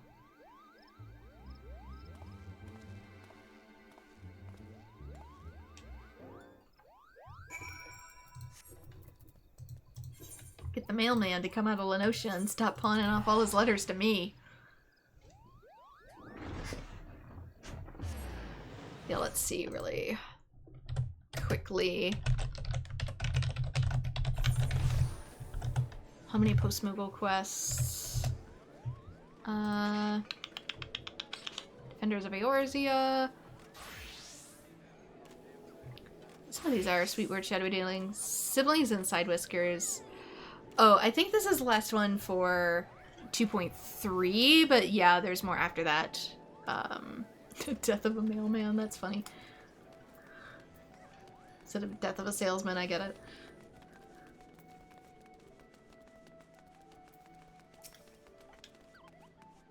Did the delivery go as it should? Such an important letter. Such exalted company.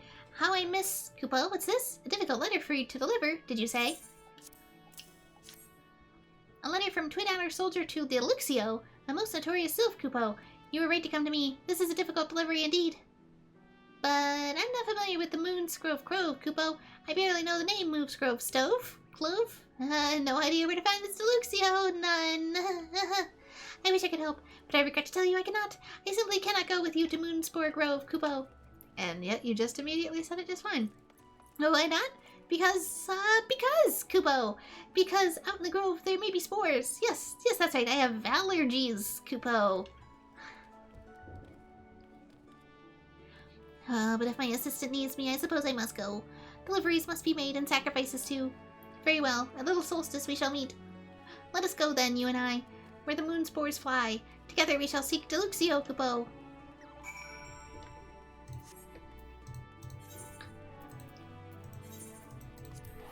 Allergies indeed. But yeah, then there is 3, 4, 5, 6, 7, 8, 9, 10, 11, 12, 13 more? Holy crap. Why so many? Hello? To be fair, they were released across patches, but oof.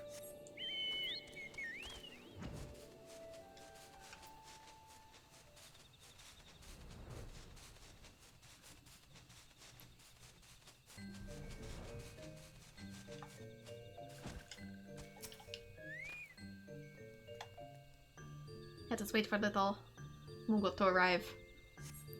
They're unlocked, but if you want, you can finish up 2.4, then back to post-Moogle. Oh, don't worry, I'm not doing things 2 in order.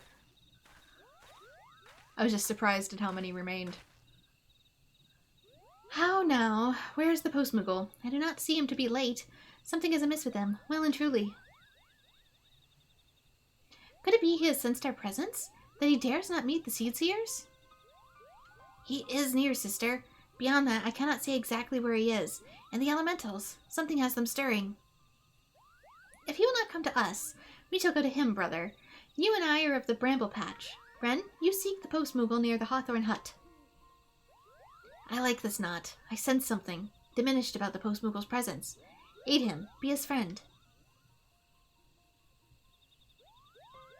Has he lost his Moogle speed? His Moogle ability to hide? Does his pom-pom need conditioning?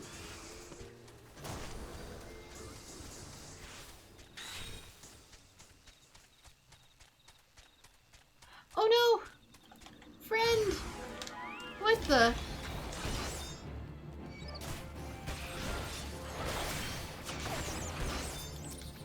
Not the Moogle!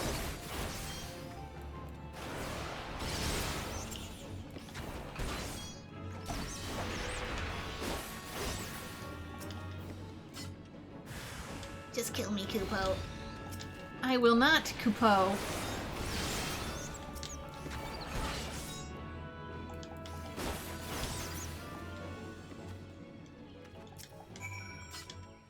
Out of shape, Kupo? What happened?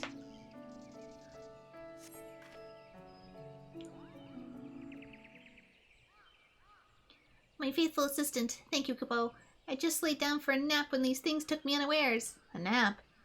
But everything is fine. Fine. Come, come. We must go to Little Solus, Kupo. Do they age? How now? For someone working so little these days, you seem awfully tired. Did you think you could deceive the Podules, Deputy Post-Moogle?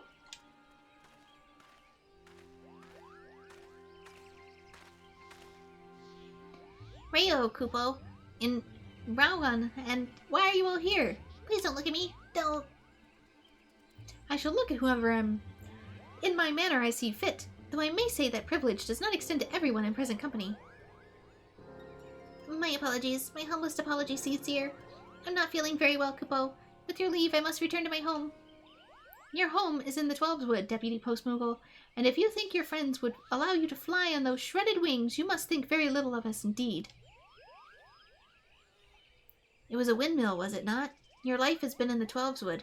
How could you know of such structures? You managed to survive the collision, but the injury was great. Oh, you poor brave fool. That is why you suddenly took on an assistant. 'Twas your might to heal. Why would you not tell us? Not seek our help? Why hide your hurts from my brother and me, and this good adventurer? You withheld it even from your fellow Moogles. Please, please don't take away my cap and satchel, Kupo. Please, it's my life. If I can't be a post-Moogle, I don't want to live, Kupo. Please, just don't ground me.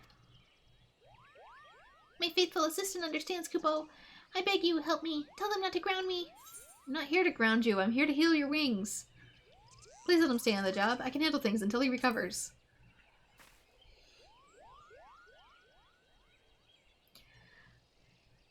Do I understand you correctly? You will serve as needed without being named the deputy letter carrier yourself, so that the honor of the post remains with your injured friend. The rest may be enough to mend his injuries, or it may not. Still, we do not owe that much to our friend. And shall I personally look into the Moogle's medicine for your cure? What will we not do for a friend in need? Whether adventurer or Seedseer, we're all your friends. And you're the deputy post-Moogle still, grounded or no. But you will rest, or I shall know the reason why. And Bren is to keep the letters flying to all reaches of the realm. The Moogle shall also help. Any small deliveries within the Twelveswood are your honored responsibility, my good Moogles. A sister? Surely we need more carriers for letters. Leaving the Twelveswood. Bren is an adventurer with other duties, after all. Oh, my brother is right, Moogles. Send word to your cohorts throughout the forest. We seek post-Moogles with hearts stout enough to face the wider world. And soon we make a Moogle post office. Now, my dear Deputy Post-Moogle, we must tend to your injuries.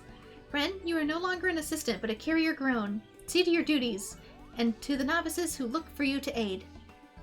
Do I get a job stone for this?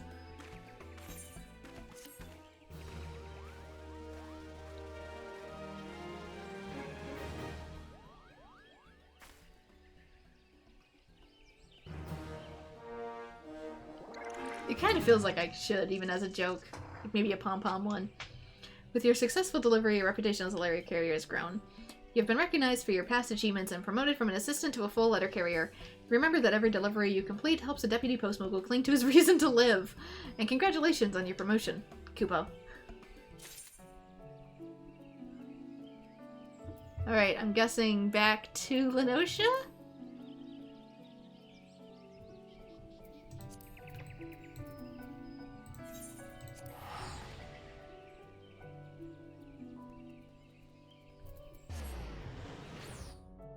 Yeah, because I've done these other quests.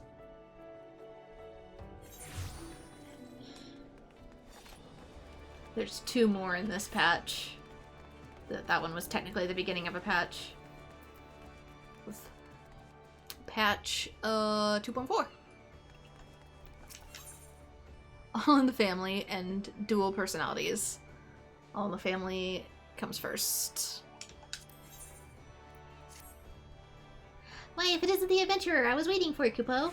Have I got an assignment and a half for you today? Why you? Because, my friend, there is no one better suited for the task. Because we literally just went over this.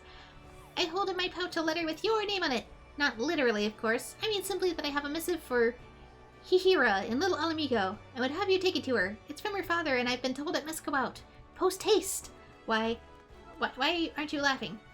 Anyhow, Hihira is a lovely girl, and if you ever wish to meet, wise in the ways of alchemy and so kind, she gives away the medicine to ailing Alamigan refugees, and free of cost no less. But Hihira has known almost no rest on her crusade, and I worry she's working herself to the ground. Also, if your wings are shredded, shouldn't you, like, not be flying or carrying that in the meantime? Sit! Sit, boy! It would break a post Moogle's heart to deliver the letter with ill tidings to such a saint, so if the message brings any joy to Hihira, it would be a dear and aid with every ounce of strength you have, Kupo.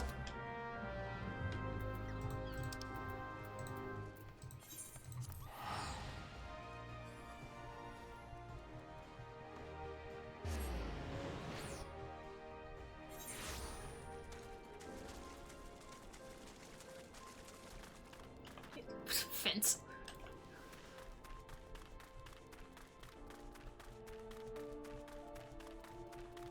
Hello? What a pleasant surprise, my friend. I've been so enthralled with learning about Alamigan remedies, I've quite forgotten when we last spoke. Oh god, not since, like, the early 10s of the parts.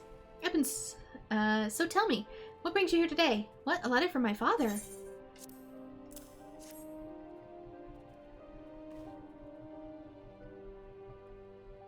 Dearest daughter, I fear I'm not long for this world. My belly grows worse with every passing day, and I have something I must give you before my time here draws to a close. I had no idea father was ill, let alone with mortal ailments of the stomach. Our relationship is fraught, I shan't deny it, but neither will I idly watch him die. Why, I just learned of a remedy that ought to be potent enough to cure even the green rot, and I need only a traitor roots to brew it. Bryn, gather me from Zanrak of the south. 3 bunches, please. I would give all that I have but plucking myself, but I fear the Amalja would make terribly short work of one so weak as I. Would have the long bells spent studying Alamiga medicine been for, if not for this? I swear to you, my father will not perish. Not I have aught to say about it.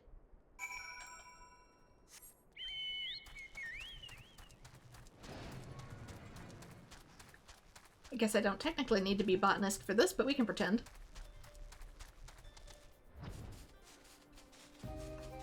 I thought Odin was expert level, though.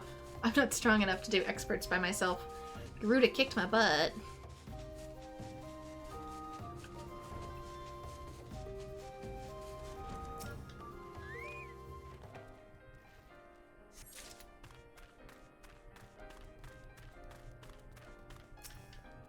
He's not an extreme?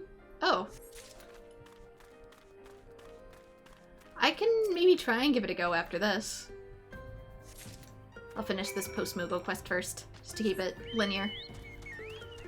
Coherent.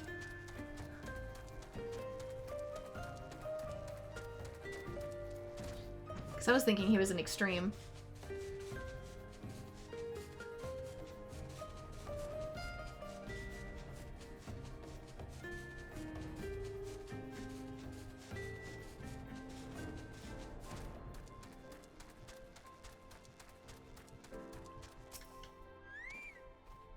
I'm most relieved to see you returned unharmed. And what of the traitor Vec roots? Thank goodness. It will take no small time to grind and steep these tubers. At least now I can complete my draught. Yet I find little comfort in that thought. Visions of my father, all alone and in agony, weigh all too heavily on my mind for that. He is simply too proud to ask for aid in those around him, especially now that he has put home behind him to organize his merchants from the High Bridge. Please, would you go and be a friend with him if no one else can? I promise I shan't be more than a few moms behind you with the remedy. Wait a minute, I think we've met. There was a merchant at the High Bridge. That's a Lalafell. I wonder if it's the same guy.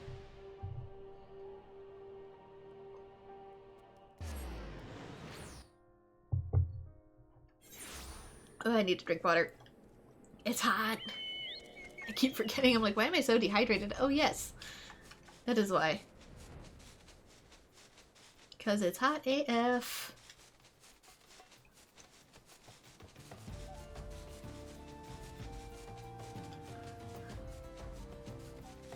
Yeah, it is him.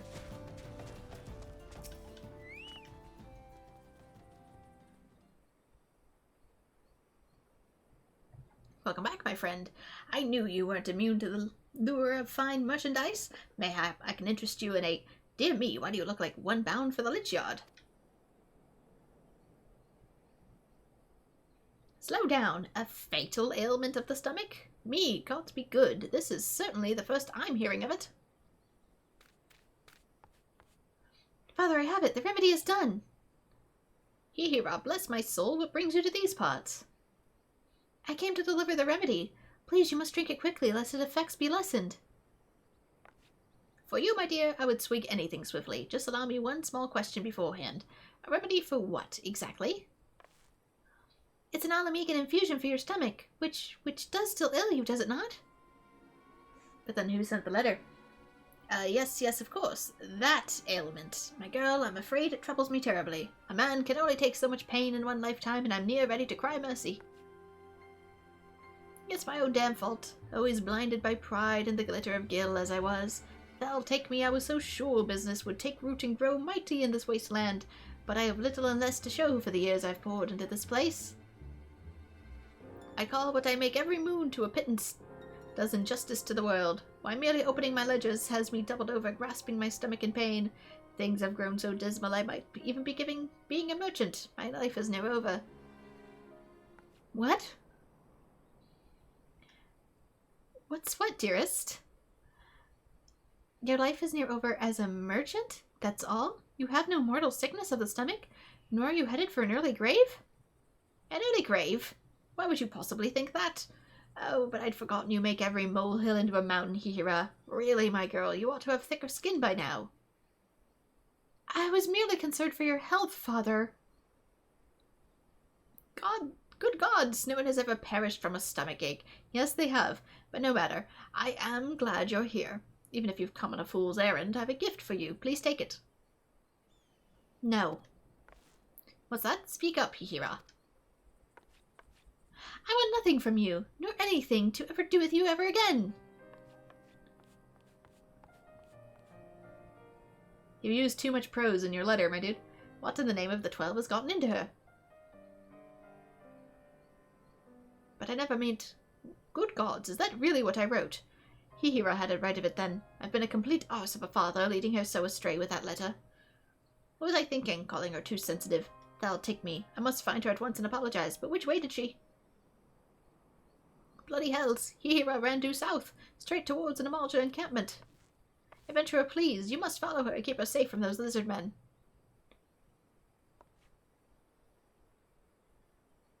And you need to learn how to adjust tone in your letters.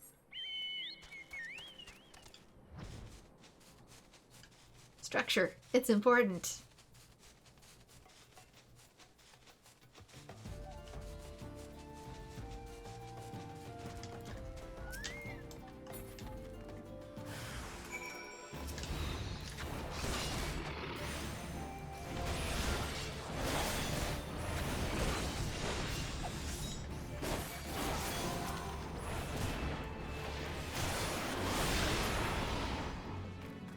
You good?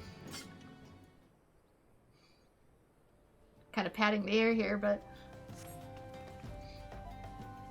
Thank you. Gods, what possessed me to come here? I was a fool for letting my father upset me so, and for blundering so near to the Almalja.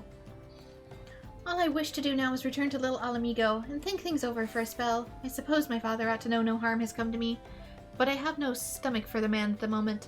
Would you please tell him in my stead? To be fair, it's not like he had ulterior motives. He's just bad at letter writing.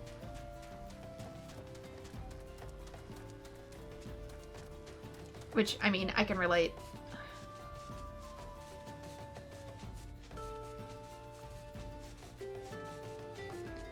I'm so deadpan in my work emails, I'm pretty sure people think a bot writes it. What of my daughter? Has something befallen her? Well?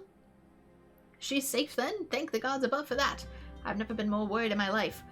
Nor felt such sharp pains in my belly as while I was waiting for your news. But what was I to do but take a swig of the remedy Hihira brought? Let me tell you, it's amazing stuff. A mouthful eased the cramping and a cup cleansed the pain completely. I had no idea my daughter was such an alchemical prodigy. Why, this remedy is easily worth its weight in gold. It would be criminal to waste this kind of genius, or hide such miraculous elixir from the realm. You must ask Hihira if she can brew more, to put to the market, of course. I'm not asking this to line my own coffers, mind you. No, my daughter created the best, and the whole realm would be better for having access to it. Just think of the lives that could be saved if the remedy were made available to all Eorzea through my network. Of course, my daughter won't believe my motives up here, so I'll have you give her this keepsake, a favorite of my late wife's, as proof of my sincerity. She was a victim of the green rot, my wife. Yeah. And for Hihira, imagine seeing the woman who bore you curled up in soiled small clothes, screaming of agony in her stomach, half the time of sobbing in the other. And that's the memory of the mother Hihira carries. Yeah, I wonder if green rot is gangrene in this universe. I should have remembered that when writing the blasted letter, but being the lackwit I am, I instead sent Hihira into a panic. Little wonder calling her too sensitive made her livid. I doubt this world is penicillin. Mayhap if I had poisoned our relationship, we could have avoided this ugly business altogether. If only I hadn't driven away a girl... I can't speak. If only I had not driven away the girl by calling her a naive child all those years ago. All she wanted to do was heal the ailing and little Alamigo after all. You don't want for alchemical knowledge, but whence comes for the gil of your grand crusade, I asked her. You'll die among the beggars you've tried to save if you're foolish enough to pursue such lofty ideals with no coin in your pocket. Wonderful fatherly advice, eh? Thank the 12 Hihira wasn't so easily swayed by my folly. And look at the healer she's become, craftier of remedies too fit to save the realm, and trusted friend of the Emulsion refugees she lives with in a few ways under Udal has ever been.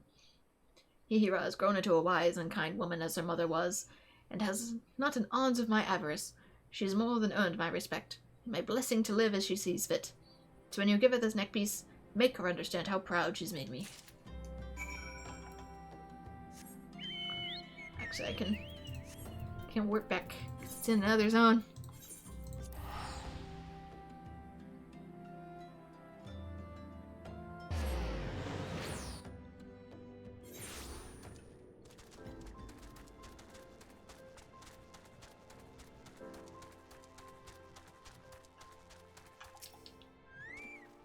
My father has learned I am well. Did he have aught else to say?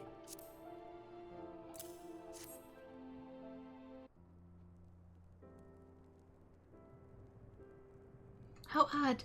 I know I've seen this before, but I cannot remember where.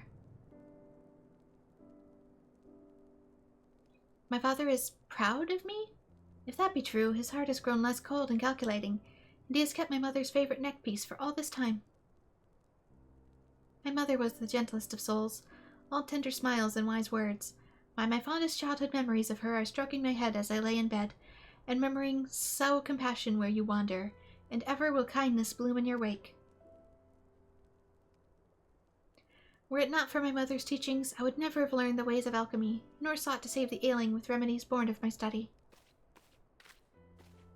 But father never truly seems to hear what my mother exhorted, though he asked her counsel more than I. Watching him pray so devoutly before the altar of profit was simply more than I could bear. Yet though I know not if I believe his promises of change, I can think of no better way to distribute my remedies than my father's network of merchants, and if his work might deliver succor to the downtrodden, Am I so stubborn as to deny him the choice? The chance? I'll do it. Or I shall try at least.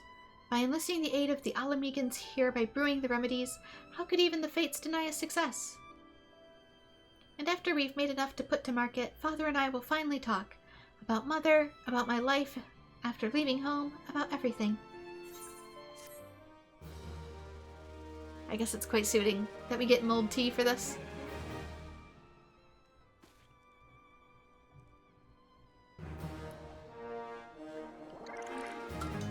Carry over 14. With your successful delivery, your reputation has grown. Okay.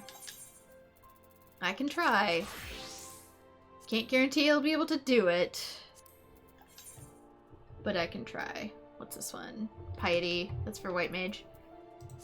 It's a White Mage tea. Crafting. Control. Stew. It has Vitality.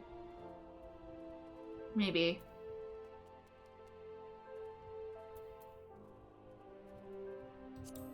Let's eat the cabbage.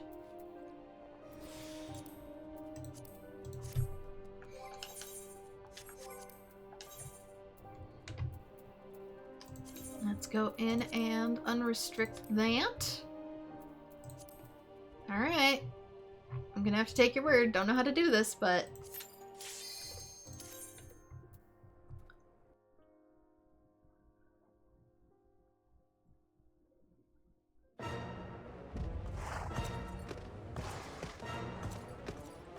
yeah, when it's glowy like this.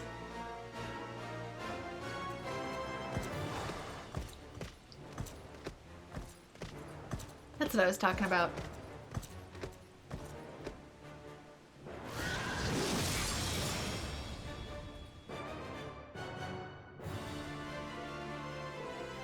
Why Sleipnir have 4 legs?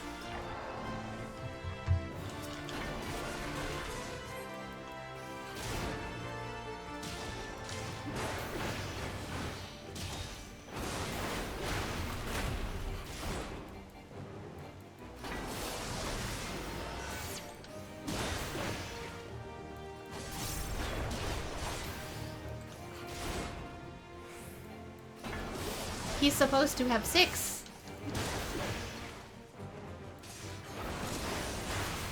And I'm slowed. Not for long, though. Is there a follow-up to that?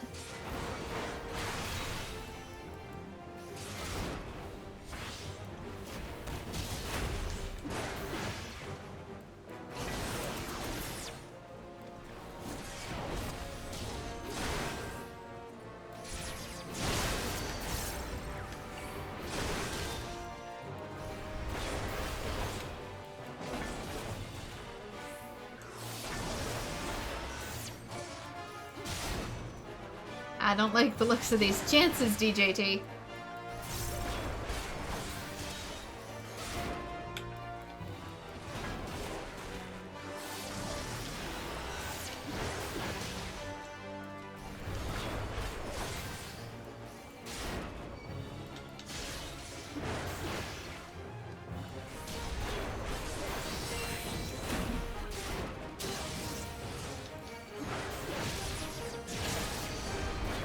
Oh, hello.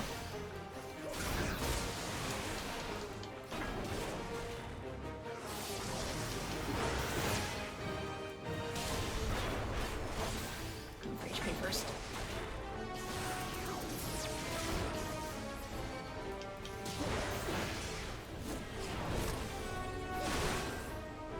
So I should do this.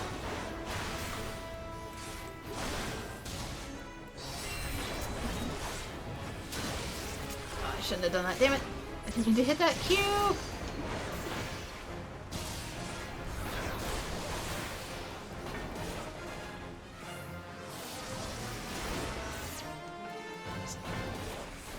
You.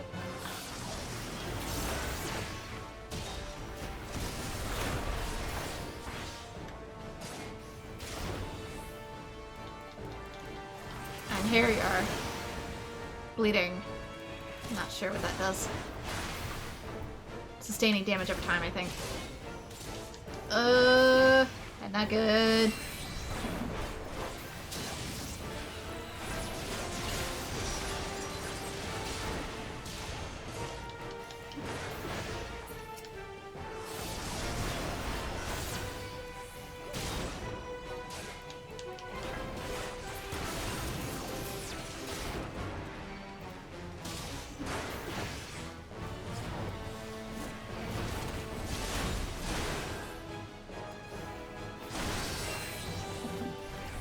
Gotta keep the regular DPS rotation up, otherwise I die.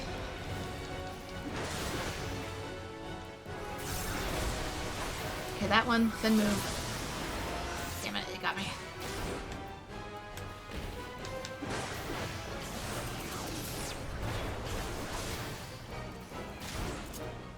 It's not ready.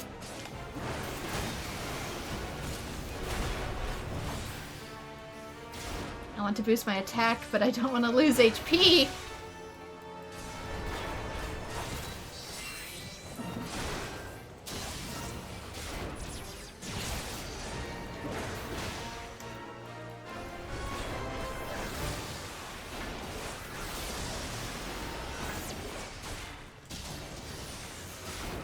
I don't have enough. I don't have enough.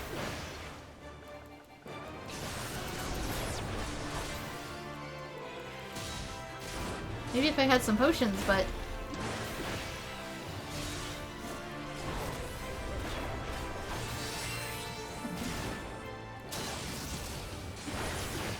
That's gonna hurt.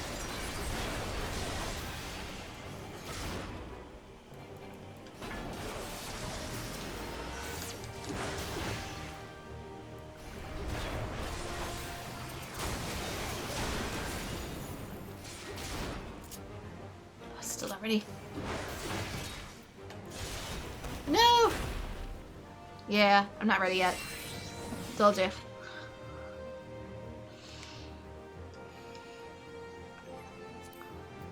Worth a shot, I suppose, but unless I had some potions I could pop, I don't have enough.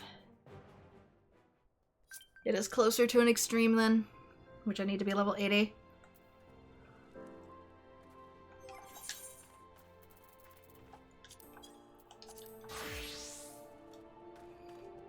I just need slightly better equipment, which is why I'll probably take him on more in Heaven's Word. Which is what I intend to do. Anyway, Mail Moogle.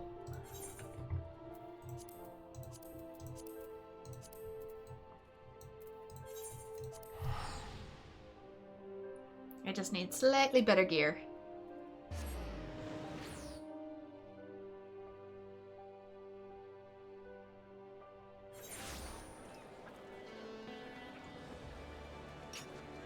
Wrong way.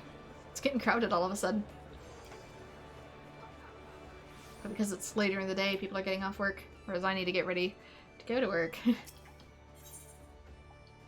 Dual personalities. Why, if it isn't my obedient trusted assistant, back for more. I've got something a little more demanding for you this time. It's nothing less than a demand for satisfaction, Kupo. That's right. Faber's the Dull wants a duel with Anselm Larkscall. To the death, no doubt. They're a pair of the most barnacle-brained pirates that ever got washed ashore. They're always cracking each other's heads open over something or other down at the Kettlekeep Quay. When Anselm is at the loose end, which is the majority of the time, you'll find him looting around Limsa. Go and say hello, and make sure he gets Fiber's challenge. And don't forget, the prudent post person always sees their mission through to the bitter end. Good luck, Kupo! That's just off this way.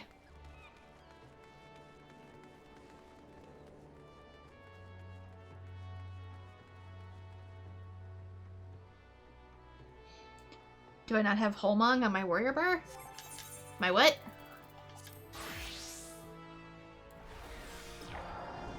My what?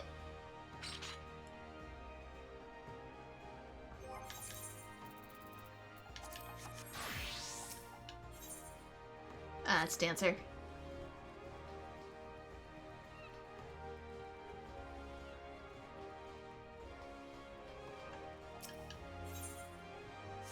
I'll be Sage.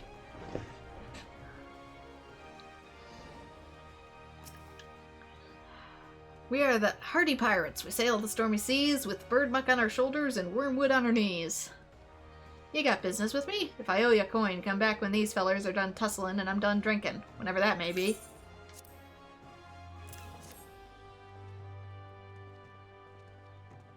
One the 7Ls. I found myself a new woman what make that ale wench look like a puddle of puke. You can keep her for all I care. You and her was made for each other. Feverish, you blowhard bastard, thinks I'm gonna take that lying down, does he? Sounds like a letter I need to send to somebody. Anyway, there's a wench down in Candlekeep Key. Me and Im been scraping over her for a while now. Ain't like she's a knockout or nothing, but a puddle of puke. The dog's got a nerve. Any road, I know a woman what'll blow these wenches out of the water. We'll be needing an arbiter for our little shindig. Think you're up to the task? No. I bet you... I can't tell what the hell. I bet you gold to Guano, the scurvy cur will be hiding his head at the drowning wench. You best come quick, or you'll be mopping up his lily liver with your bar mat. These accents are so hard for me to read, man.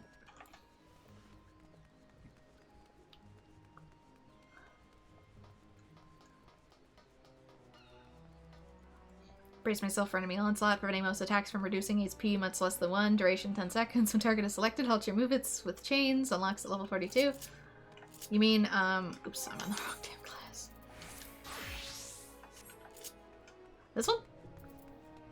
Yeah, I used it during the fight.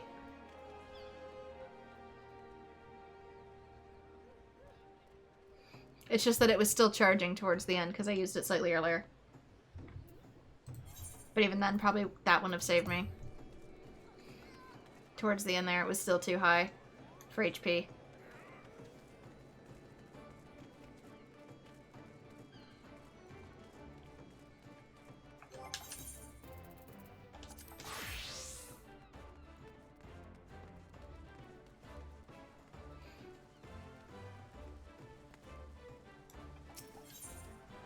That sucker do not last.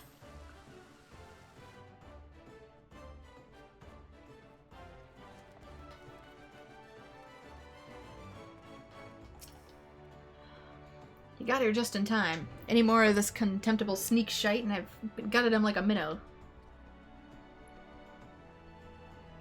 So you're the arbiter this build rat told me about. Yeah, I did it, the first time he was about to take me out. If he'd landed one more of those, like, bigger attacks on me, I would have died, so I used it then. But then, during the second time, where I did die, it was still charging. Juggling of abilities. Good day to you. The name's Fibrous. There's some that call me Fibraz, the dull, but don't let the name fool you. Me wit's as sharp as me blade, and they tell me that ain't no woman better than mine. Didn't ask.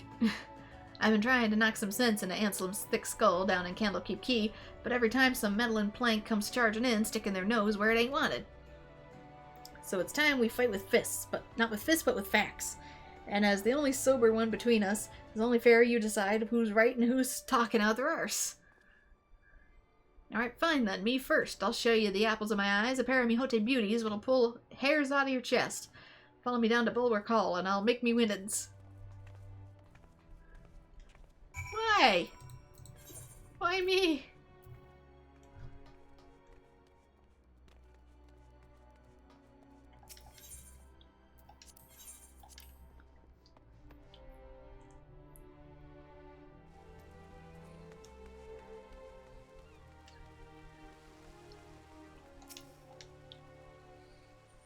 Paladin's version of the move is better. Yeah, it is. It just makes you immortal for 10 seconds. It is, yeah. But Paladin's also more defense, whereas Warrior's more offense. Ain't they the sight for bloodshot eyes? Can't say the same myself, but you ain't seeing double. There really are two of them. Wrap your peepers around the Mihote twins and tell me there ain't no gods. Do I have to join?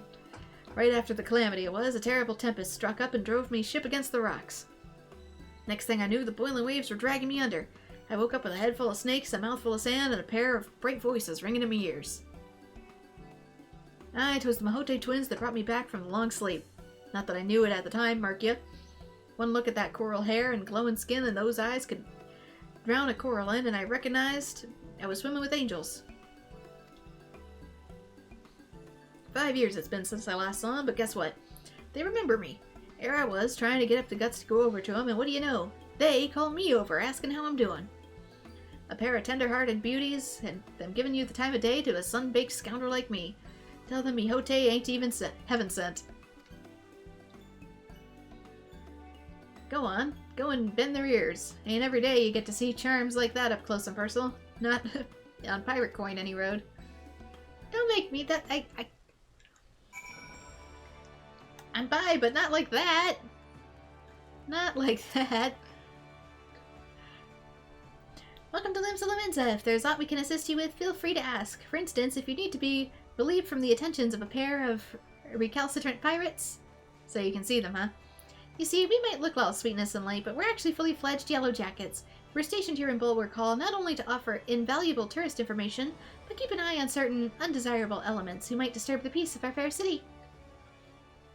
Fibrous, the gentleman you were just speaking with, is a person of interest to our organization and is under constant observation. Several times of late, we've seen him lurking in the shadows, staring at us, waiting for his chance to strike. We generally deal with him simply by calling him over. A little informal interrogation rather tends to interfere with his nefarious schemes. Nice. Tell me, ain't I right? Aren't they the most perfect creatures you've ever set your eyes on? Now that I've spoken to them, I guess I can agree, yes. What? I'm under surveillance? You mean they weren't flirting with me? They were questioning me? Duh. You thought a pair of Mihote lovelies like them paid heed to a grisly sight like you? Best stick to your own kind. There's plenty more bottom feeders in the sea. Shut your rotten bill, Joel. They might have misled me, but they did it for a damn good reason. That attractiveness, that sense of duty, there ain't no woman beats the Mihote twins. Listen to that, the pitiful quavering of a beached whale. You've been had, boy. Follow me down to Fisherman's Bottom and I'll show you what beats a couple of double-dealing Mihote. I feel like I'm babysitting teenagers. Let's see, 6, 7, 8, 9, 10, 11 more.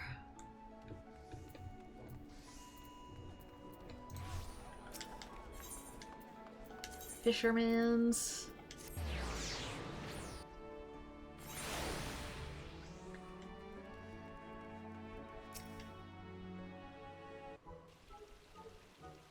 Let me guess. The Lalafell lady? There you are last. Time to settle this little Barney once and for all. I give you Sisyphus, a bleeding paragon of womankind. Back in me pirating days, the captain sent me to the markets ere to fence our ill-gotten gains. Thing is, none of these crooked dealers gave me fair coin for the loot the boys had split their guts for. Well, me blood boiled over, foaming at the mouth I was, and hurling oaths like the broadside of a galleon.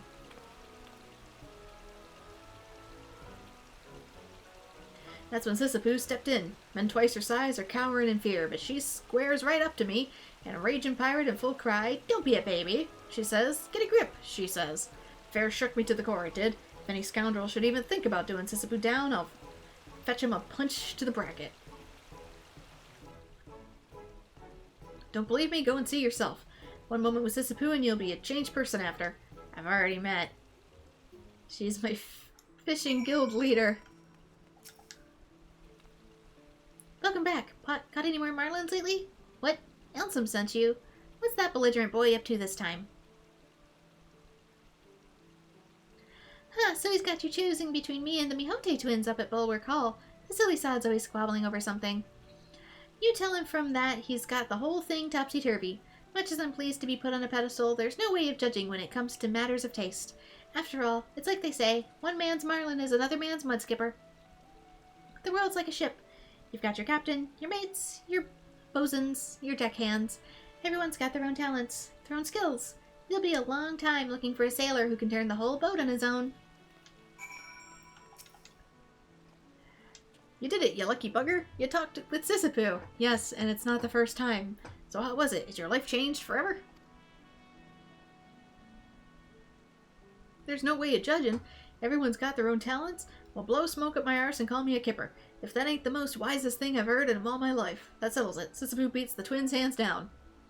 Alright, that's enough. Time for you to make up your mind, Arbiter. But not here. It ain't fair to what Sisyphus right here... to say it to Sisyphus right here in her face. Let's move over to the docks, then you can give us your verdict. That's what I've been waiting for. Time to wipe that smirk off of Fabrus's face. Come and let us know when you've made your decision. But I already have a best girl in this game.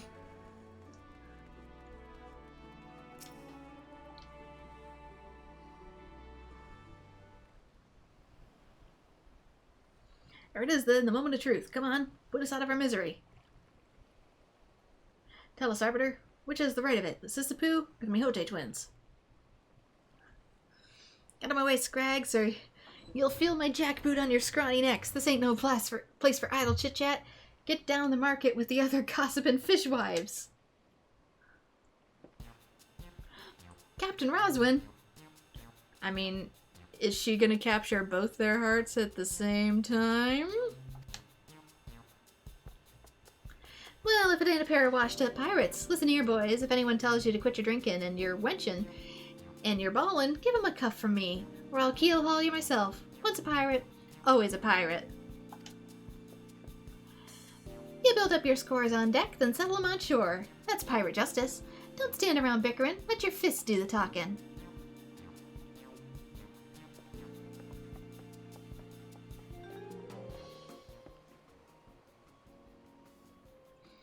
My gods, what a woman! Like a gulp of grog to a shipwrecked sailor she is. All this time I've been pining after them twins. I took my eyes off the real treasure. Who is my, Final Fantasy XIV queen? That would be Nashu. I suppose many things, but she sure as hell's ain't an hard-drinking, hard-fighting pirate captain. Follow her to the bottom of the ocean, I would. I'm sorry to intrude on your little daydreams, but I really must advise you to come to your senses. The only thing a boorish harrian like her would give you is a nice collection of lumps to decorate those thick skulls of yours.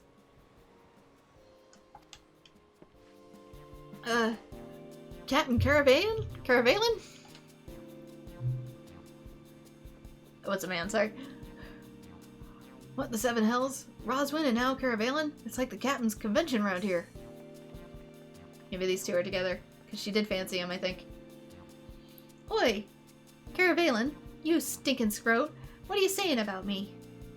Nothing, my dear. Simply removing the scales from those poor fellows' eyes. Mark my words, gentlemen, an animal starved of affection grows desperate, and its desperation, dangerous. Hey, who are you calling desperate? I could have any man I want.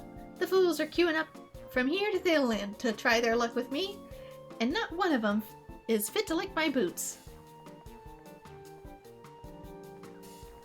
So that's how it is. I should have known a goddess like her wouldn't look twice at a second-rate deck scrubber like me, not when there's a living legend like Captain Caravalin around. Now, my good man, I think we have a most grievous misunderstanding. I'm as green as a goblin. What I wouldn't give to be a pirate king, off to a secret rendezvous with my corsair queen, like something out of a fairy tale it is. A rendezvous? Have you lost your mind, man? I do believe I've wasted quite enough of my time with you imbeciles. I have important business to attend to.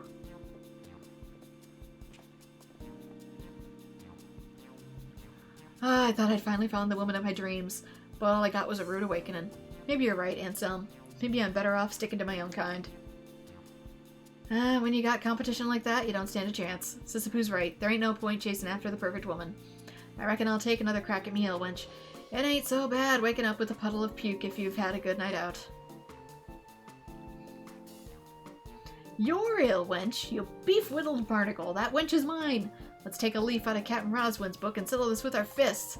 And it's resorted to this after all. Once a pirate, always a pirate. Thanks for all your help. It's high time we're headed back to Candlekeep Key. Come down if you ever want to see pirate justice in action. Until then, fair winds to you, and Godspeed.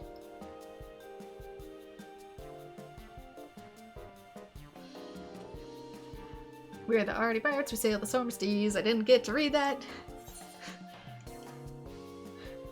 Because it's beyond my means. Still personality. What is that? Flint caviar. Oh, it's fish eggs.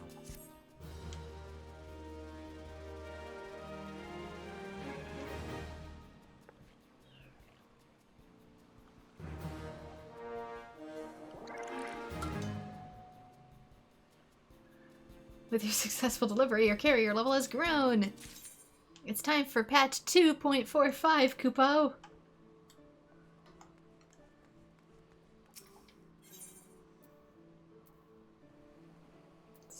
Here.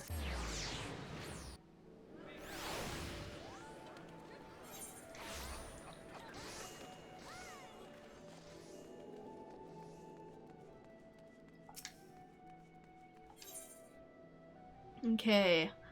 It says Lone Survivor is the next one. When the land is at war, the meanest lodgings never lack for tenants who sleep fitfully and wake screaming. My trusty Bren, I have a delivery for you, addressed to the desk of the severed string over in Raincatcher Gully, Kupo, but I promise the seed seers no more secrets, Kupo. The letter was handed to me in a most cautious way. Why, he seemed not to know of post-Moogles and was very furtive to boot. I introduced myself in a way that did credit to our kind, you could be sure. But when he asked me to deliver the letter in his stead, do you know what he said? Don't deliver it now. Wait a few days. Have you heard this like before? I know how much you enjoy the strange and the suspicious, so here you are, Kupo. Yeah, he's the guy who lives in his own little hut because of the post-traumatic stress.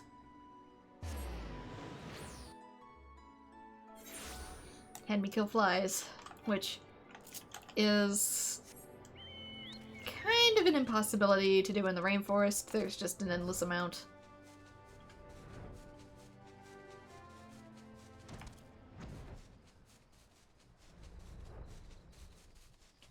Speaking of flies, I've had hives on my arms for like 3 days straight now. Something is up with the air quality.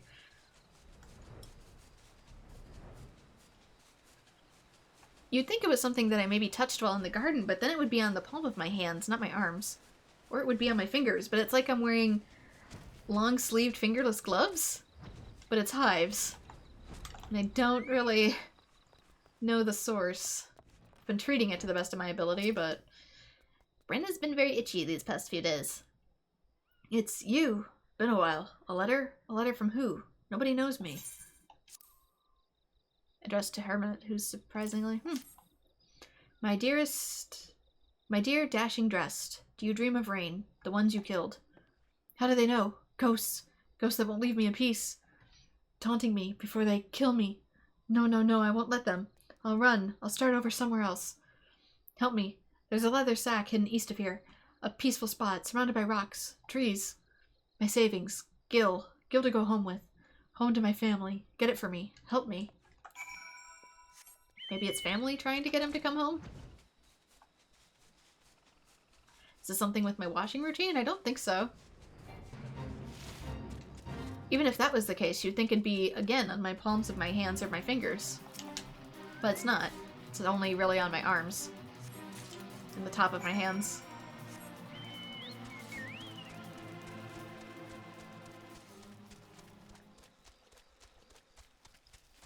And it's the same soaps I've been using for a while now.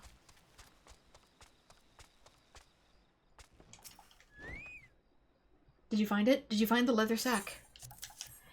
Some of my neighbors have also been burning garbage, and we assume plastic garbage, which that has been known to trigger it in me before. Thank the... But let me look inside. Must be sure. What? No, no, no. Just a dream. Let me wake. Oh, God's mercy, have mercy. You see it too? No. A dream. A bloody helm.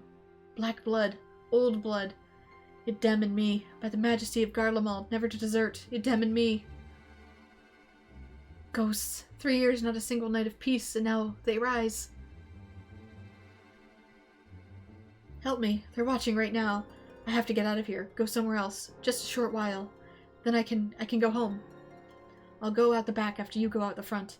Meet me near the abandoned house in Lower Lenosha. You know, the Cobalt Squat, the House of Sticks.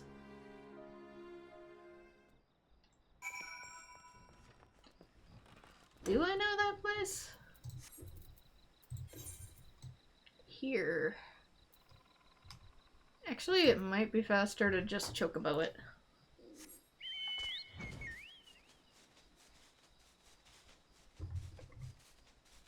If I... Yeah, this way. I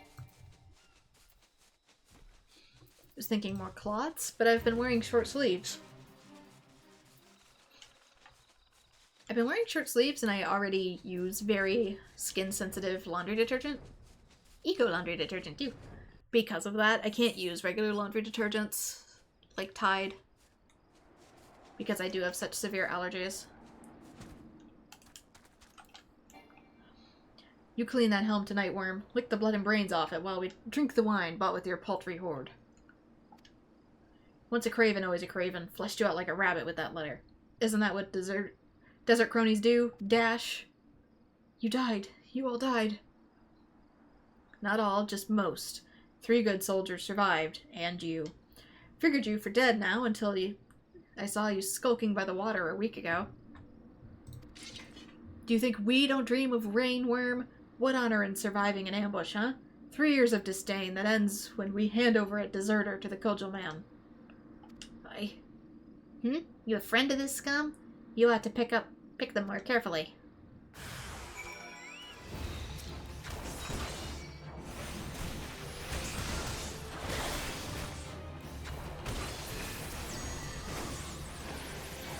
Oops, didn't mean to use that one. They'll go down easily enough nonetheless.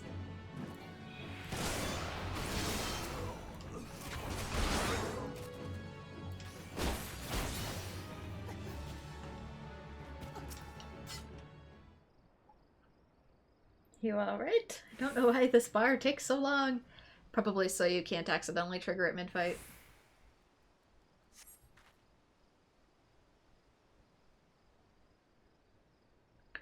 Thank you. No one knows I'm alive now. I'm safe. I was in a unit of Garlean scouts, a maelstrom ambush in heavy rain 3 years ago. I thought I was the only survivor. I didn't feel like desertion. It felt like dying. You heard what they called me. Dashing dressed. I never tried to run before that night. They kill you for that. It's from before, in the desert. Why did you protect me? We're not kin. Look at me. I'm barely a man. A broken, craven thing. You decided I should live. How do you do that? I can't even decide some days which foot to move first.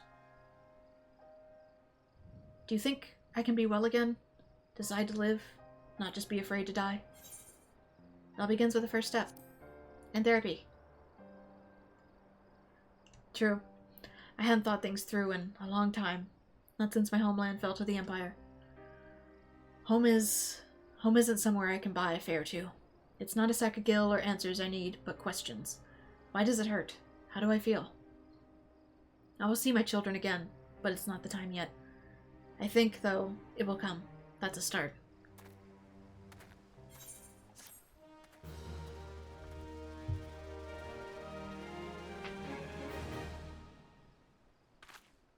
In the meantime, now that nobody knows that you're here, you can start a new life completely. Adventurers Guild takes new hires.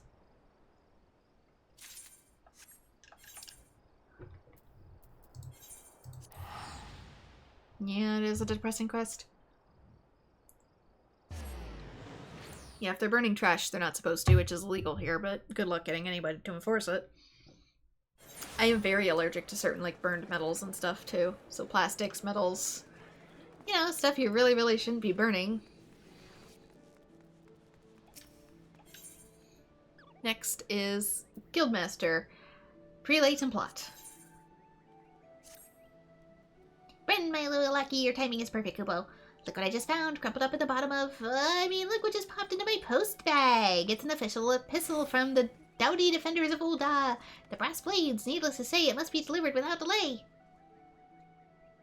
Do you recognize the seal? Any post-Moogle worth his salt knows what it signifies. An appeal for assistance. The blades are not wont to ask for help, mind you. What they want, they usually take by force. These petitions are only sent when their inquiries lead them outside their jurisdiction. There is one addressed to Kokobuki, master of the Thaumaturge's Guild. Those blades are nothing if not plucky. I must say, if I suspected the Thaumaturge of any manner of wrongdoing, I would stay well away. So hurry to Ul'dah, Kupo, and deliver the message before it's too late.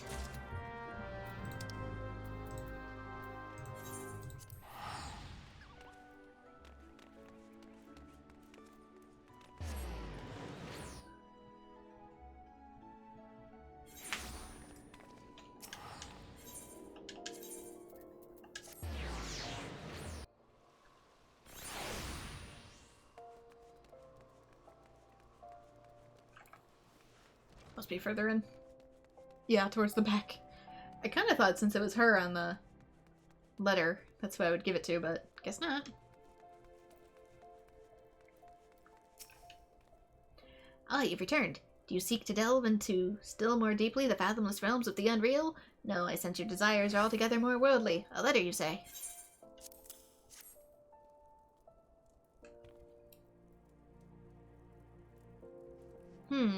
It seems the name of our bone keeper, Prelate Yayake, has been mentioned in connection with the Brass Blades investigation. Former guildmaster Mumuepo stands accused of fomenting insurrection against the crown, and they fear Yayake may have become embroiled in his vile plot. Mumuepo was convinced of embezzlement 5 years ago and sentenced to serve in the Colosseum as a noxious, a prisoner of the arena, made to fight until his debts are repaid. He toils there to his day. When his crimes first came to light, it was the Sultana herself who pressed for a heavy sentence, to serve as an example of the consequences of corruption. Okay, so you guys do this the Roman Emperor way. Alright, so that's what a noxious is. That would give him reason enough to hold a grudge against the crown. And it is true that Prelate Yayake was his dearest principal before the fall of the Grace. It is not beyond the realm of possibility that he might attempt to involve her in his schemes. A swift and decisive investigation is called for. And I believe I know just the person to carry it out. Oh, do not feign surprise. Why else would I go to the trouble of explaining the situation to you? Now, by way of first step, I would have you speak with Prelate Yayake herself. Probe her demeanor for any irregularities and report back to me.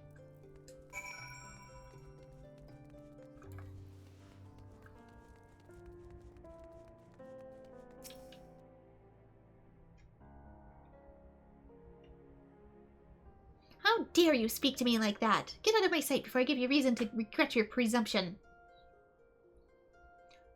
Oh wait, this isn't the guy that flirts with her, is it? My presumption? I only presumed to be able to enroll in a guild without being turned away by the bloody receptionist of all people. Your guildmaster will hear of this, you mark my words.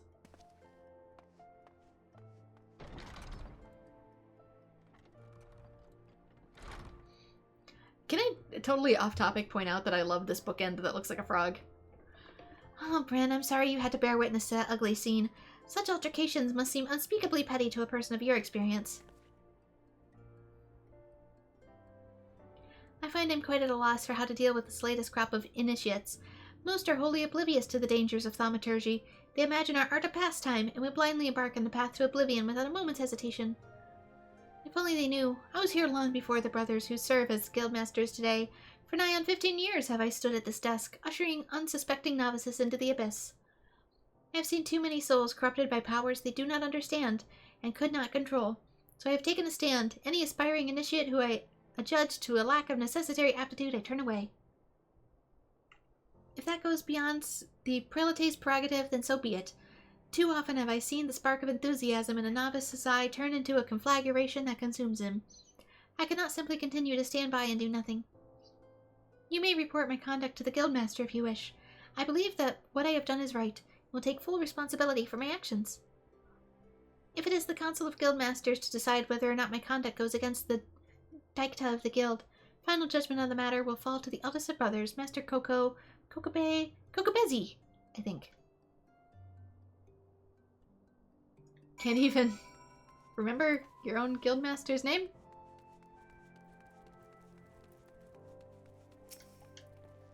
I see. So Prelate Yayake has been turning away prospective initiates. I had wondered why the number of new guild members has fallen so sharply. Now I know. Could this be the bitter fruit of Mumuepo's unseen labor? Might he be working through Yayake to deprive the guild of new blood, and thereby precipitate our eventual downfall? If so, it has been for naught, for while the quantity of recruits has undoubtedly fallen, their quality has soared. Each one is blessed with the natural aptitude for ethereal manipulation. Be that as it may, we cannot be sure of Yayake's true motives.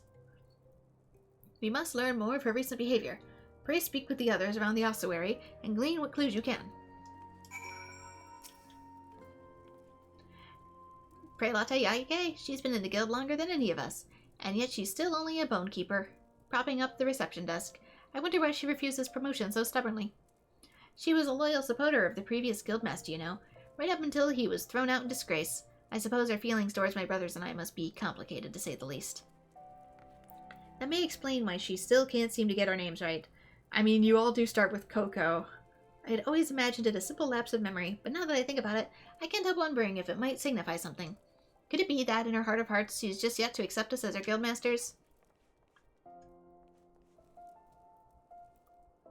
Do I talk to the other ones?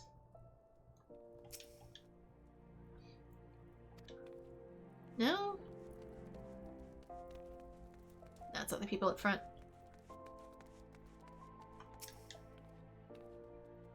She always has her head in a book, a habit she picked up from Master Mumepo, I believe. In the study of esoteric tomes, she was without equal. So skilled was he at extracting knowledge from the most cryptic texts that he was even able to bring several long-forgotten magics back to life. Such achievements prompted many to look past his more questionable activities, Gaia King among them. Others, however, were not so forgiving. The truth is, long before his fall from grace, there were more than a few of the guild who regarded him with suspicion. Not Yayake, though. She has always been such an earnest, single-minded person, completely devoted to the deepening of her understanding of thaumaturgy. She saw only her master's genius. So you wish to learn about Prelate Yagahe? There's but one thing to tell. She breaks her fast on thaumatological texts and sups on treaties. Mayhap literally. If the guild librarians are to be believed, according to them, she has taken several weighty volumes from the ossuary, and has thus far failed to return a single one. Just what could she be doing with them? Disposing of them, maybe, if she doesn't actually like black magic?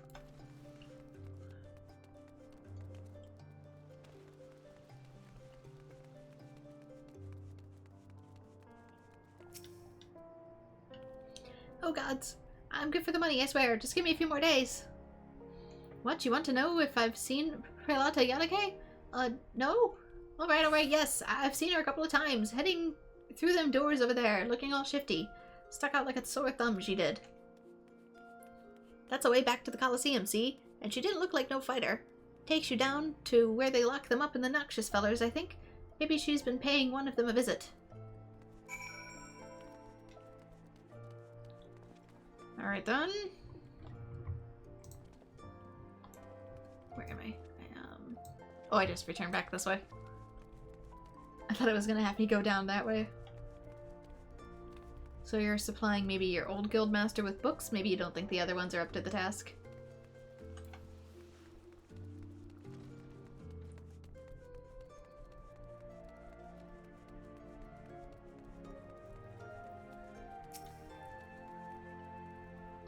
My little bird returns. Tell me, what information were you able to gather about our prelate?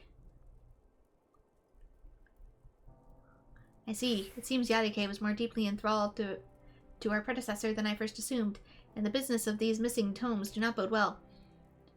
Mumapo was renowned for his almost preternatural ability to piece together scraps of arcane knowledge from the most moth-eaten manuscripts and bring long-lost sorceries back to life. If it seems likely, Yayake delivered the stolen tomes to him. He may at this very moment be endeavoring to reawaken some dread magic with which to enact vengeance against the Sultanate. But without knowing what texts have been taken, we can only guess as to his intentions. Hold on a moment. You did say the books had been removed from the guild's private collection, did you not? Thou be praised. There may yet be a way. Here, take this. It's the full inventory of the guild's archives, listing every manuscript lines that lines these walls. Simply compare the books on the shelves against the titles on the list, and our missing text shall be revisited. Maybe you should help me if you think there's going to be a threat to the Sultanate, because they're going to come after us too if they find out it's part of the Thaumaturge Guild. Just a thought. A copy of the Throth of Kings appears to be missing.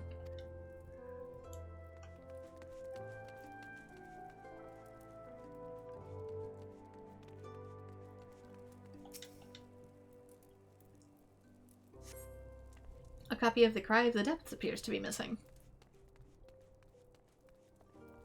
Are there more? Maybe more in the front? Yeah, this whole thing is bookshelves.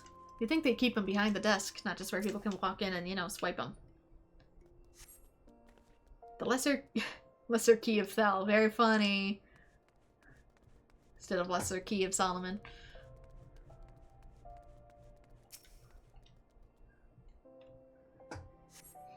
Copy of Thaumaturgy, The Yawning Abyss.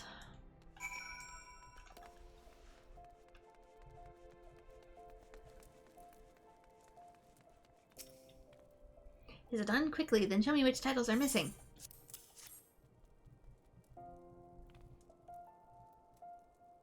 It's as I feared. All the missing volumes are works which held a special fascination to our former guildmaster. I'm almost certain that he's requested them. Alas, I cannot speak of the content. What I can say is that Mumapo will not have chosen them on a whim. Being a connoisseur of ancient manuscripts, he knows the worth of every volume here. The illuminative worth, I should add. Though he knows the Pucanary worth just as well. As you may have heard, he's become obsessed with collecting lavishly ornamented codexes, frittered our funds away on gilded or bejeweled copies of works already in our possession. He would even buy books of little scholarly value, providing that they were rare enough to drive up the price. By the end, the walls of his study were awash with golden gems, and he would stare at them for hours, wrapped in silent adoration.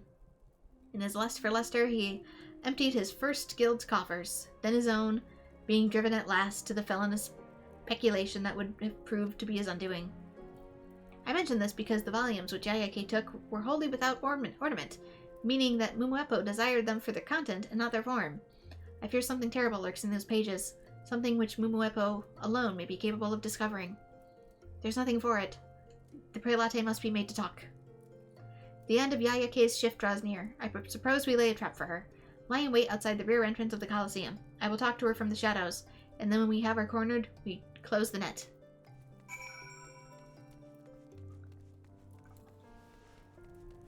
Or we could just talk to her, as she normally gets off work.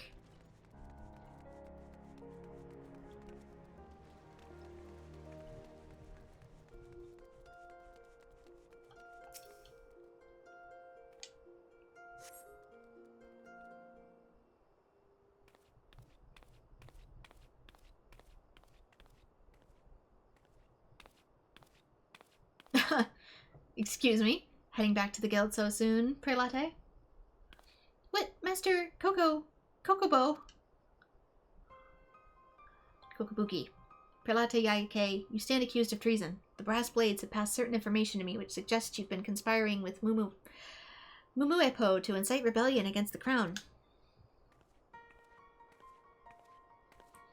I have been conducting an investigation to establish the veracity of the report.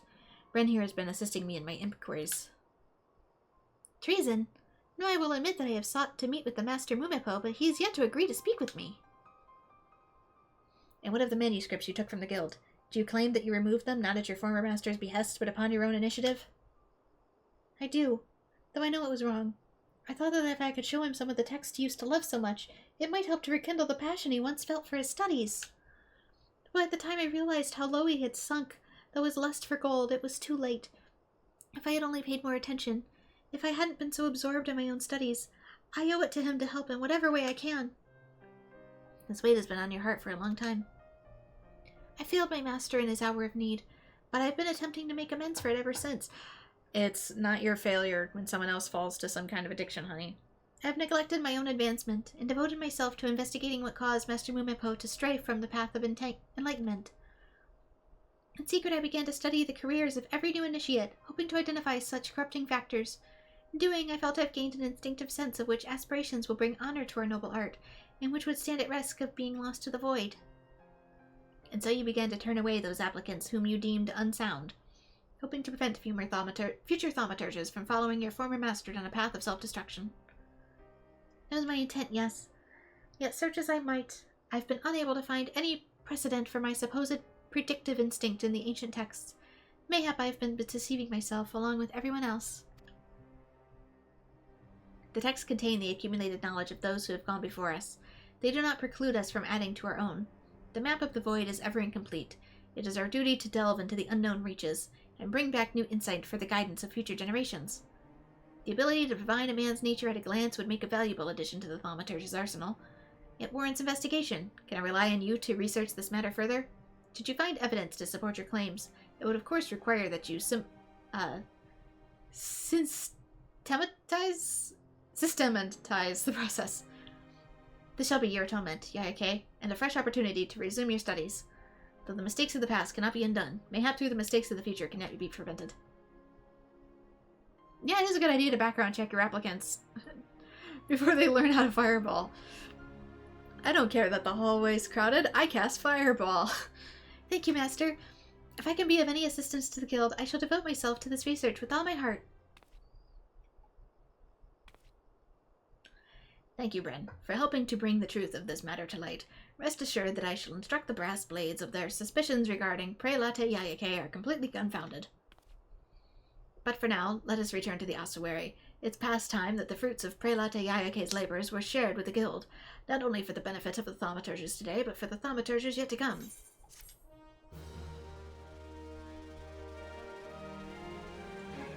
I think that's just called a job interview.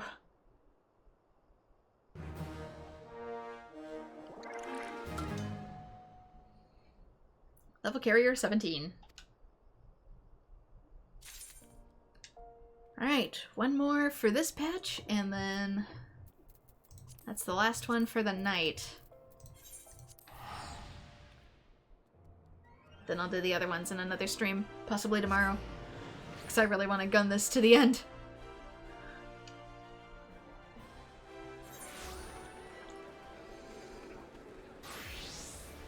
We will be finishing this week, damn it!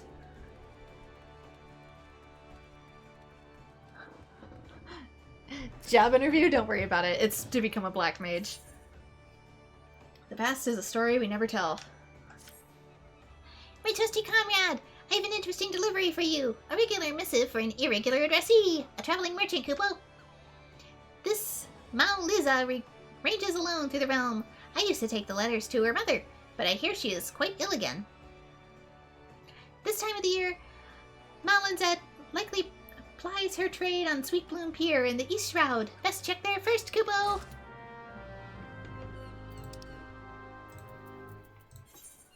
But yeah, I really want to get ARR done within the next 8 days.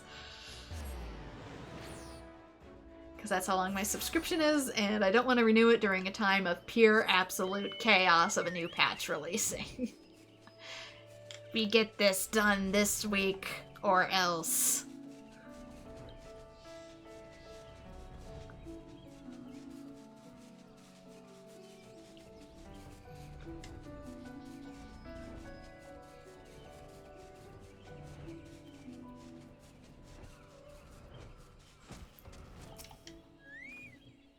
Hail, adventurer. Some melting mushrooms for you today. Put you in the mind to play? Or honey still in the comb to still the thoughts of home? Oh, a letter for me. Gil. Nothing but cold Gil. Damn you, Urha. Lest you think me ungrateful, adventurer, keep in mind that this is from my sister. My sister. And still she thinks it meet to send nary a word. Urha ran off after mother's second illness. She was ailing and I was but a child, yet Urha left us to fend for ourselves, or so I thought then. 2 moons later she began sending Gil, but never a word, not once. Mother ails no more, I was by her side. Urha's Gil bought her tea of silver vine, and mine a soft clean bed and fine troop of mourning women. I am alone now, and grown, no longer a bewildered child that waits in hope. I must find Urha, and I know I cannot ask the Whalers. Menfina has sent you to me. She was last seen at the South Shroud. Go to these spots I've marked on the map. You'll find her. If you find her, give her this letter. Her name is Urha Liza, or was at any rate. This collar I wear is a match for her own. She still has it, I'm sure. We keepers of the moon are sentimental. Collar? Are you wearing a collar? Yeah, I guess you are.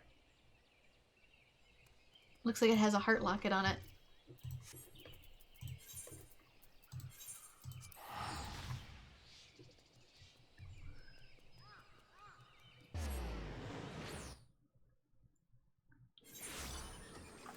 I mean, at least she still sends you money, which, I don't know, in this economy I'd be grateful for.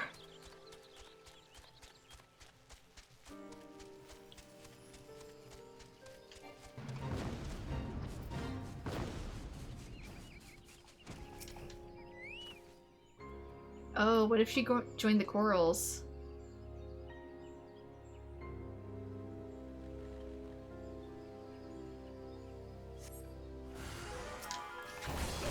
And that's how she's earning the money, but she doesn't want her sister to know.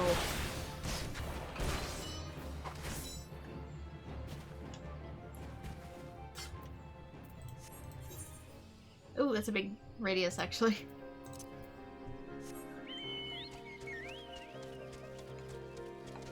Alright, scout around. Right there.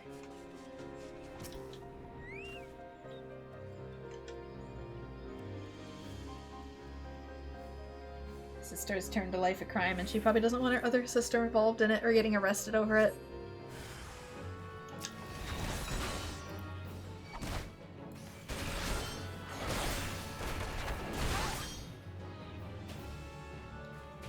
That because recording anything in July, when you live in the American rural settings like I do, is just hell to record because so many fireworks, including during the day.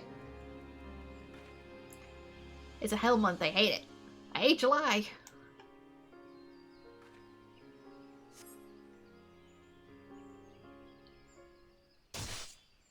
Please, I have a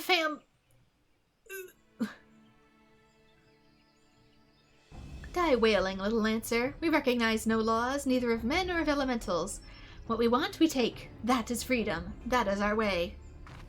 Oh, there's the choker, alright. It's got the heart on it. Who goes there? Probably another whaler that wants a dance. My lady touch me not. Let her join her friend, the family man. Don't want to play, huh? Then you should have stayed in the barracks. Ma would not want this. Stop this, Ura. Urha. How do you know my name? No bloody whaler'd carry a letter from my baby sister. Give it here and don't get no fresh ideas.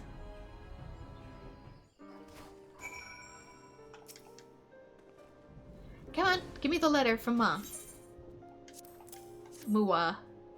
I think it's pronounced Mua. It's really her. No other soul would know about. But I'll be missed if I stay any longer. Meet me at Earth's Gift. I got things I need to say. So we're not gonna address that you just killed a man in cold blood?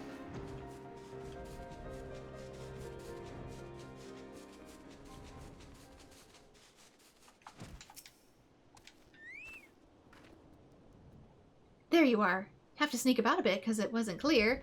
The King's Law says we've no family outside the forest. But I guess that's almost true for me anyway, if Ma's gone. What do you think of a young girl had to do, huh?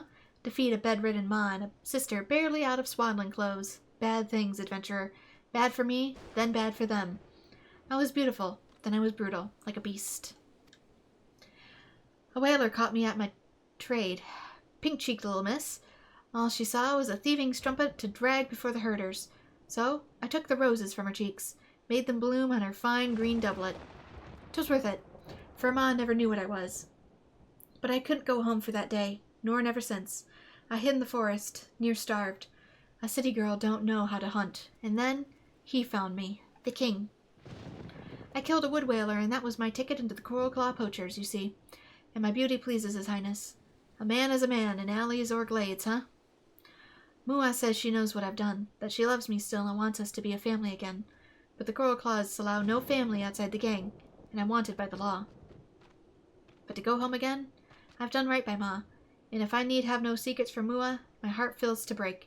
Here, give her this letter if you're her friend. I mean, I can't entirely blame her for taking that path then. Hey, I nearly got sold as a child and killed them instead. Good for her, actually.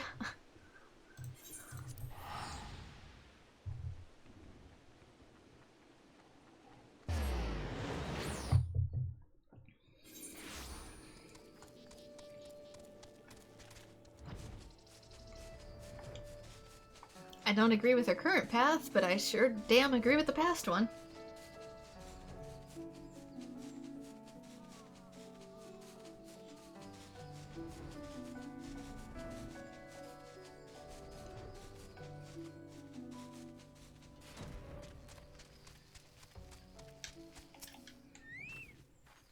Adventurer, did you find her?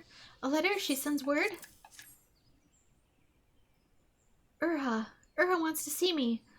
How long have I dreamed of this? Adventurer, is it true that she's one of the Coral Claws? I feared it was so.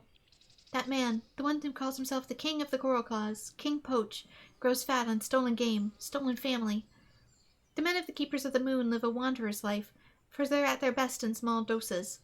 Women and children keep to the hearth, ply various trades, and accept game and visit from the menfolk. But King Poach denies women this God's-given rule over matters of family. He forces women to live with him, forbids them to see their sisters, mothers, aunts. Most unnaturally, they lie with him and him alone. He calls this abomination of a family the Coral Claws, and thumbs his nose at the elemental's will. He goads his poachers to slay a whaler, to bind them to the gang. So terrible are their crimes that all keepers of the moon feel their suspicion and fear cast their way. I have known for some time that Mother and I lived on ill-gotten gil, but Mother is gone, and I have no need of coin, earned in blood and malice. What I do need is my sister, the only family left to me. It's my turn to save my sister now. She says she will meet me on the upper paths. Come with me and help me persuade her to leave the Coral Claws. Can we, though?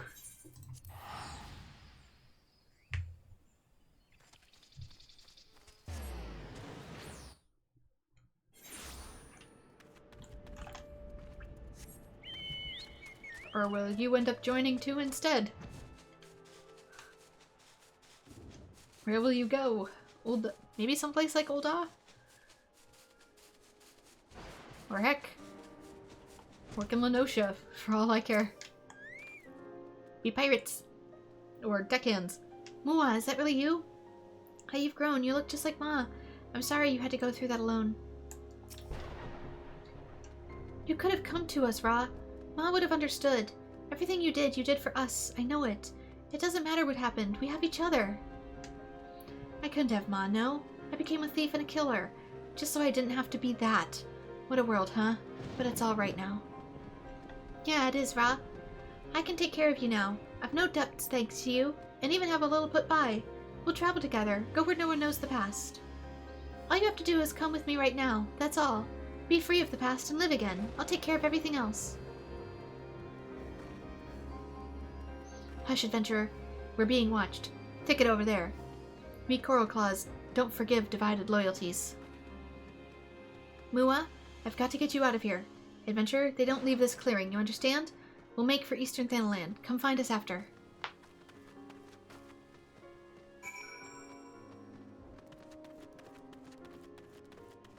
Suspicious thicket. This isn't thick enough to hide in.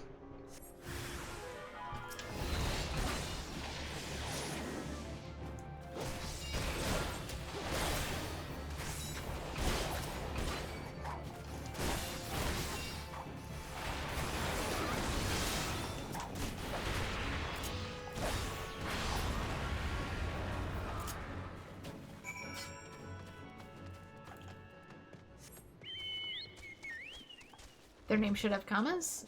I thought they were sisters, though. Wouldn't they start with the same thing, then? The same letter?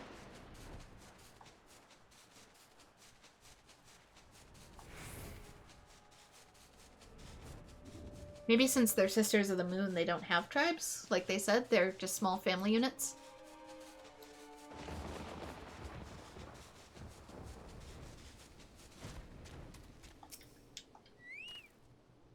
Adventurer, what now? Stopped in cold, huh? But now here we are. I'm trusting you to take care of my sister.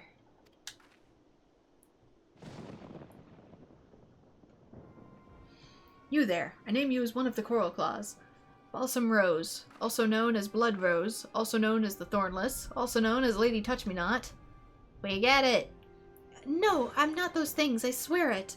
I just wanted to see my sister. I just need to go home. Just like a keeper. Come quietly or this'll go worse for you. We gentlemen here, compared to some of the lads you could have met. A pretty thing like you, I could, don't you even fucking think about it. Oh, you're one of the King's Claws, all right. What's the matter? Better hanged than... I'm killed! Your Highness? Wood scum. Thought you'd have my woman defile the Thornless Rose. Her place is with me and no other. Come, my love. You actually get to see him. My sweet king, does this mean you'll take me back? You'll keep me safe? I couldn't stand it again. I can't. Please, I can't.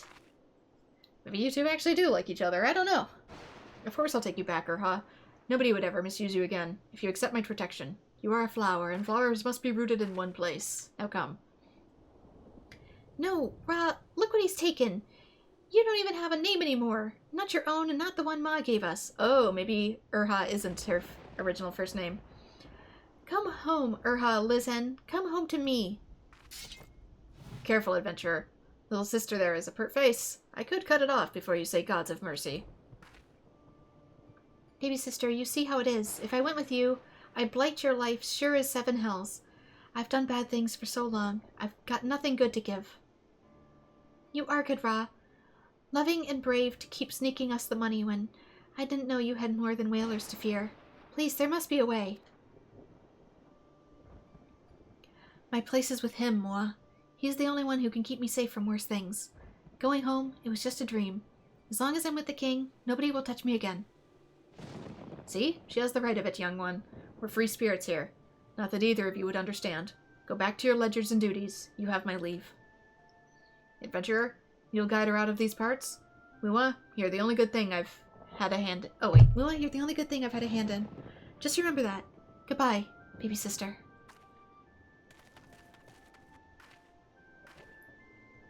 Ooh-ha!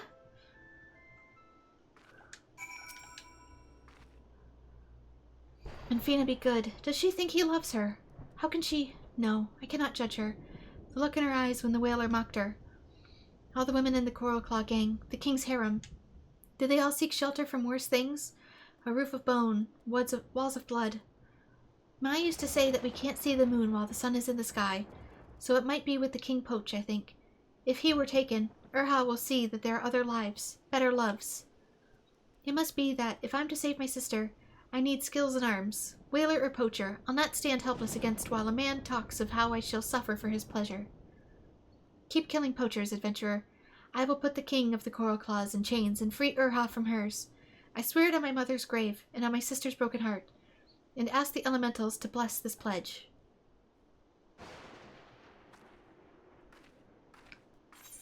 Or, you know, maybe he's not that bad of a person and it's just that the 3 kingdoms fucking suck. Triple cream, bacon bread, tenacity, vitality. I think I usually go with this one.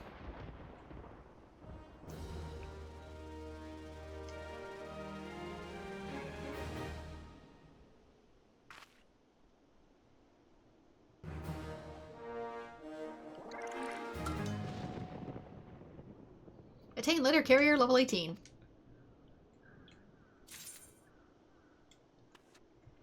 I mean, they offer so many people almost nowhere to go. Especially post-Calamity. There's so many people that have no kingdom that they can call home for one reason or another. Many of it not even their fault. So yeah, it's not a surprise that groups like this are popping up all over. People just want to survive, man.